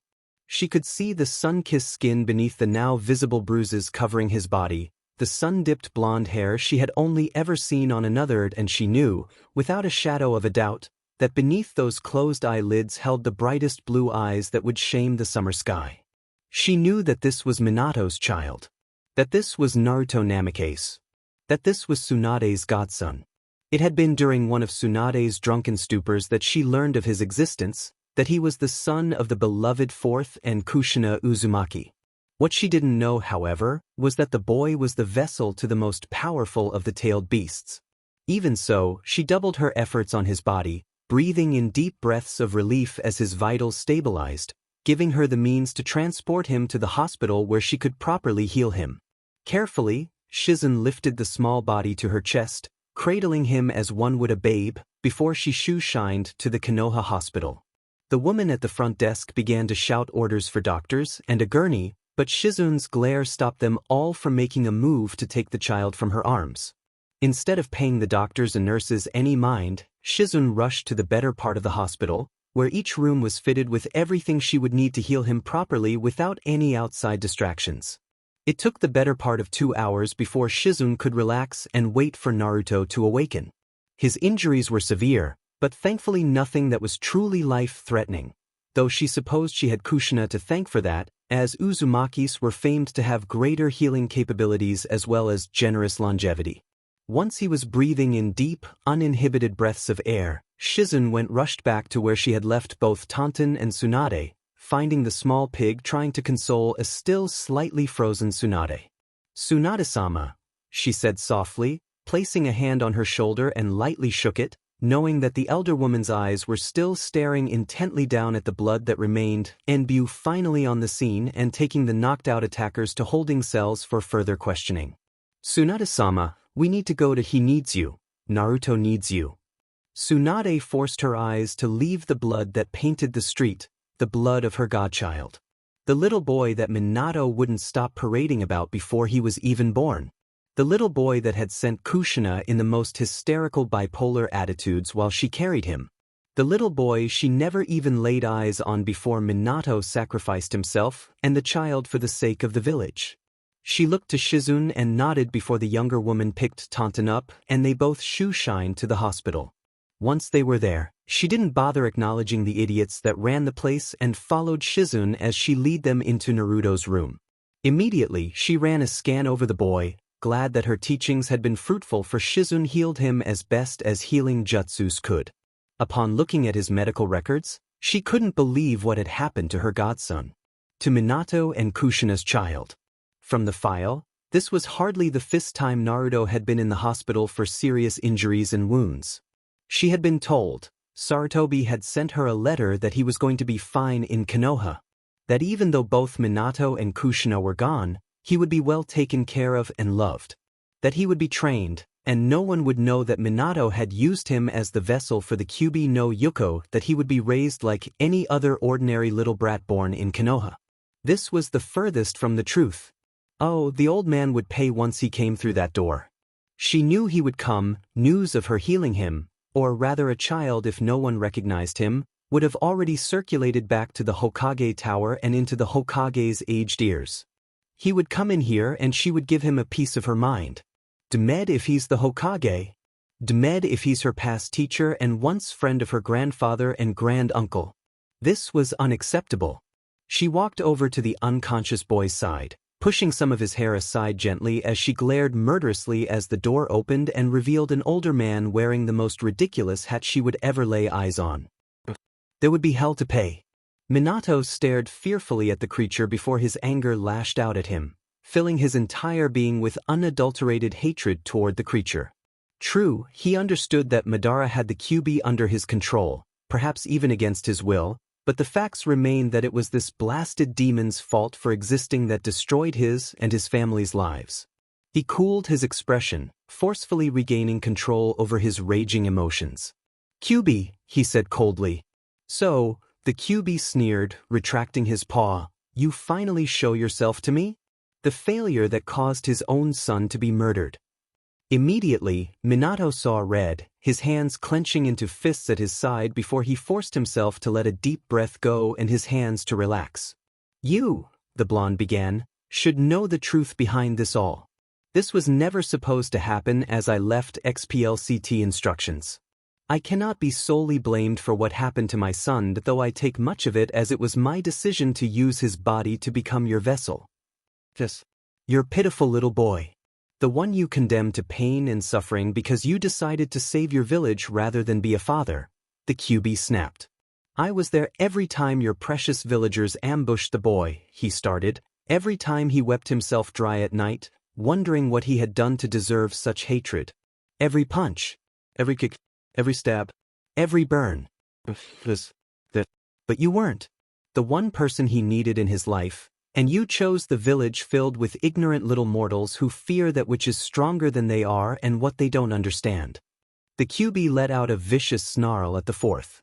You don't deserve to live once more, least of all through Naruto's body. Minato stood stock still, frozen in place while his mind replayed the scene of his son's murder over and over again. He knew he didn't deserve a second chance while his son's life was taken from him so early in his life. He knew that had he perhaps waited and attacked the crux of the problem that fateful October day, the QB would have left on its own volition once the control was snapped. He would have lived perhaps, and his son would never have been forced to becoming a demon vessel. Closing his eyes tightly, trying to force the images away, Minato calmed his breathing and stared harshly at the QB with tears welling in his cerulean eyes. I know, he said firmly, I know. I watched, hopelessly, as my son was murdered by the very people I gave my life to protect, to save. I know I chose the duties of being Hokage over my family. My son. Given the chance, I would have done everything differently. A tear streaked down his cheek, but that doesn't matter. What's done is done. Dwelling on the past, and past mistakes accomplishes nothing but self-inflicted grief. I can't bring my son back. All I can do is live his life to the fullest for him. To prove everyone that my son is not the demon they make him out to be. To emulate the life that was taken from him as he lives with his mother at Kami's side. The tears streaked down his face freely now. He was so sure of what he was going to do for his son the moment he took his place in the real world. So sure that he would prove to the world that he was better than they were. That he was strong. That they were wrong. But now, would it truly be Naruto proving to the world that he was strong? Or should the truth ever come out, it be him who proved he was the stronger still? The QB snarled at him, his sharp canines barred at him as the nine-tailed fox glared hatefully. You humans are so pathetic, it hissed out. The kit was mine, and I failed to protect him. I will do nothing to help you, fourth. He snarled his title with the utmost hatred. However, I will protect this body, but only in the most bare minimum way possible. The kit deserves that much. Now, get out. He felt himself be flung out of the sewer, as though he had been tied securely around the waist with a rope and be pulled forcefully back. Minato groaned in pain as he felt himself flutter, his eyes open to what he assumed was the real world. He felt himself in the smaller body that was his son's, aching in pain and incredibly stiff. He could hear the dulled sounds of an argument, something breaking, but even as everything began to clear, he couldn't raise his head or move it to the side to see what was happening before him. You're awake, exclaimed a surprised and relieved voice. It was familiar, uncharacteristically soft if it was who he remembered it to belong to, but heartwarmingly familiar. He forced his eyes to open fully, or rather as fully as they would in his exhaustion, and saw the blonde-haired woman he had named godmother for his son. Tsunade Seiju. Get over here, you old perverted bastard. Tsunade-sama. You were supposed to take care of him. Tsunade seethed at her old sensei. You said he would be protected. That he would be cared for. That he would be raised like any other brat in Konoha. Why the F is my godson lying here nearly dead? Sartobi Hiruzen leveled a glare at his old student, directing enough killing intent that far outmatched her own. Shizune did her best to brush it off, knowing that neither oppressing feelings were directed at her, but she couldn't help feel completely and utterly fearful of the two legendary shinobi staring off at each other, nor stop the horrible visions of her death flash before her eyes. Tsunade shrunk back a bit, but did not back down, her rage fueling her stubbornness. I, Sarutobi began, am not solely to blame. It was you who decided you would never, ever, set foot in Konoha again. After all the pain this has caused you, you told me you refused to return, even when I asked multiple times to come help. He said, finally screaming back at his old student, who finally looked quelled enough to have her mouth firmly shut, though not stop her eyes to collect tears threatening to fall. It was you, he continued, that refused to answer my summons, my requests that you come home. If you had, then you would have seen firsthand what this village has done to him. I doubt you even read my letters on Naruto's condition." Tsunade still refused to let the tears fall, though could not stop the shame and guilt engulf her body in the most painful constricting of ways. But she stopped for a moment and reflected on his words. Narrowing her eyes, Tsunade said, "I've only received 2 summons from you. One directly after Minato and Kushina's death, and another when Naruto turned 5. I definitely would have come and taken him away if the last letter, any letter, had said anything about abuse." In that instant, knowing full well that his old student wouldn't lie about such a matter despite her obvious guilt and shame, Sarutobi realized that someone, or something, was stopping his posts from getting to her. The many reports he sent her over the years held nothing of vital importance to the village's security or defenses, but did vehemently ask her to return on account of Naruto and the utterly pathetic state their medical utilities had been since her leaving. The reasons for this could be many, and without any sort of lead as to why she hadn't gotten his missives over the years, resolving the problem would be a longer process. Rubbing his tired, wrinkled face, Hiruzen straightened his back and took a quick intake of his pipe, not caring for the moment that they resided in a hospital room. "That poses a problem," he finally said. "At the moment, it's not a priority. Right now, as a direct order from your Hokage, Tsunade, you are to stay in Konoha until everything involving Naruto is resolved. There have been a few recent developments that you need to know before you do anything irrational." Tsunade glowered angrily, but nodded anyways. She knew, from the rather serious glint in his eyes, that Sarutobi wouldn't hesitate to mark her as a nukenin should she go against him. As much as she hated being in Konoha for all the pain it caused her, she would hate being chased by Hunter Nin for the rest of her life far more. Before Sarutobi could continue, a soft groan took their attention off each other and onto the rather small blonde-haired boy that laid peacefully on the hospital cot. Being forcefully expelled from the seal was more painful than Minato had imagined it would be. Granted, he hadn't thought too much on the matter, but seeing as he had essentially made the seal to work for the host body and not the Kyuubi, he had believed being expelled by the Kyuubi to be impossible. Instead of feeling unharmed, Minato compared the pain to that of his failed experimentation with adding an element to his Rasengan, which in some cases nearly took his entire arm off. Groaning as a reflex, Minato forced his eyes to open and immediately he recognized the hospital ceiling from both his and Naruto's experiences with the place. "You're awake," he heard a familiar voice say, filled with sheer relief and a twinge of surprise. Turning his head slowly due to the stiffness in his body due to the brutal beating he had received from the oh-so-wonderful members of society, his blue eyes met a busty blonde's. It was strange, staring into the familiar soft brown eyes of the woman who had become so important to him during the latter part of his life. The woman who constantly berated him for his injuries, and kept him strapped down on the hospital bed in order to stop him from escaping and thus setting back his healing a few days. The woman whom Kushina and he had named their son's godmother, alongside Jiraiya, that the woman he had asked to care for his son should anything happen to Kushina and himself. The woman who was supposed to care and love Naruto as though he were her own rather than abandon him to the mercy of the village. Something, once upon a time, he would have accepted. But now he knew just what that meant, and he would be dead if he would forgive her any time soon. He hadn't given any leeway with Jiraiya, so he certainly wasn't going to give any to her. "How are you feeling?" Her voice, soft and gentle unlike her usual abrasiveness and blunt personality. "Here, drink some water, you'll feel a little better after that," she instructed, holding out a cup of water that seemed to appear out of thin air. Blinking slightly, Minato struggled to get up into a seated position. At least he had tried until Tsunade gently helped him, propping the bed itself into a bent position with a few buttons alongside the cot. Once he was more comfortable, though still in pain, Tsunade helped him take a few sips of the cool liquid, helping quell the soft fire that burned his throat. Softly pushing the cup and her hand away, Minato answered her initial question. "I've been better, obviously," he stated dryly.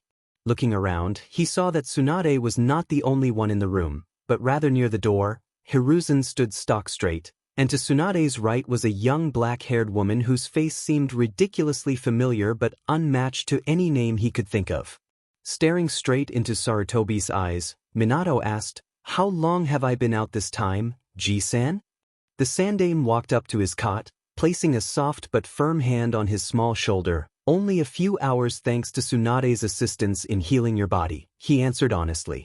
Nodding, Minato moved his eyes toward Tsunade's rather surprised, confused and somewhat angry expression before he realized that she didn't know the excuse he had given Hiruzen explaining his knowledge.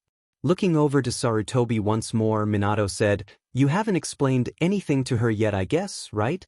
Already knowing the answer, he pressed on without his acknowledgement. "I'm too tired and in pain to explain, so I'm going back to sleep and you can tell her everything." Before he could hear the rest of the sheet hit the fan, Minato plopped back down to the cot, groaning softly as his back hit the mattress before he let himself slip into sweet and blissful unconsciousness. Seeing Tsunade left him emotionally exhausted, not to mention his little conversation with the QB that left him with more questions than answers. Both Tsunade and Shizune stared confused and shocked at the small blonde lying unconscious on the hospital cot before they both turned to Sarutobi, silently demanding and patiently waiting for answers respectively. Noting their expressions, Sarutobi sighed and said, "This is a conversation that is to be had in my office, not here." Realizing that whatever needed to be explained dealt with a certain fox from his expression, Tsunade nodded and followed her old sensei to his office back in the Hokage Tower. Since none of them were in a particular hurry this time around, Tsunade was very well aware of just how many people were staring at her.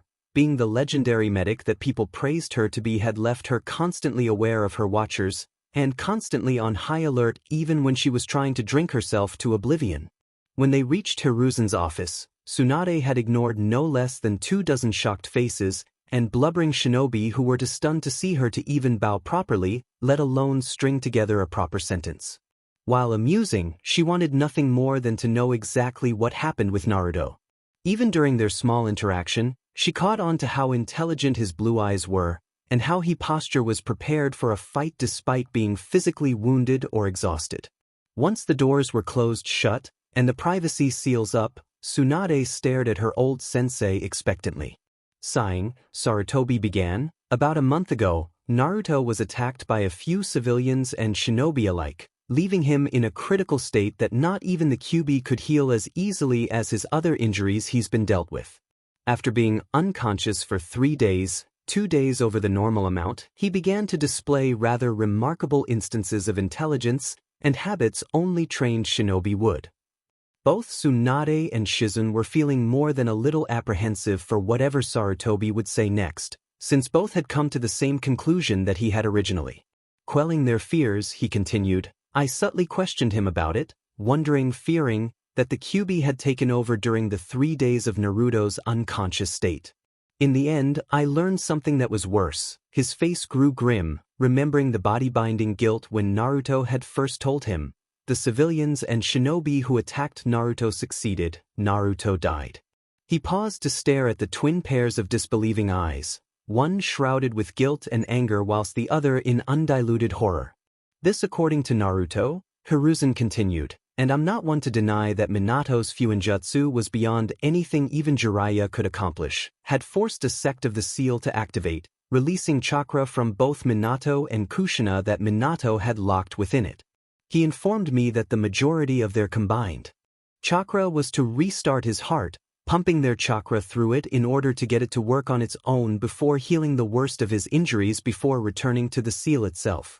Seeing that both Tsunade and Shizune wanted to say something, Sarutobi pressed on, eager to let them know everything.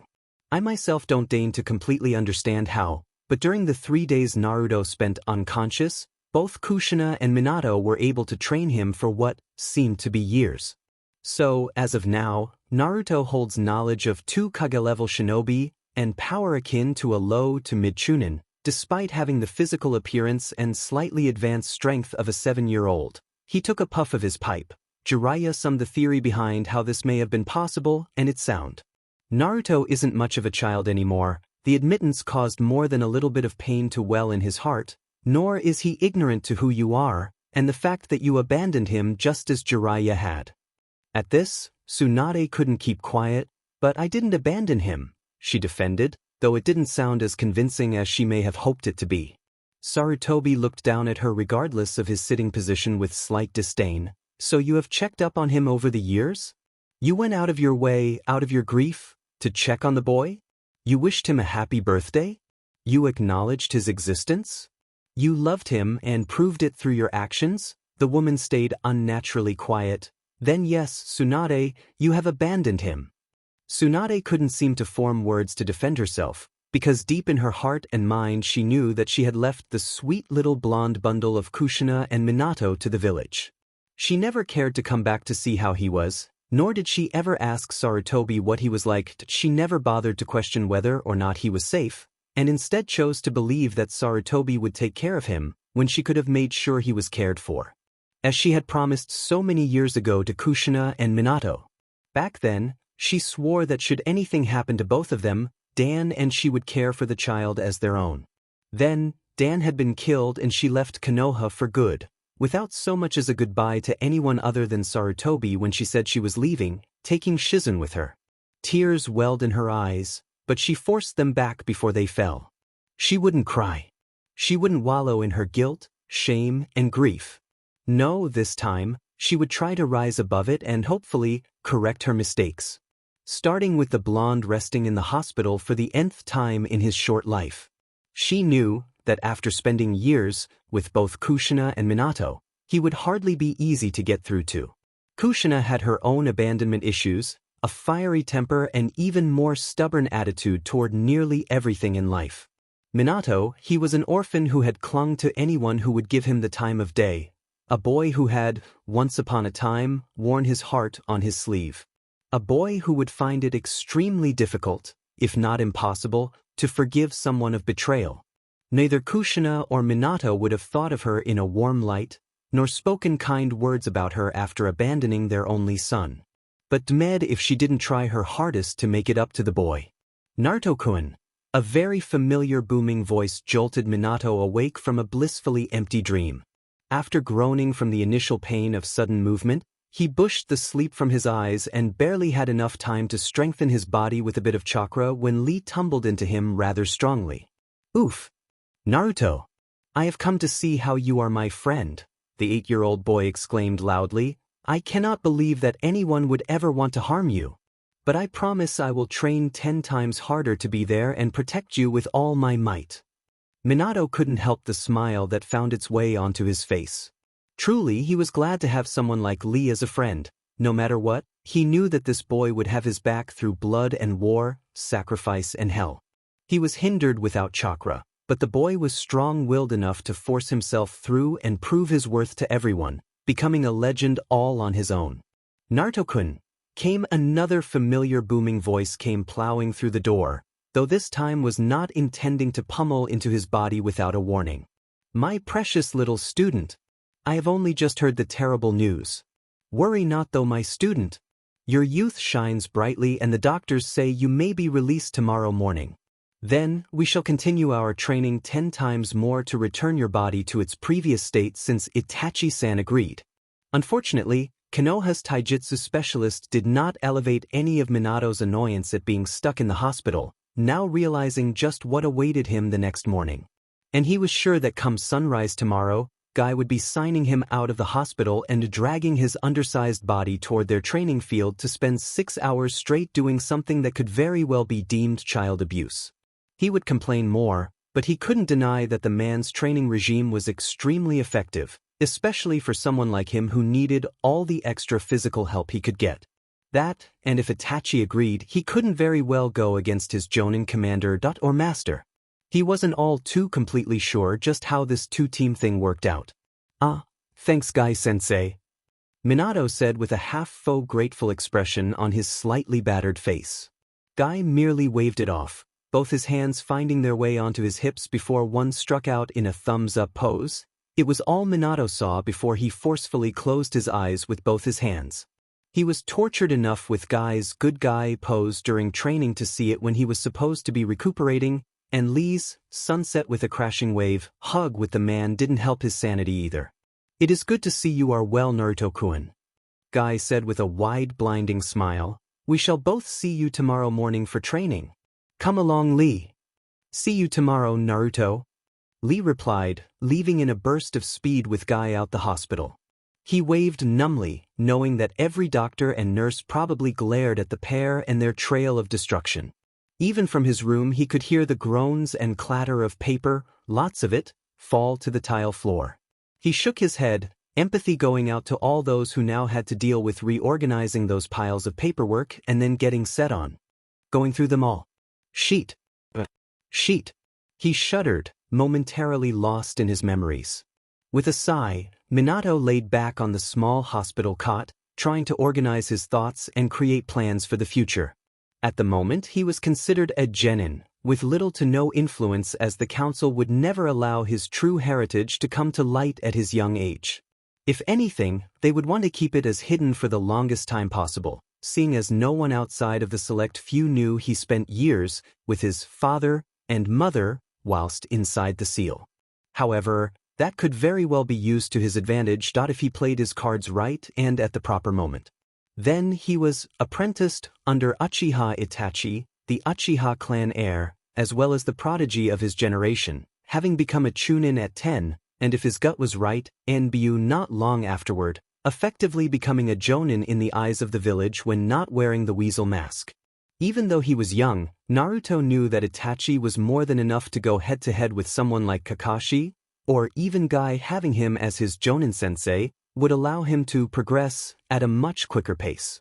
Perhaps even be able to fix the rift between the Uchiha and the village that seemed to have grown exponentially during the 7 years after his death. He was certain, at only 7, there was little he could do, but perhaps he could give enough to convince the Hokage to bring the Uchiha closer to village dealings. Of course, in doing so he would bring more unwanted attention upon himself, and at such a vulnerable age, this brought on far too many risks. His body limited what he could do physically, and defending himself against someone who was on the same level as any Jonin would be difficult. Danzo was currently number 1 on his list of who to look out for. Fugaku falling shortly behind. From what he had gathered, the old war hawk had a lot more power than during his brief time as Hokage, perhaps because Sarutobi was no longer as firm as he had once been. Either way, he posed a definite threat, and one he simply couldn't handle at his present state. In the end, his thoughts went back to the biggest issue, Madara Uchiha. He had absolutely no idea how to go about addressing the situation. Somehow, someway, the man was still alive and most likely at his prime power-wise if he was able to control the Kyuubi into attacking Konoha. Any plans he made required more influence and manpower. He supposed he could drop subtle hints toward the right people, but he doubted that the indicated person would be the only one to hear them.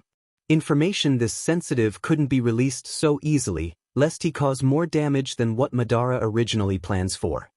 He rubbed his eyes tiredly. One way or another he had to tell Sarutobi about Madara, and in turn, Jiraiya as he was their spy master. With this little tidbit of information, the man would be able to narrow down his search and find out just what his plans were, or at the very least, where and what the man was doing for the moment. Looking out the hospital window, Minato gazed into the starry night, wondering what tomorrow would bring with everything that needs to come to light, and just how he would be able to bring the village together lest they allow Konoha to break away at its seams.